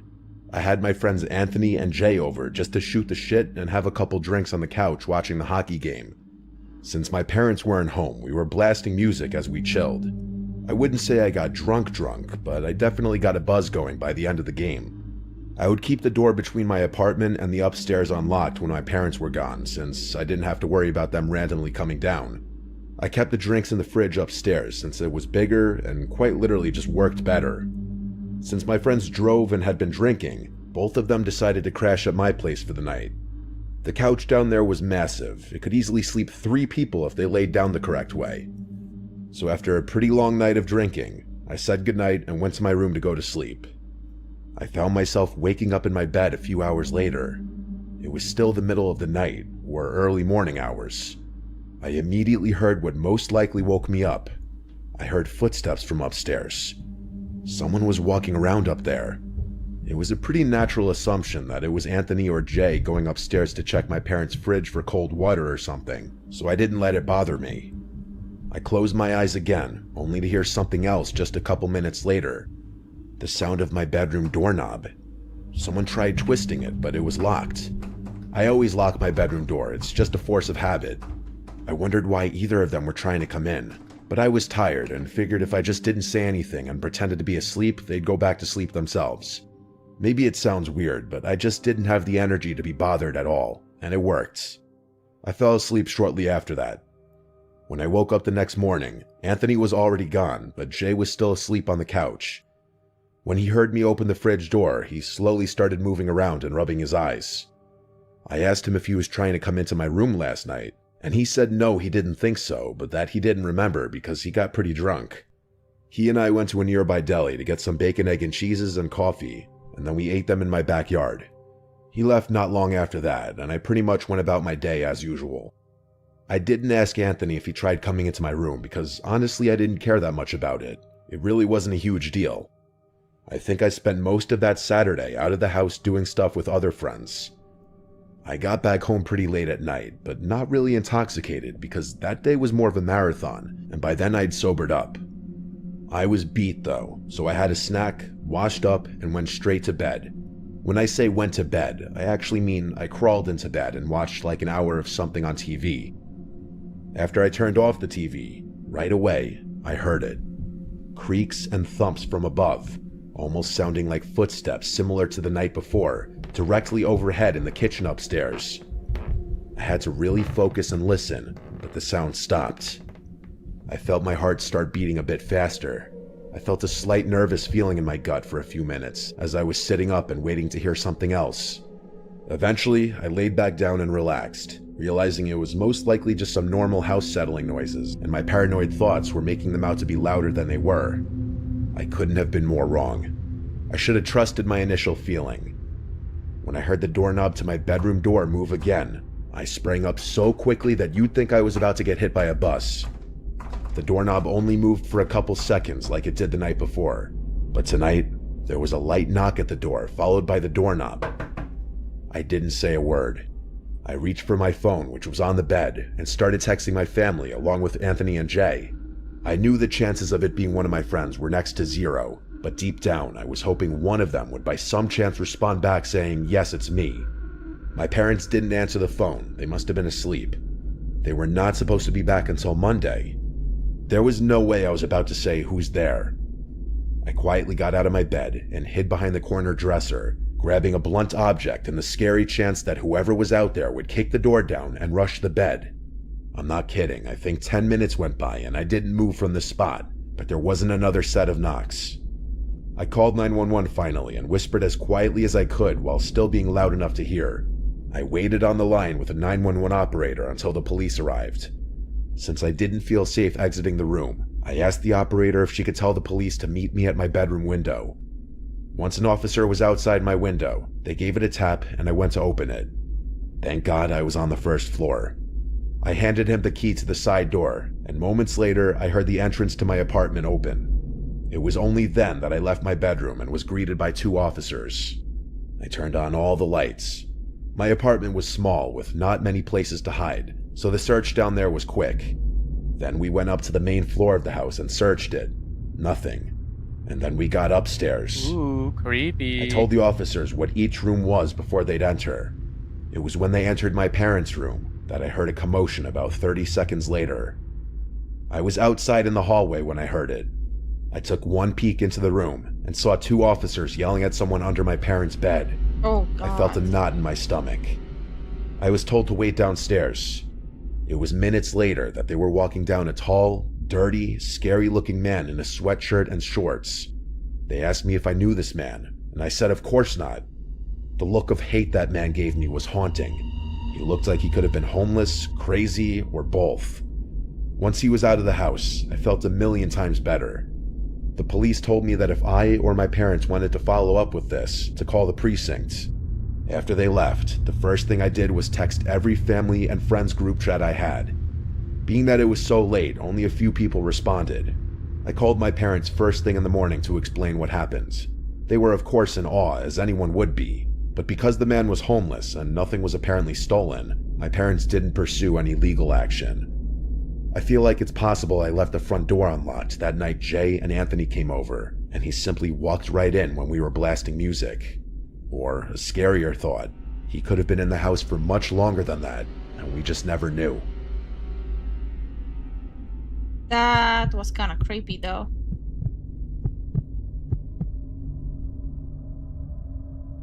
I've always loved the quiet. I moved up to this little cabin in rural upstate New York about 5 years ago, away from the chaos of the city. The place is big, secluded, and the woods stretch out far beyond my property. The nearest neighbor is miles away, and the only sounds you can hear are the wind in the trees and the occasional bird chirping in the distance. It's peaceful, and that's how I like it. Fishing is my thing. I spend most of my time on the lake that sits just behind my house. It's the perfect place to escape everything. I don't mind being alone. Hell, I enjoy it. The cabin has a huge deck that looks out over the woods. I often sit out there with a cold beer in my hand, watching the sun dip behind the trees and listen to the nighttime sounds of the woods. It's always been peaceful, until recently. It started about 2 weeks ago. I was on the deck, like usual, just staring into the dark, live alone. when I heard something. A snap of a twig in the distance. I didn't think much of it. Deer, maybe, or a raccoon. The woods are full of life, and I've gotten used to the noises over the years. But as the days went by, the sounds became more frequent. At first, it was just that, twigs snapping or leaves rustling, things I thought were just animals. But then, one night, I heard something different. A scratching sound. It came from the side of the house, somewhere near the window of the spare bedroom. It was quiet, almost like it was trying to be sneaky. I stood up my chair, heart pounding a little faster than usual. I waited, but nothing came after that. Probably just a squirrel, I told myself. But I didn't feel right. I decided to go inside and lock up for the night. The next evening, I heard it again. The scratching. It wasn't just at the side of the house anymore. Now it was closer. It sounded like it was coming from right outside the spare bedroom window. I froze, listening carefully, my nerves starting to fray. I couldn't explain it, but something felt off. I went to the window, pulling the curtains back slightly to see what was outside. The moonlight illuminated the trees, casting long shadows across the yard. The wind was still, and everything seemed normal. No animal, no person. I shook my head, telling myself that I was just letting my imagination run wild. It was probably a branch brushing up against the window, or maybe the wind. I convinced myself it wasn't anything to worry about and went to bed. The next night, the scratching returned. It wasn't just scratching anymore, though. It sounded like light tapping, as if someone were tapping on the window, trying to get my attention. My heart skipped a beat, and I jumped out of bed. I grabbed a flashlight and crept through the dark hallway toward the spare bedroom. When I reached the window, I shone the flashlight outside. 100%. 100%. Yeah, wind. Must have been the wind. Yeah. There was nothing there. I'm person, especially glad I don't live in the woods. Oh no, that's it's gonna be never too different in late to Europe. move there. Europe is different, isn't it? Yeah. Fuck. Animal, just the same empty woods. But I couldn't shake the feeling that I wasn't alone. I couldn't explain it, but something was wrong. The air around me felt thick, heavy. I went back to bed, but I couldn't sleep. Every little noise seemed louder, and every creak of the floorboard sounded like someone was moving around in the house. I stayed awake, listening, but eventually I fell asleep out of sheer exhaustion. The nights went on, and the sounds didn't stop. I'd hear them every night, always the same. A tap, A scratch, sometimes even a faint whisper that seemed to come from within the walls. I tried to ignore it, but it was getting harder. One night, I decided to confront whatever was causing it. Maybe it was just an animal, I thought. Maybe a raccoon or some other critter had found its way inside. I grabbed a crowbar from the shed out back, figuring it might be a good idea to have something in case things got weird. I went to the spare bedroom and carefully opened the door. The air inside felt stale, like it hadn't been touched in ages. I hadn't used the room in months. I shone the flashlight around the room, moving slowly, checking every corner, under the bed, behind the dresser. Nothing. I stood there for a minute, feeling like an idiot. There was nothing. It was just the same old room, empty. But as I turned to leave, I noticed something. The closet door was slightly ajar. I don't remember leaving it that way. My stomach dropped. I slowly walked over and pulled open the door. Nothing was inside, but as I shone the flashlight into the back corner of the closet, I saw something strange. A small piece of cloth caught on the edge of the wall. Oh. It was dark, torn, almost like a piece of clothing. My breath caught in my throat. I couldn't think straight. My mind raced. Was someone here? Had someone been inside my room? Most I backed out of probably. the room, my heart thudding in my chest. I slammed the door shut and bolted it. I couldn't stay in that house another second. I went outside, hoping the fresh air would clear my mind. The darkness of the woods felt like it was closing in on me, but I tried to shake it off. Maybe it was just my nerves. Maybe the isolation was getting to me. I slept on the couch that night, a baseball bat within reach, but I didn't hear anything. No scratching, no tapping. It was quiet, almost too quiet. The next night, I decided to be brave. I was going to stay in my bed, and I wasn't going to let whatever this was drive me out of my own house. But just as I was about to drift off to sleep, I heard it again. Nah, man, I would have been the first one to leave. I'm like, oh, the ghost wants the house, take it. It's yours. Yep. It's not mine no more. Yeah. It's yours. Just remember to do the mortgage payment. The tap, Don't be late on tap payments. Yeah. against the window. I jumped up, heart racing, and grabbed the flashlight. I ran to the spare bedroom, not I'd invite the party. Kuro, you'll be the first one bolting out of there. Yo, as soon as you hear a creak, he's out. Yeah. caring how loud my footsteps were. This time, when I pulled back the curtain, I didn't just see the woods. I saw a shadow. Someone standing just outside the window, barely visible in the dim light. I froze, my blood running cold. I turned around, my mind spinning. Who was that? What were they doing here? I didn't want to believe it, but there was no denying it now.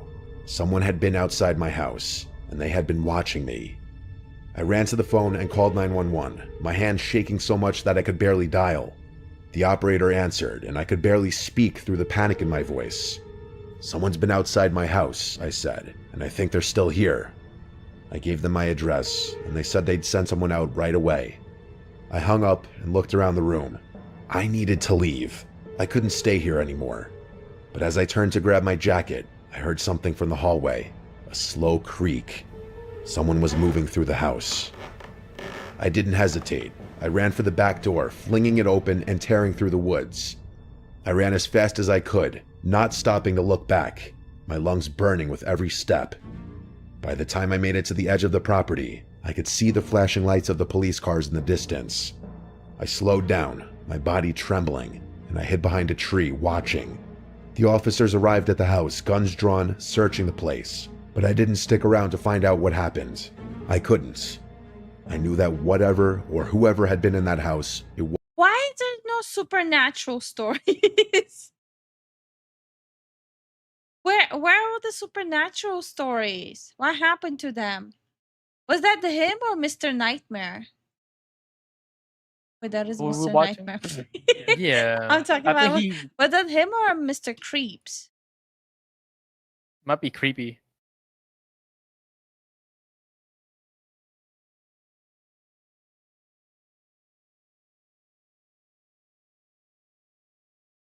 I'm just trying to remember if like he had like. Oh, what is that? Children can use drawing as a way of expressing feelings or emotions that they don't understand, But sometimes children simply draw what's familiar to them. So if a child is drawing pictures holding hands with strangers, there might be something more going on there. This is part 3 to children's drawings with disturbing backstories. Ooh, that's Martin scary. and his wife are the parents of 2 children, a 6-year-old daughter and a 3-year-old son. Martin shared with me something disturbing that he and his wife had discovered recently. Their daughter, who I'll refer to as Jess, loves to draw, and so they'd give her all the art supplies she'd need to keep her quiet and entertained for hours. They have an entire Crayola backpack full of art supplies that Jess uses, filled with markers, colored pencils, crayons, and construction paper. Jess has piles of drawings in her room and even in her backpack, and most of them are normal, innocent drawings. However, one day Martin found a picture in Jess's room that he was kind of confused about at first.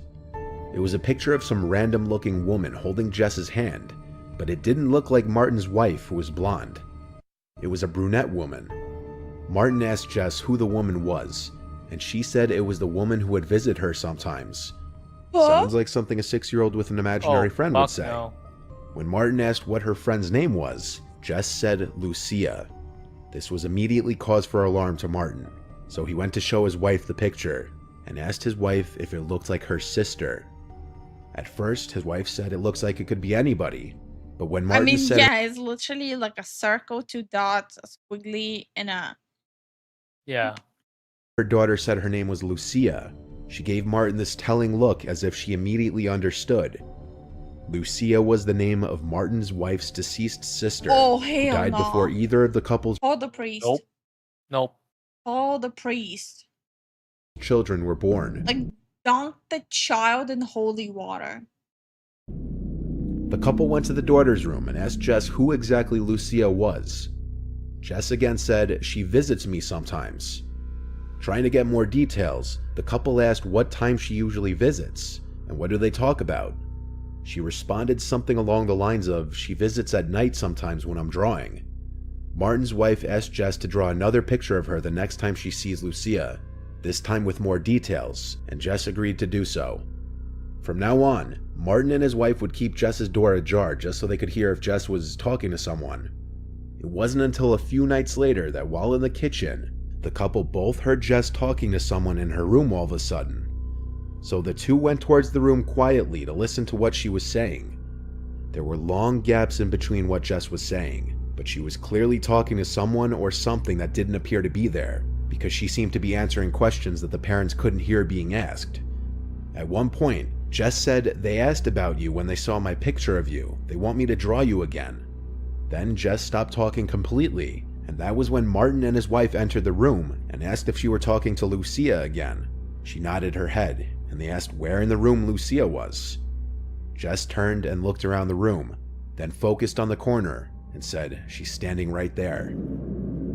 Hell no. Nope. Martin and his wife looked in the corner of the room, to nothing. Priest. Yet both of them agreed they felt an uneasy feeling in the room and were extremely uncomfortable. Martin's wife said softly to Jess to draw what Lucia looks like right now, down to every last detail, and after Jess said, "Okay, Mom," the couple left the room. Jess didn't speak anymore, and the parents were left feeling a little uneasy. It was a short time later that Jess called her mom back into the room, and so both Martin and his wife went back to her room, and she presented a new picture. This picture confirmed the couple's fear. This was the photo. In this new photo, with a lot more detail, Jess drew Lucia to have blue eyes, a small mole above her lip, and dressed in white. Lucia was buried in white, and had blue eyes and a small mole above her lip. Martin's wife was never close with her sister, having only attended the funeral for a short time, and so Jess had never learned of her deceased aunt yet. There were also no pictures around the house that she could have seen.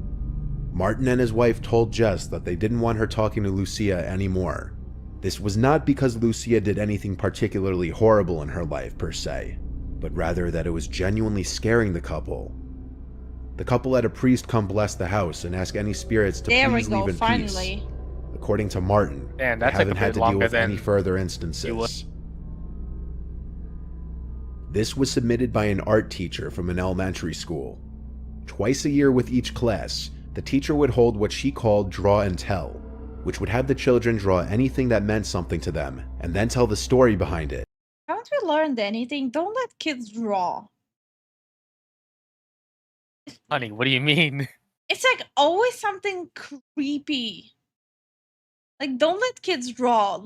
Once they get older, then they are allowed to draw. Honestly, remove art classes from kids. This was with a third grade class. As most students were drawing pictures of them and their families, or pictures with their pets, or any other number of things, one boy was drawing what looked like nothing but fire. The other kids at his table were noticeably glancing over and laughing at him as he did it, and as the art teacher noticed this, she went over to the boy and asked him why he was drawing fire. He's supposed to be drawing something that means something to him. The boy said, "I know, I'm not finished yet." So the teacher let the boy continue to do his thing. As the students were finishing up their drawings, the teacher came back to the boy and now noticed that the boy had added a house to the drawing. Oh no. The teacher asked the boy to come with him to the hall, and she took the drawing with them. When in the hall, the teacher asked the boy why he was drawing a burning house, as this was completely inappropriate for a draw and tell. The boy replied, "No, it's not. This is the house my parents tried to burn down with me in it." The teacher was speechless and didn't know what to say. Hey, yo. She kept the drawing and told him to take his seat, and told him we're not going to do the draw and tell. When they re-entered the classroom, she sat at her desk for a moment, fighting back tears, and eventually announced to the class that everyone would be taking their drawings home with them instead of doing draw and tell. Oh, poor kid. This one comes from another parent who wanted to remain anonymous, so all names will be made up. Brad and Jane are the parents of Molly, who was 5 at the time of this happening. Molly is a quiet and well-behaved girl according to her father, which makes this story even creepier. Brad and Jane's bedroom is right next door to Molly's. The night the strange events began is when Molly came to her parents' room and said she's scared that something's in her closet.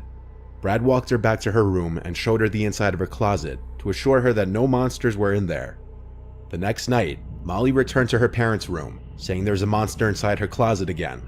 This time, Brad and Jane let Molly sleep with them, and then the following day, Molly drew a picture of the alleged monster she was seeing and showed it to her parents. Brad stated the picture admittedly creeped him out. Nope. Till this point, this all just seems like normal child stuff. Until one of the next nights, when Brad Yeah, no. The second you see your kid draw shit like that, call the priest, call their exorcist, call the Vatican. and Jane woke up to Molly crying and screaming, And get the Pope on speed dial. they ran to her room to Oh, see what bless was the child. wrong, and she said, "I'm bleeding," as she had her shirt lifted up. On her back were what looked like 2 scratch marks. Molly claimed it was the monster. Brad tore the bedroom and the whole house upside down looking for anybody that could have done it. When the house proved to be empty, Brad and Jane had no choice but to assume Molly probably did it to herself somehow, either intentionally or accidentally. But as time went on, and the couple had time to think about it, the chain of events seemed too crazy to just be coincidental. While the couple had Molly ease back into sleeping alone, Molly never changed her story that the monster was the one to scratch her back. To make her feel better about sleeping alone, they moved Molly's furniture to the spare bedroom and made that one her new room. Molly came to her parents' room a couple other times in the middle of the night, but both times Bro, Kuro, that is like the old one-liner creepypasta from Reddit. Calm your tits. You're not original. Actually, it's a very old one-liner. There used to be like this popular trend on forums, like one-line creepy stories. And yeah, one of them was there's no monster there. Um there's a monster in the closet, there's no monster there. Looks in the closet and your kid is crying while saying, "Mom, Dad, there's a monster in my room." It's like a very old. I don't get it. They walked into the room. The kid is crying in the room, saying there's a monster in the closet. The parents check the closet. Their kid is in the closet, saying there's a monster in the room. You don't get it? No. Oh my god, the monster is the one in the room, saying that the monster is in the closet. Oh. Okay, babe, it's a good thing you're beautiful. Okay. When asked if she saw the monster again, she said, "No, I'm just Do I really want kids? I don't know. Yeah, like kids are okay after like 10 years old. Before that, like, bro, nah. scared." Luckily, no bodily harm was done to her in her sleep again. This following picture and story was submitted by Giovanna, who had found this picture on her desk in her room because she allows her 7-year-old brother to use her desk to draw on. She found it strange from the beginning that her brother would leave this on the desk in the first place, because normally he would take all of his drawings with him back to his room and hide them. But since he left this one, she felt like he wanted for her to see it. Upon taking a look at it, it looked like an innocent enough family drawing done by a 7-year-old. But then tucked away in the corner is a black figure labeled the Taking Man. Giovanna left this on her desk for a couple of days before she noticed the man in the corner after looking at the drawing again. The man is on a swing, but the family doesn't have a swing set. It could just be chalked up to the child being 7, but he had never asked their parents for a swing set. Yeah, chalk it up. The child is 7. That means the child is retarded. It's fine. Mystery solved. What's the logic there? Nor expressed any interest in one in general. Underneath the mysterious man labeled Taking Man appears to be some object which Giovanna thought may resemble a window or some kind of door in the ground. So she went outside to go check out the lawn for any sort of door, window, anything. But there wasn't anything. A few days later, while in the bathroom, which was across the hall from her brother's room, Giovanna was washing her face when she heard her brother giggling and talking. This could have just been him playing with his toys by himself, but still, after finishing up her skincare routine and rinsing off her face, Giovanna went to go check on her brother. His door was cracked open a bit, so she looked in and saw him on the ground talking to something under his bed. She quickly opened the door, and her brother got up and sat on his bed and turned his head to the TV. Upon asking him who he was talking to, he said he wasn't talking to anyone. Under the assumption he was just playing around, Giovanna went to sleep. The next morning, her brother woke up holding an empty glass, asking if she could fill it with chocolate milk. And so Giovanna went downstairs to fill his glass and come back up with a couple snacks for herself. She went into her brother's room to oddly enough see him fast asleep. She woke him up and handed him the glass, and he insisted that he didn't ask for it. She knew he did though, so she didn't argue with him and left the glass next to his bed. That night around 4 a.m., Giovanna woke up to hear her brother talking again. So she went across the hall to her brother's room and peeked her head inside. And the last thing she remembers is hearing her brother talking to someone and seeing a black shadow in the room. What the fuck? The next thing she remembers is waking up in her bed the next morning. Hell no. When confronting her brother, he denied any recollection of talking to anybody last night. When Giovanna decided to tell her parents about the drawing and what she thought she witnessed the night before, they had a talk with him, and he told them that the person in the picture is the Taking Man, and he takes things and brings them back. I really trust him, he's my best friend. He also gives me red berries, I think they're called cranberries. Now he won't come back. Giovanna doesn't know if what she saw in her brother's room was a dream or not, but she remembers it vividly and says it didn't feel like a dream. And yet, if it weren't a dream, she has no recollection of what happened after she saw that shadow in her brother's room. Her little brother hasn't spoken of the Taking Man since.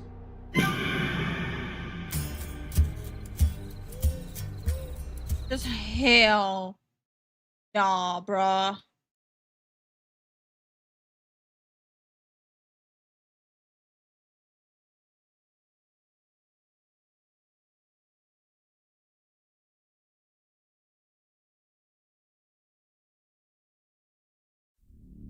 Everyone's gonna sleep so well today.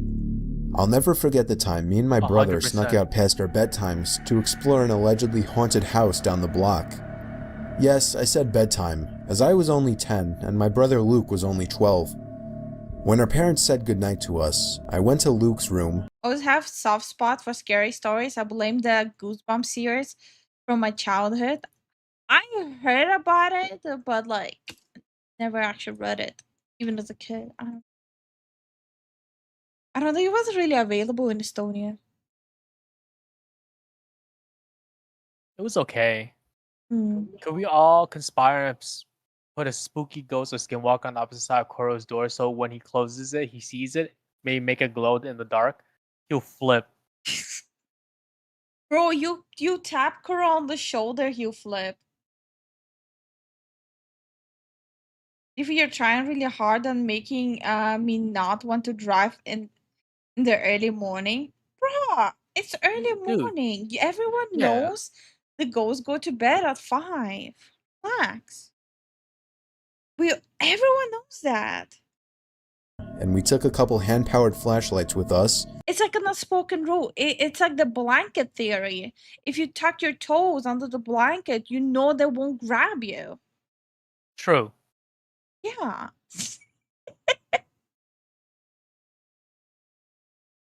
4 a.m. in the morning. Well, then you're fucked, Kuro. I'm sorry, buddy, but like, we'll It's remember winter. you fondly. The sun comes up around that time. I'm glad the room I sleep in has so many dark corners. I'll get plenty of sleep tonight. Gavin, just don't let your tippy toes stick from under the blanket. God damn. And hopped outside through the window. Luckily, his room was on the first floor. Those hand-powered flashlights worked by constantly pushing in a little trigger that would create light inside the lens. They were noisy. I think at this point I'm like paying more attention to the stories than the drawing. I'm like so invested. 1 second, I'll be right back. You can entertain them for now. Okay. But yeah, holy crap, these stories are kind of based. Huh? I can't hear you. Yeah. Hey, Dead Man, how you doing? I bring donuts and coffee. We don't do that here.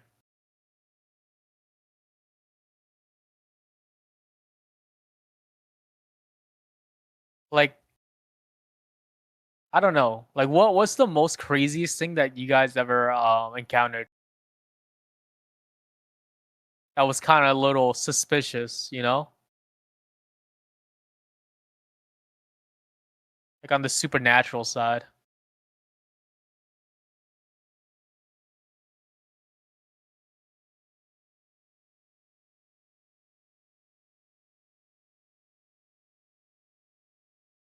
Because I already told my story, so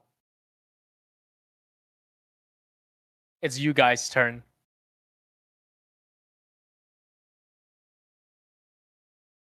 Speaking of donuts, where's good old Billy? He's around here. He's probably lurking now.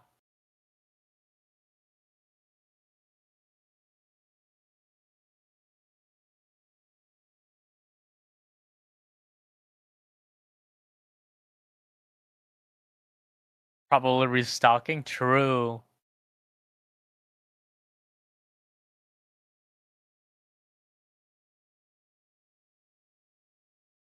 I'm not allowed to talk about it. It was during my former career. That's all good. Yeah.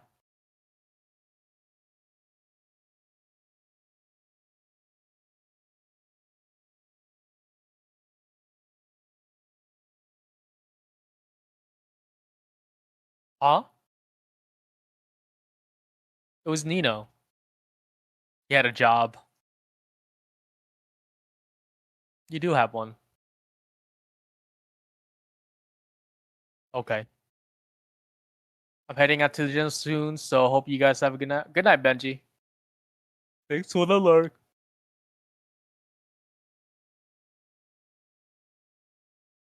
The craziest story I had was around a couple of weeks ago. I was laying in bed, something kept on shoving me and tugging on my head. Damn. Hi, Jersey. How you doing? How you doing, JRC? And good night, Benji. Get those gains. So I'm back. Welcome back. Easy as hell, but they were convenient. Once we were outside, we just walked down the block, and in 2 minutes we were there. It was rumored by all the neighborhood kids and teens that the place was haunted. Everything about it was creepy. The older, more antique design of the house, the isolation from the rest of the houses, and the broken windows and rotting wood. It seemed perfect. Look at John coping his ass off. These stories are so boring, but I keep looking over my shoulder. Shut the fuck up. I'm not afraid, you're afraid. It's not late for some Marvel zombies. I mean, it is. For a horror movie. We went around to the backyard. This was all my curious and confident brother's idea. I was scared shitless. The door was locked, as expected. I felt a bit of relief, thinking we might just go home, but my brother made a shocking move next. He grabbed a plank of wood laying in the grass and began smashing the already chipped window. Eventually there was enough of an opening to unlock it and slide it up completely. We hopped inside and began cranking those noisy-ass flashlights. Immediately after entering the house, we both picked up on the fact that it was like 90 degrees in there, which was odd as it was a September night in the mid-70s. There was no graffiti or anything anywhere. In fact, it was relatively empty besides a few pieces of furniture that were clearly not worth taking along. It seemed we were the first to enter the house, shockingly, or at least from the back. We went upstairs to the main floor from the little den area and continued cranking the flashlights. That's when we heard the slightest crack in the floorboards from right above us. We both jumped. The stories with like accommodating like videos are the scariest part. Oh yeah. Tugged for Luke to leave, but he told me the place is old as hell. It's just house noises. And hi, Nico. I stopped cranking the flashlight at this point, Hey, Nico, and how you I doing? urged Luke to do the same, but he only called me stupid for suggesting something so ridiculous. Then there was another crack in the floorboards from above us. He began walking upstairs. I didn't want to go up there, but I was not. Did anyone else used to like, as a kid, break into an abandoned house and use a Ouija board? No, that sounds like a bad time. Me? You did that? Yeah. Why? Where's Oh my freaking gosh. Not about to stay down there alone. I followed behind him to the upstairs. There was a door that led to a room right above where we were standing. I begged him not to open it, but he must have just wanted to be the big, tough older brother. He began to reach for the doorknob while still cranking the noisy flashlight, but then he stopped. I was confused. I could see in the dark he was moving his ear up against the door, listening for something. Silence. Then, the most deafening, nightmare-inducing moment of my life. A single bang on the door from the other side sent my brother staggering into the wall in pain, covering his ear. We dropped the flashlights and ran straight out the back door and back home. We were so loud when we got back that our parents found us out. We told them what happened, but they naturally didn't care and grounded us both for a week. 2 nights later, I woke to the sound of something from outside my window and a glare of brightness sneaking in through my slightly opened blind. I sat up, and my heart sank when I realized it was the sound of the crank to my flashlight. I stood up and looked out the window, and that's when it stopped. There was Oh, good job. You brought the ghost back in your flashlight. Good job. Yep, good job, bro. nothing but complete blackness out there after that. I woke the next day barely remembering what happened, and I still hope today that that part was just a dream.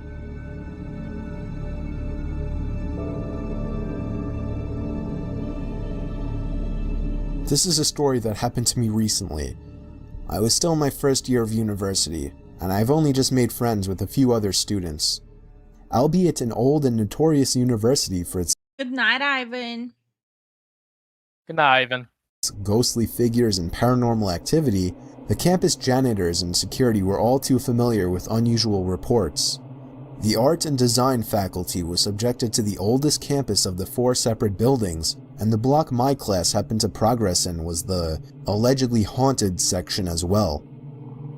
It was late in the afternoon, just before 5, and my friend needed to use the restroom. She asked me to accompany her, and I obliged, seeing it as an opportunity to rest my eyes from the strains of the projector. She rushed into one of the stalls, and I waited outside the bathroom.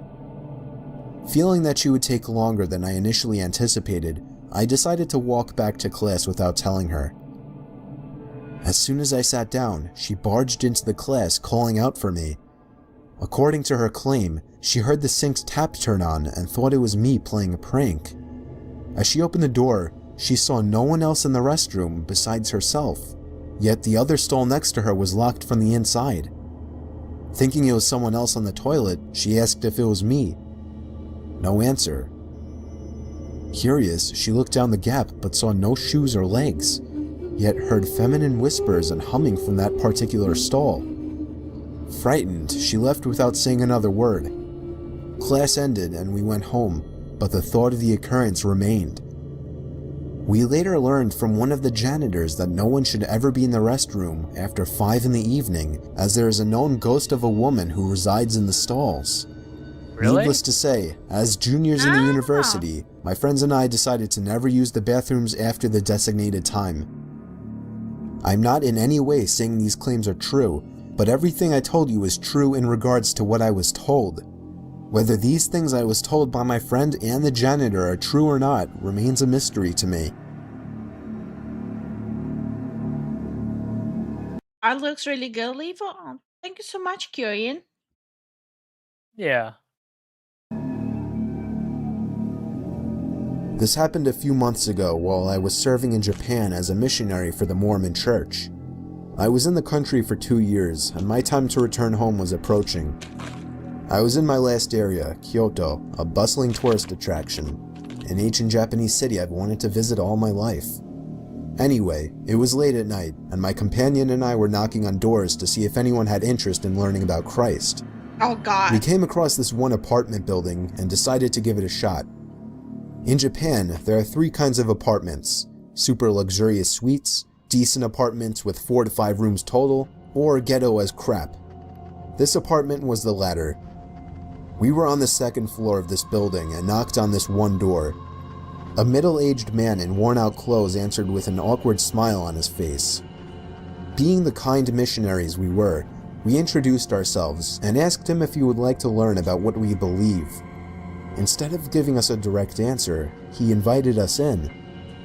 Usually, in missionary work, this is a good sign, but upon stepping foot into that apartment, I knew what we got ourselves into. This apartment reeked with the smell of marijuana and urine. His apartment was puny: a small entryway, a door on the left leading into a bathroom, a small kitchen to the right, and a small multi-purpose room with a small kneeling Yeah, I'm pretty sure that's a luxury apartment in New York and Tokyo. Oh, yeah. table, TV, and bed. That's it. Judging by the way he was behaving and most of the decor in his apartment, I knew this guy definitely had some sins worth confessing. He sat us down on either side of the table and started to rant on about how he hates Christians and wants to kill them. That made my companion and I tense up a bit. But the man was plastered. In the time this was going on, he drank like 10 times his weight in booze. We just prayed and hoped he wouldn't recognize who we were and what he was telling us. Then he said, "I'm going to tell you a secret and you can't tell anyone." He then pulled out from under his bed a box. He opened it to reveal thousands and thousands of dollars worth of Japanese yen, and yes, it was authentic. We even examined it. This man was an illegal drug lord who worked with the Yakuza, the Japanese mafia Holy. group. We then realized that if this man knew what he just did and showed us, The dude's fucked up. They fucked up. And good night, Kieran. Good night, Kirian. he would kill us for sure, or at least take us hostage. My companion and I feared for our lives and tried to come up with an excuse to get away, but he wouldn't let us go. He kept ranting on about irrelevant things and saying how Christianity was an evil cult of some kind. We tried to explain our side of the story, but there's no use in reasoning with a drunk drug lord who works for the Japanese mafia. It then got to the point where we practically had to run for the door. We said we were leaving, stood up, and quickly walked over to the door. The guy then stood up and began to reach for something in a box, but we never saw what it was. As soon as the door closed, we bolted home faster than we ever had.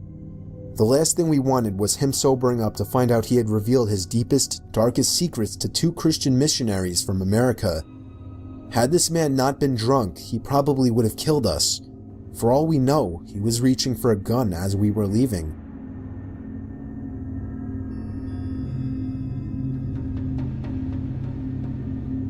When I was 15 years old, I was home alone one night for whatever reason.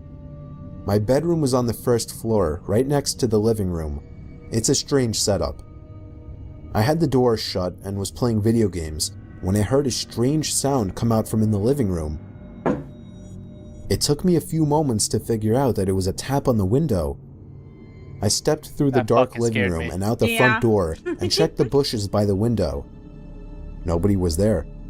I went back to my room with the door open and resumed playing the game. 5 seconds later, another knock on the glass. This time I ran to the front door barefoot, ready to chase the pranksters. But again, no one was in the bushes. No one was even in sight. I chose to just ignore it from here on out. And they didn't call the cops? Nope, they're pussies. Yep. Wait, Dragon Rider, I think you typed it in the wrong chat. Wrong chat, bro. One time we had a jack-o'-lantern that never rotted. It just sat in a compost pile until late the next summer. My grandpa said it caught an evil spirit. Wait, maybe it did though. Holy. On my way back to my room, there was another knock. I ran over to the window to try and catch them. There wasn't anyone outside, but I felt something right above the tip of my toes. I looked down and saw the dark shadow of a figure sitting down by the window. I think I was back in my room in a matter of 2 seconds with the door locked. I was hiding under my bed trying to call my dad. The knocking on the glass continued from outside. When I explained to my dad, he called me crazy for not calling the police, so he told me he would for me and to wait in my room with the door locked. I'd say about 5 minutes later, the knocking stopped, and 10 minutes later, the cops arrived. The figure was gone, but there were no signs of entry or exit, as all the doors were locked and all the windows shut. Still, we haven't seen or heard of anything since then, but it's still creepy as hell to think about. Yeah, just a little. Just a tiny bit. I went a little crazy with the chips. I get too into the stories. I blame everyone else except myself. As you should. That's how it works. Oh, the deep web stories. Yes. How that art is awesome. Oh, thank you. Thank you, John.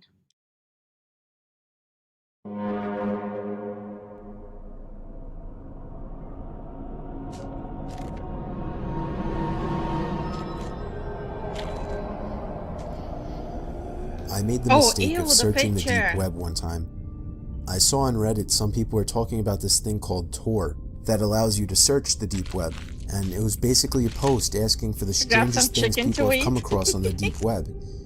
It intrigued me, some of the things people have found, so I went along and downloaded Tor. Someone on Reddit posted a link to a basically hidden wiki with a bunch of useful links to the dark web. I was shocked at how many child pornography links there were. Ew, yeah, there's a lot. I did my best to steer clear of anything like that. I did come across a link that took me to another page with a bunch of links, called the Black Pages. The page was black with a bunch of red and yellow links. The red pages seemed to be the strangest. There was one link called Personal Assassin, and another called Dead Pets. Reading some of those links, I realized how A messed lot of people on like the surface levels of the deep web are just cops. up this whole deep web thing really was. I clicked a yellow link and ended up at yet another page full of links. There, I found something that seemed interesting. It was called the Secret Society chat. I clicked on the link, and it took even longer than all the other pages took to load. white screen for a good minute before the page finally turned black and a chat box popped up. Next to the chat box was a black video screen. I wish that I had just clicked the back button at that point, but instead I typed "hey" in the chat box. What happened next was weird. Someone wearing a mask sitting in a dark room popped up on the screen. I felt like my heart stopped when I saw my face pop up on the screen as well. The website was using my webcam even though I naturally keep it off. I covered it with my thumb and tried to close the page, but at this point my taskbar was gone, along with the minimize and exit buttons at the top of the Tor window. I tried hitting Ctrl-Alt-Delete, but it did nothing. And then there was a muffled, distorted voice coming from my speakers. I could only assume it was the guy in the mask speaking. He was masking his voice with some kind of voice changer. I clearly remember, he said, I still see you, James. My heart sank. He had said my name. I began holding the power button on my laptop, and it felt like an eternity before it finally cut power. I didn't know if I should report what happened to the police, but from what I knew, everything was anonymous with Tor, so it didn't even seem worth it. It was obviously just a low-life hacker. I went on with my life after deleting the Tor browser from my computer, but about 2 weeks later, my mom threw a letter in my room. She told me it came in the mail for me. There was no return address on it. I ripped the letter open and unfolded the paper tucked inside. In huge letters that filled the paper were the 3 words, "Don't come back." I felt like I was going to throw up from the sickening feeling it gave me. And this is why you don't go deep web surfing. Bro, there's like whole stories and stories about like people regretting going there. So bad. Crumpled up the paper and threw it away. I didn't call the cops as it seemed pointless, and I didn't tell my mom because it would only cause her to panic.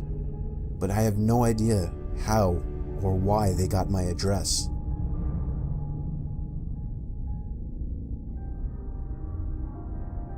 My worst experience on Tor was stumbling upon a horrific, sickening page called Human Experiments. I don't remember where exactly I found it. It was buried deep somewhere in a link archive page. The homepage described the content on the site. I was distraught at what I was reading. It said in a red, bloody font, "The experiments conducted for this website are to prove that not all humans are born equal. The people chosen to be experimented on were usually homeless, but also the unfortunate souls that happen to get caught by these sick fucks. These so-called experiments ranged from starvation and water restriction, reactions to extreme pain and torture, infections and diseases." Hi Stealth, how you doing? Hey, Stealth, how you doing? Oh, what did I come in on? It's our pre-Halloween day. And tomorrow we have our Halloween day. How you doing though? And even infant tolerances to x-rays, pain, and heat. I had seen all those horrific shock videos like 3 Guys, 1 Hammer, so I thought I would be prepared for what I was going to see. The fuck is 3 Guys, 1 Hammer? I wasn't. You know what? I don't want to know. I made the mistake of clicking on the first link to the experiment photos. I honestly had to retain the urge to puke. I don't want to even give a description of what I saw, but I'll just say, there were innocent victims, people just like you and I, going through horrible, horrible things that nobody should ever go through. Against my better judgment, I scrolled the entire page, and it only got worse. Pretty soon a whole section dedicated to infants and toddlers came up. Oh, ew. I had somehow made it to the bottom of the page, and then a little box popped up on the screen. I didn't know what it was until a line of text popped up. The text said, Yeah, Moose, I think you're just a little broken. Plus, it's not as scary if there's like a whole group sitting and listening, or you're interacting. That's true. "You enjoy the site?" I realized it was a chat box. I typed, "Who is this?" The stranger promptly replied, evading my question by saying, "What was your favorite part of the site?" I asked the same question again. This time he actually acknowledged my question and told me he was the site owner. I told him that this was sick and inhumane and that I would report this site immediately. That was my biggest mistake, telling him that. Yeah. Because after a short pause, he finally said, I see your name is Michael, and you live in Massachusetts. He was right. But instead of clicking out of that browser right away, I typed in, "No, you're wrong." About 10 seconds later, he typed something that made my heart feel like it shriveled up. And that was my address. My complete, correct home address. That shit His is final so easy words to were, get though. "Have a nice day." I closed the browser and slammed my laptop shut. I called the police first thing before even telling my parents. When the cops got to our house, I explained everything to everyone at once. They wanted to see my computer since I didn't remember the link to the website. Unfortunately, the Tor browser doesn't save your browsing history, so I couldn't even help them in shutting down this website. The cops told us that if what I said was true, that we should find another place to stay as soon as possible. Thankfully, this was around the time that we were looking to move away anyway. I couldn't believe how fast my parents were able to sell the house and find another. I apologized to them every day for a month after this happened. I hated to have to make them go through this all. I liked to think the guy in the chat was just bluffing, but I couldn't take the chance. I don't think anybody should ever look into the deep web, as there is no good to come of it.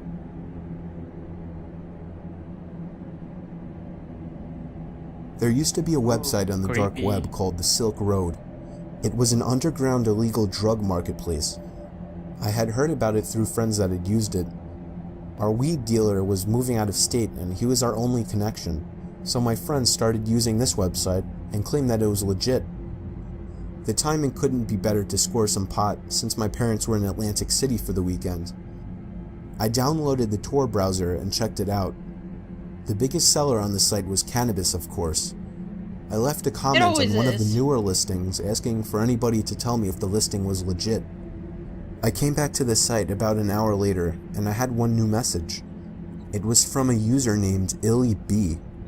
He saw my comment and offered to sell me an ounce for a really low price, but he only does local. I've done local deals before and I've never really had a problem with them, so I told him that I was in Washington. Turned out he lived only about an hour away from me.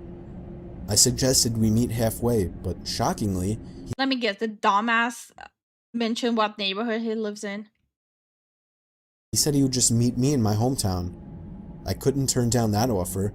Yep, he did. He said he would be over after work around 9 o'clock. I told him to meet me in the Wendy's parking lot. He asked me a bunch of weird questions like my address, who I live with. How you doing, Matoki? I definitely didn't want to give my address to a pot dealer, and I lied and told him I lived alone. A little bit later, he texted me telling me he found a much better place to do the deal. It was behind an old closed-down retail store at the edge of town. My sketchiness alarm was going off, but I was so desperate to get that grass. I knew exactly where that building was, so I drove over and got there within 5 minutes. I parked the car behind the building, but couldn't see anyone else there. Then I got a text saying he was on his way. That made no sense, because if he lived an hour away, how would he know of this place? I sat there for like 20 minutes trying to get another response from him, but he never answered. I decided to just give it up. I had a feeling something sketchy was going on and that I should just leave while I still could. It took me 10 minutes to get back home. My front door was open. I knew I had shut it, so I was worried that my parents had gotten home early. I parked my car in the driveway since my dad didn't take it and went back inside. The light upstairs in my parents' bedroom was on, and I heard some kind of shuffling noise. I shouted "Mom" and "Dad," and the noises stopped. The door to the room slammed shut, and I knew something was wrong. My dad's car wasn't even in sight, and now he's not answering. It took me long enough to realize that whoever was in there wasn't either one of my parents. Since I'm a straight-up idiot, I grabbed a carving knife from the kitchen and charged upstairs to my parents' room. I practically almost broke down the door after slamming it open. I didn't see anyone, but I right away picked up on the fact that my mom's jewelry case was opened. I grabbed the phone in my parents' room and called 911, but something grabbed me from under the bed. I used the knife in my hand to stab their arm, and the man under the bed began to scream in agony. Since it was a corded phone, I couldn't leave the room with it. All I had time to tell the police was that someone broke into my house and then gave them my address.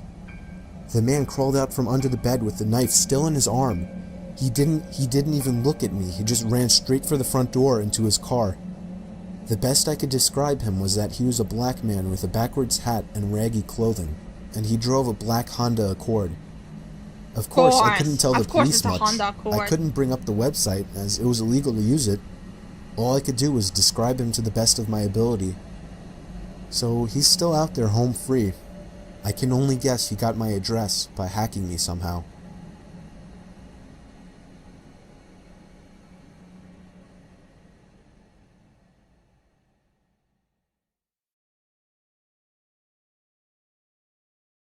That was good.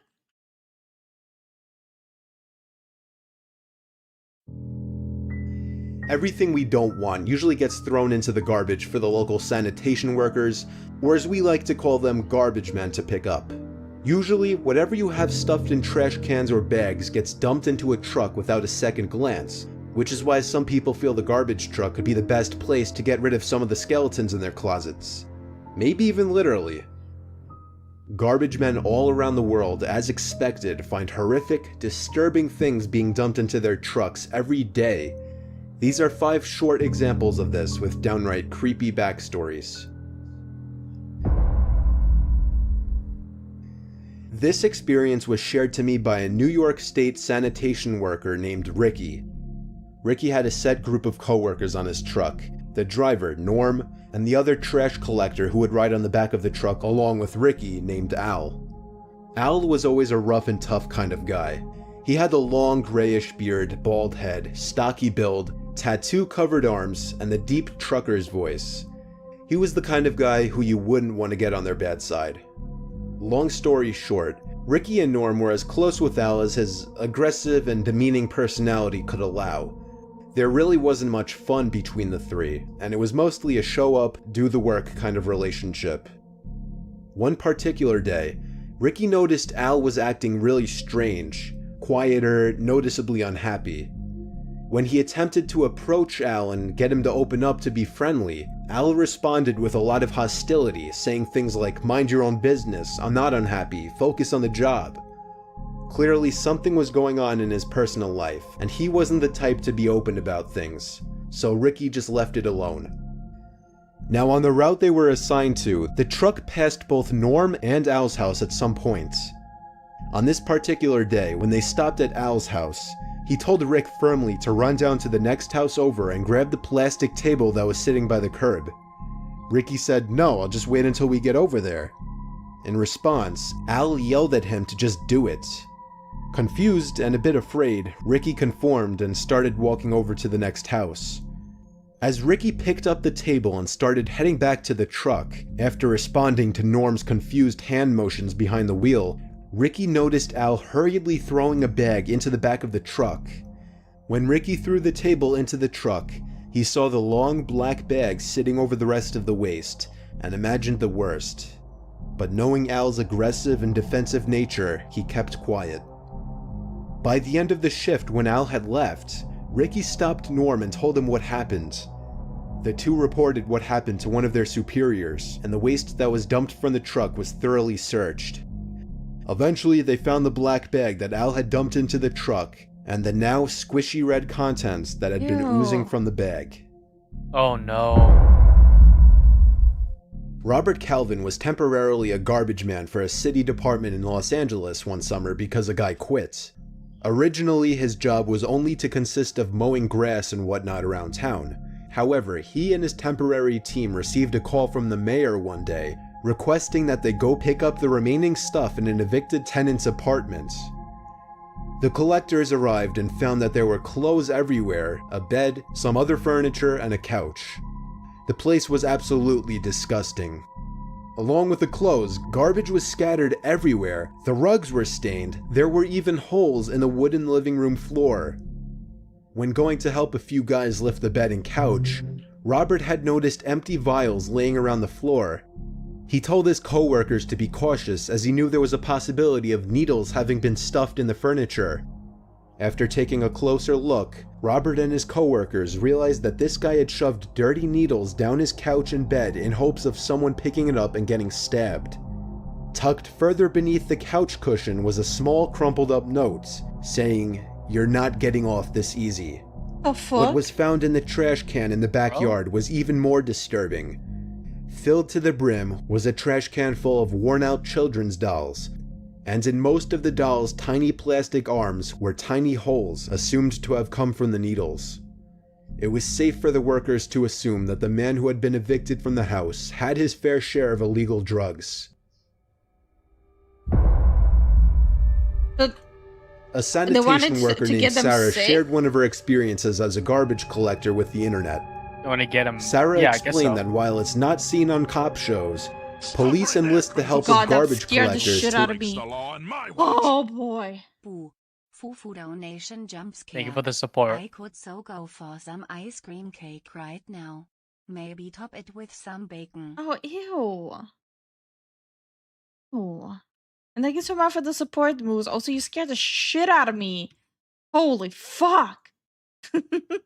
look for crime And scene thanks so much evidence for and the collected support. waste.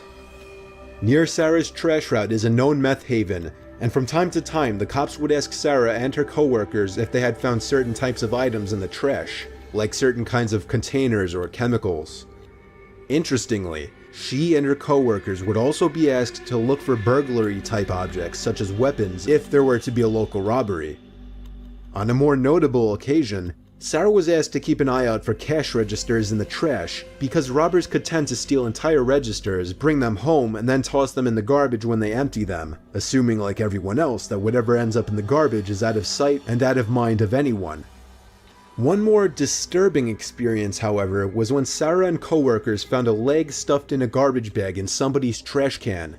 On that same day after the shift when police were notified, it was discovered that Sarah and her co-workers had picked up more than one body parts. In fact, the body parts had been dumped strategically around town in random houses' trash cans, and they needed to search all of the trash to find the whole body. Oh, dear God.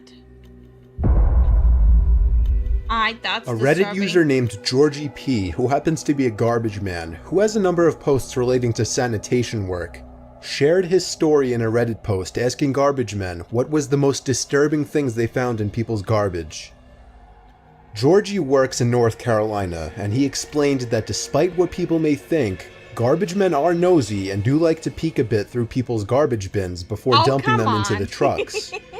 Well, one particular day when he did that at a corner house in Winterville, North Carolina, he found a white, half-sealed plastic bag, and through the opening up top was a sketchy-looking picture of a young girl. No. Georgie took the bag out, opened it, and found that there was at least a pound's worth of images of the same young girl who appeared to be about 13 years old. He called his co-worker over to check it out with him. Some images were school portraits, but most of the others were a lot creepier. Most of them seemed to have been taken without the girl's knowledge. Some appeared to have been taken through an upstairs window aimed to a house across the street, specifically zoomed into a room with the light on, and with the same young girl getting dressed in her bedroom. It seemed as they went through the pile, the images only got more and more disturbing. Georgie told his coworker to call the police as he continued flipping through the images. The creepiness levels peaked as high as they could go, however, when Georgie held up an image that was taken in a dark room. It became clear what it was very quickly. No. It was a picture of the little girl sleeping in her bed, taken by somebody standing right above her bed. Bro.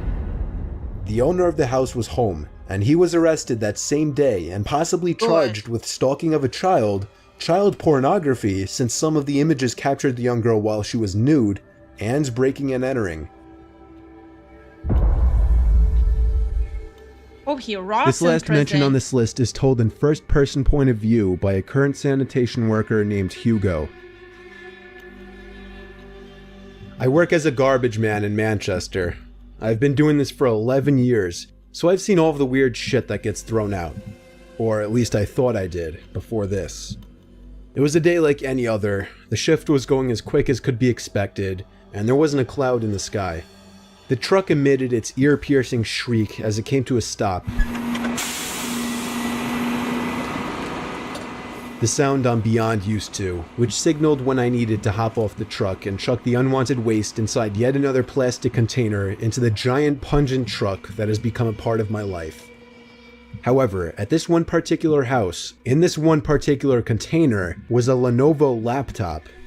I picked it up, and it seemed to be in pristine condition, besides the grease and the little pieces of food that it had collected from sitting in a garbage can, but rubbing it off with my heavy work shirt, it was about as good as new. I naturally took a look at the house to see if the owner saw me take their laptop, and to my surprise, there was somebody standing by the window behind the partially open curtains. He was kind of peeking at me as if he didn't want me to see him. It was actually quite disturbing.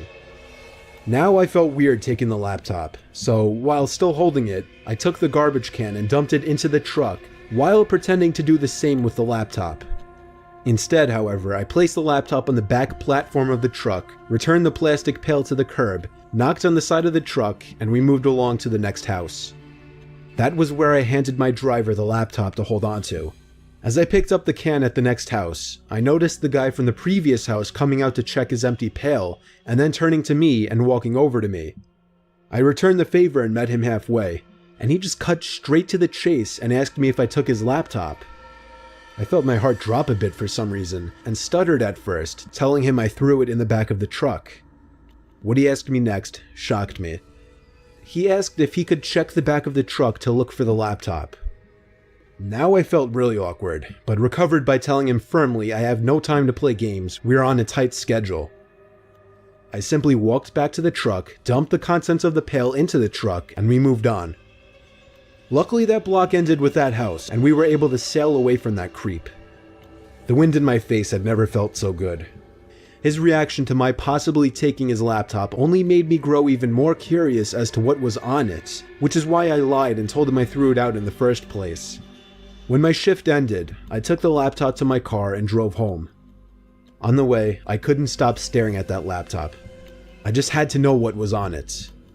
I pulled to the side of a deserted road and turned on the laptop, which surprisingly had battery left. The computer loaded up fast, like less than 30 seconds, and there was no password to the account, which was just titled Roy. I was wondering why he would throw this away. My question was answered very quickly.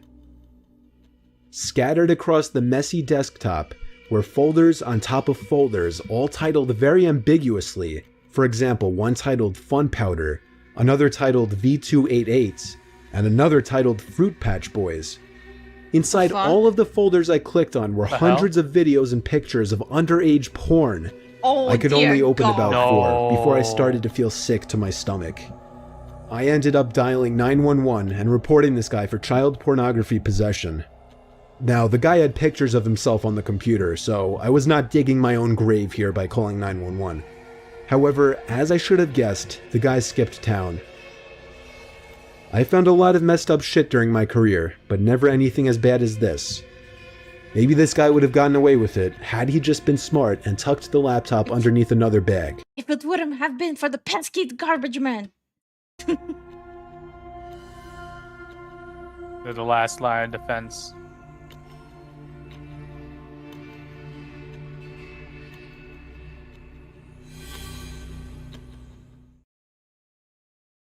That's creepy though. The kind of shit they probably like have to experience. Crazy. Oh, time to put you all into Thanksgiving mood. Yes. Number 4.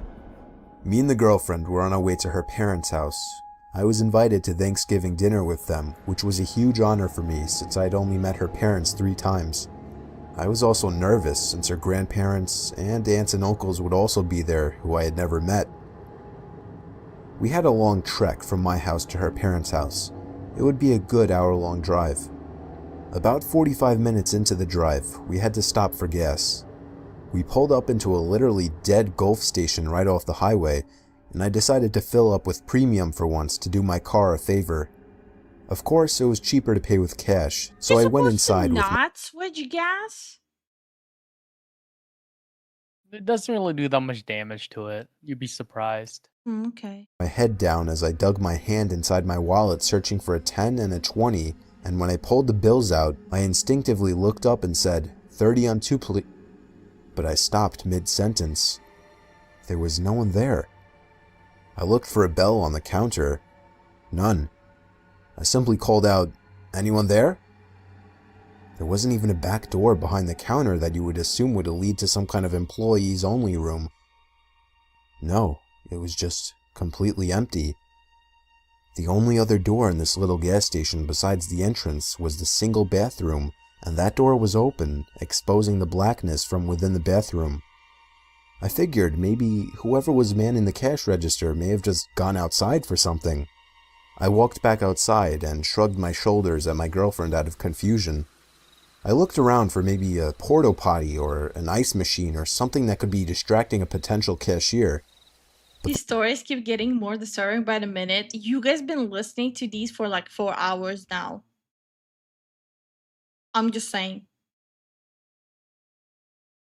Also, I realized the time it's... It's actually literally like the end of our stream. I just realized it. Yeah. It's late. Yeah, well, I'll finish this video. Then I'll call it a night. Okay. I'll head to bed first. Even though I'm already done, I'm out of ideas what else to add here. I gotta be honest. Alright, good So night. it kinda is what it is at this point. But it's good though. Is it though? Yeah, it's very good. Is it though? Is it though? Is it though? Yeah. Good night.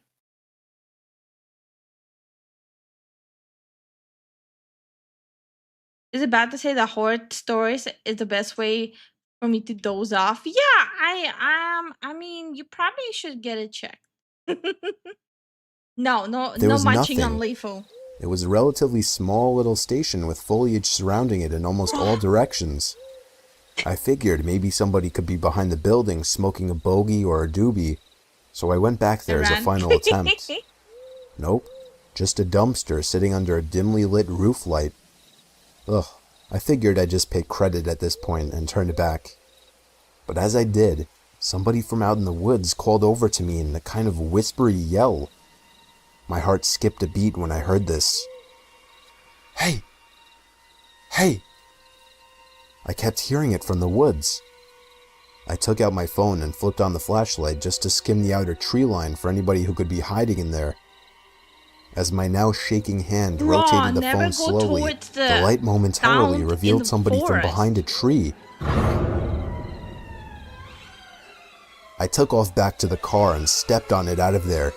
My girlfriend was scared shitless just in reaction to my fear. I told her about the bizarre thing that just happened, and from that point on, she kept looking through the rearview mirrors just to make sure we weren't being followed. We pulled up to the next gas station we could find, this time one that actually had a cashier. I paid him $30 and began filling up. A van pulled up to the pump right behind mine, and a man wearing a cap stepped out staring intently at me. I tried to act as if I didn't notice him, but when it got to the point where he was staring at me for at least 20 seconds straight, I had to look at him and ask him if there was a problem. He finally turned away. The second I was done, I hopped back in the car and took off once more. We made it to her parents' house safely, and I don't believe we were followed. Now, I wouldn't have shared this story if it weren't for the fact that a few weeks later, I did some research and found out that a 33-year-old Indian man who worked at the gas station we had stopped at had been murdered and his body was stuffed in the woods behind the station. I immediately gave the police a tip about the guy who I saw at the station who was surely caught on camera. The following year on Thanksgiving, a similar murder happened at another gas station. We have since nicknamed him the Thanksgiving Killer. I fear only the worst once more this year, as he has still not been caught. Number 3. That's sad. Walmart attracts the weirdest people. It was Black Friday, meaning me and my brothers were going video game shopping. Our first and only stop was Walmart. The place was absolutely mobbed, and being Walmart, it was mobbed with the wrong kinds of people. Gross, weird, and just creepy people everywhere trying to save a few bucks on already cheap products. We rode the escalators upstairs to the video game section. I was looking for the latest Call of Duty game personally, but my brothers were looking for some other game I don't remember.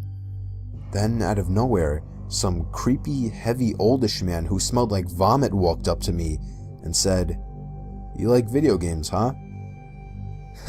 "Yeah," I said. I began to slowly slide away just to show that I wasn't interested Thank you so much for the Twitch follow, Legend of God. How you doing? in conversation. "My son likes video games too. Maybe you should come over and play some with him. He really What craves the company." fuck? The man gave me a creepy smile. "Oh, no, I'm not from around town, sorry." That's all I could think of saying. I didn't even give him a chance to keep this conversation going.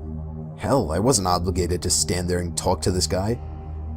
I simply gave him a smile and called my brother's name out while walking away just to seem distracted. I did a quick backwards glance. He was just staring at me as I walked away. I made it to the next aisle over and immediately felt comfort in being next to my brothers. I waited around until they finally found their game and we headed over to the checkout counters. The lines were insane.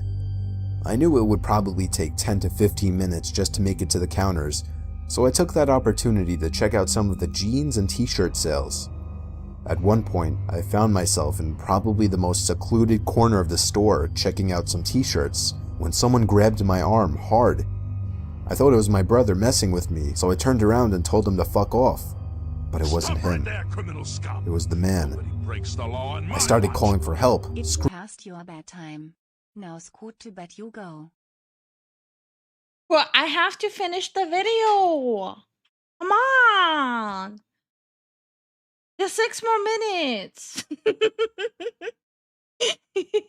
Thank you so much for the support, Nino. I'm doing well, just drawing. Hell yeah. Screaming that I didn't know this man. Some people came over and stared, but that was about it. The man let go and walked away. I don't know what he was thinking or planning on trying in such a public place. I didn't tell my brothers what happened out of embarrassment, but they picked up on the fact that I was quiet afterwards. "It's nothing," I kept telling them. We got into my brother's Camaro, and when I sat down, I looked to the entrance of the Walmart. There he fucking was, sitting at the bench, facing me. As we were leaving the lot, we had to pass right in front of the store. I got one last look at the creepy man. His head moved ever so slightly to constantly face me, even through the car window at night. I gave him the finger, but it didn't seem to influence him in the slightest. That was the last I ever saw of him. Walmart attracts the weirdest people. Number 2. It was Black Friday 2013, and I decided to be one of those people who gets up at 3 a.m. to get some early deals. Home Depot was having crazy deals on artificial Christmas trees, so I wanted to get there early and buy one for my family. They opened their doors at 3 a.m. on the spot, 3 hours earlier than usual for Black Friday.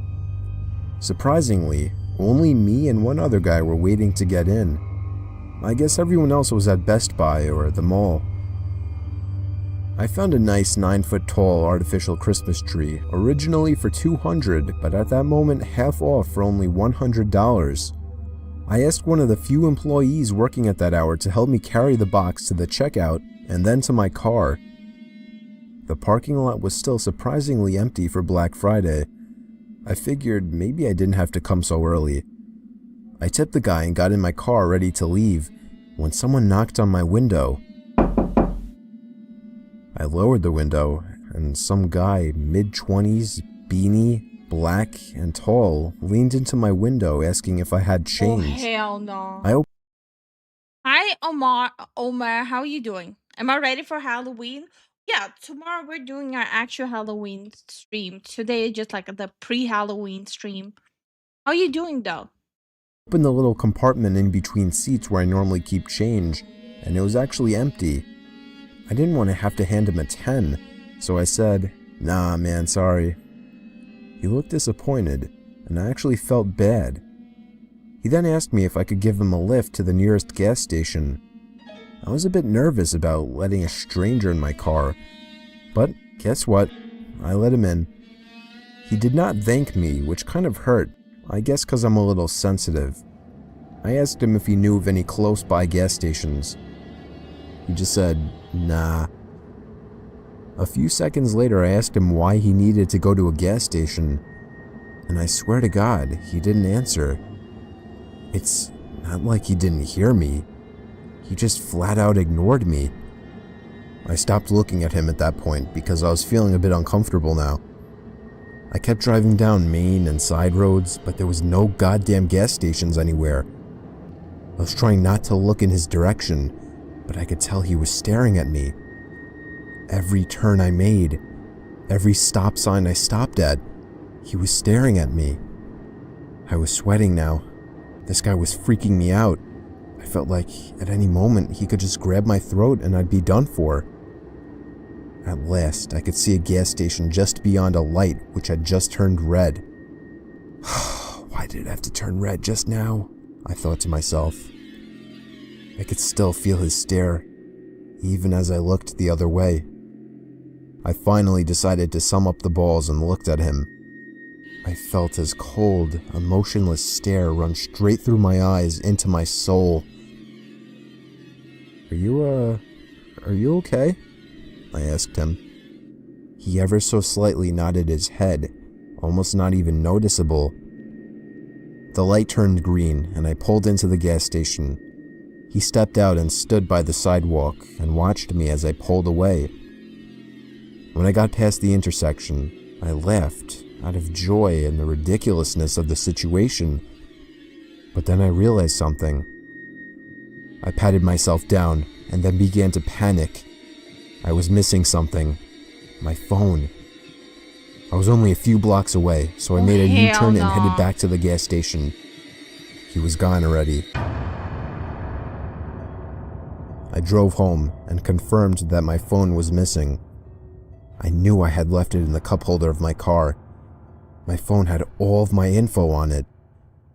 I contemplated calling the police, but I didn't. I couldn't even sleep that night in fear of some freak stranger having my address. The next night, after getting home from our 2-day delayed Thanksgiving dinner, I found my front door was open and my entire house was trashed. I called the police with my neighbor's phone. They didn't find him in there, but they found his prints everywhere. The only thing, the prints did not match anyone on record. Oh, he's screwed. Number 1. It was Thanksgiving. I had half the family over, along with the next door neighbors, Tom and his wife. They don't have a big family, so they used to come over to watch the game with us on Thanksgiving. After eating dinner, we all sat in the living room to watch football, except for my daughters Tracy and Michelle, who aren't into football. At the time, Michelle was only 13 years old, and Tracy was 16. During halftime, I decided to go up to Michelle's room to get her to come down. She finally budged and came down to the living room. Me, Tom, and a few in-laws went outside to smoke. In US, not every person has like their stuff on record. Me and Tom talked about his son, Sam. Apparently, Sam had gone back home to be alone and watch movies. He had been with us earlier. Tom joked that he was probably just watching porn, though. I laughed. I stared up at one of the windows to my house, the window to Michelle's room. There was someone looking out the window. What the hell is Michelle doing back in her room? I thought. But then I realized that wasn't Michelle. In fact, I didn't know who the hell that was. I excused myself from the group and stormed back inside and upstairs to Michelle's room. Michelle followed after she saw me enter her room. "Did someone just come in here?" I asked. "No, why?" I looked around the room. It was completely empty. I nudged Michelle to go back downstairs while I turned off the lamp. We went back to the living room where the game would be starting up momentarily. I finally decided to ask everyone if anyone had been in Michelle's room at her window. Everyone either said no or shook their heads no. Someone had to be lying. I heard a slight thud come from upstairs in Michelle's room. I ran back upstairs, again with Michelle following me. I flicked on the lights in her room and spun around in a circle looking for someone. The sliding closet door was cracked open. I just realized. I thought I could see something through the crack. I squinted my eyes to try and see what it was. It was an eye. I screamed like a child for maybe 2 seconds, followed by Michelle. Relatives ran up into the room as I angrily slid open the closet and pulled out Sam, Tom's son. Tom ran up and found me basically holding Sam by the neck. Sam was holding some belongings of my daughter that I'd rather not talk about. This incident definitely scarred, maybe even ruined my friendship with Tom and his wife, and it's made me that much more protective over my daughter. Wait, wait. What does he mean? Only maybe ruin friendship.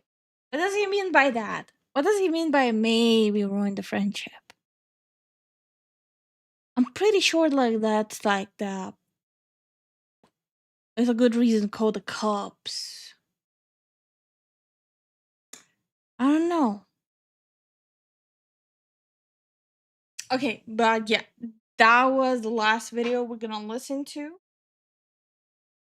Ready to get plenty of sleep because tomorrow is the Halloween stream. I'm gonna need to make sure to set up the hand cam tomorrow. So hopefully everyone's gonna have fun with that, and hopefully everyone had fun today. But yeah, tomorrow is gonna be our last like holiday stream up until like next holiday. After tomorrow, everything is gonna go back like to business as usual. So yep. More or less holiday stream. So let me just do the thank yous. Moose, thank you so much for the support. Nino, thank you so much for the support. Jason, thank you so much for the support. We really appreciate all the support you guys are giving us and hope you had fun with this. You want to say goodnight?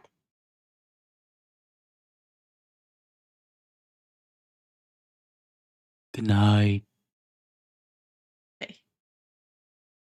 Ghost your dreams, everyone. Later, and hope I see you tomorrow. I'll miss the spooky stuff after tomorrow. What do you mean? You were enjoying the spooky stuff? No way. I don't believe you. Oh, what do you mean? Look at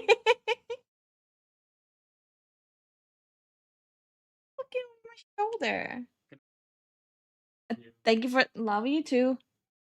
Thank you for the stream. Aw. Holy shit, the art is awesome. Thank you. I was trying out to be more messy with art today. I feel like I've been trying to stay too much inside the lines, and I thought like, okay, you know, let's get a little messy with the art. Let's experiment it. You know, let's experiment. Let's mix it up a little bit. You know, like not everything needs to be a perfect line, you know? No? Like a little messy, a little smudgy, a little imperfect might be like the right thing for me right now. You know? And it kind of worked out. Art will give nightmares. Perfect. Now I'm happy. I love the art. Yes. Yes, yes. I will later on. What are you looking at? Zen's rubbing his ear, looking at me menacingly from inside the dark room. Like he went to the bedroom, standing in the fucking darkness, looking at me, rubbing his ear. Like, what the fuck is that? Are you T-posing? He's being a fucking weirdo. Okay. Well, yeah. So tomorrow I already posted everything that we're doing tomorrow. So as a really quick refresher, first thing first, we will do these candies first tomorrow. Curly Verly, UK candy, Trust and Chew, Cowtails, Mallow Cups, freeze dried candy corn, humbugs, Haribo peaches, Swedish fish, and Hershey's. So me and Zen haven't had it before, so we're gonna try it on stream. And after that, we're gonna be doing all of these activities: graveyard cookies, potion crafting for kids, age 6 and up. I think I think I'm allowed to use it. Age 6 and up. I think I'm smart enough to navigate it. And then the man-eating plant. I'm excited about the man-eating plant. Like, I'm very excited about the plant. I think the plant is gonna be so much fun assembling. Ooh. But the man-eating plant we'll be doing at the end, since it's gonna take the longest.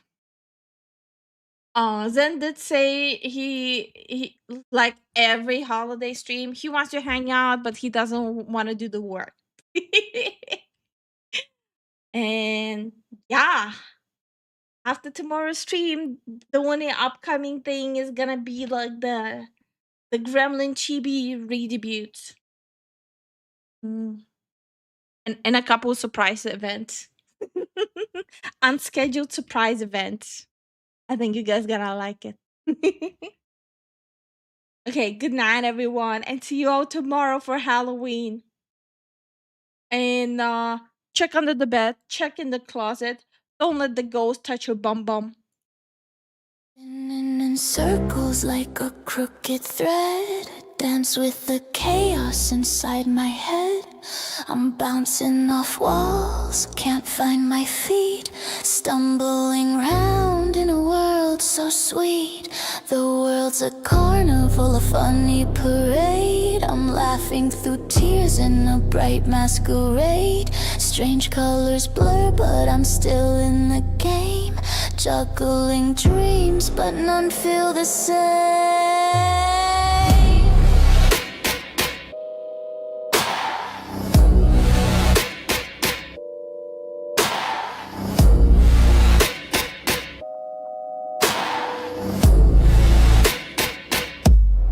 Bouncing on clouds, caught in the whim, I slip through the cracks with a twisted grin. I'm a puzzle, a mess, but that's just my style. I wear my madness and I wear it with pride. Spin me round, let the music play. I'm dancing in circles and I'm here to stay. I'm the king of the odd, the queen of the strange. I've learned to love every little change.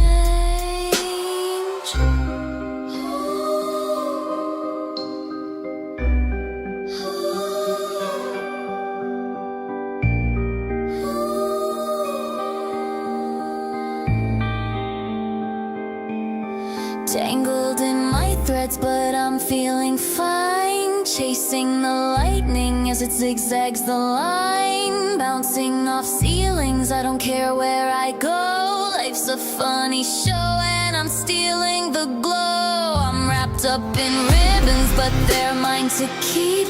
I'm laughing in shadows while they're sound asleep. Every step's a skip, every move's a surprise. I'm just a jester with stars in my eyes. Wrap me in tinfoil, call me a comet. I'm spinning in circles, can't ever stop it. I'm the storm in the teacup, the fire in the rain. I'm just out here playing my own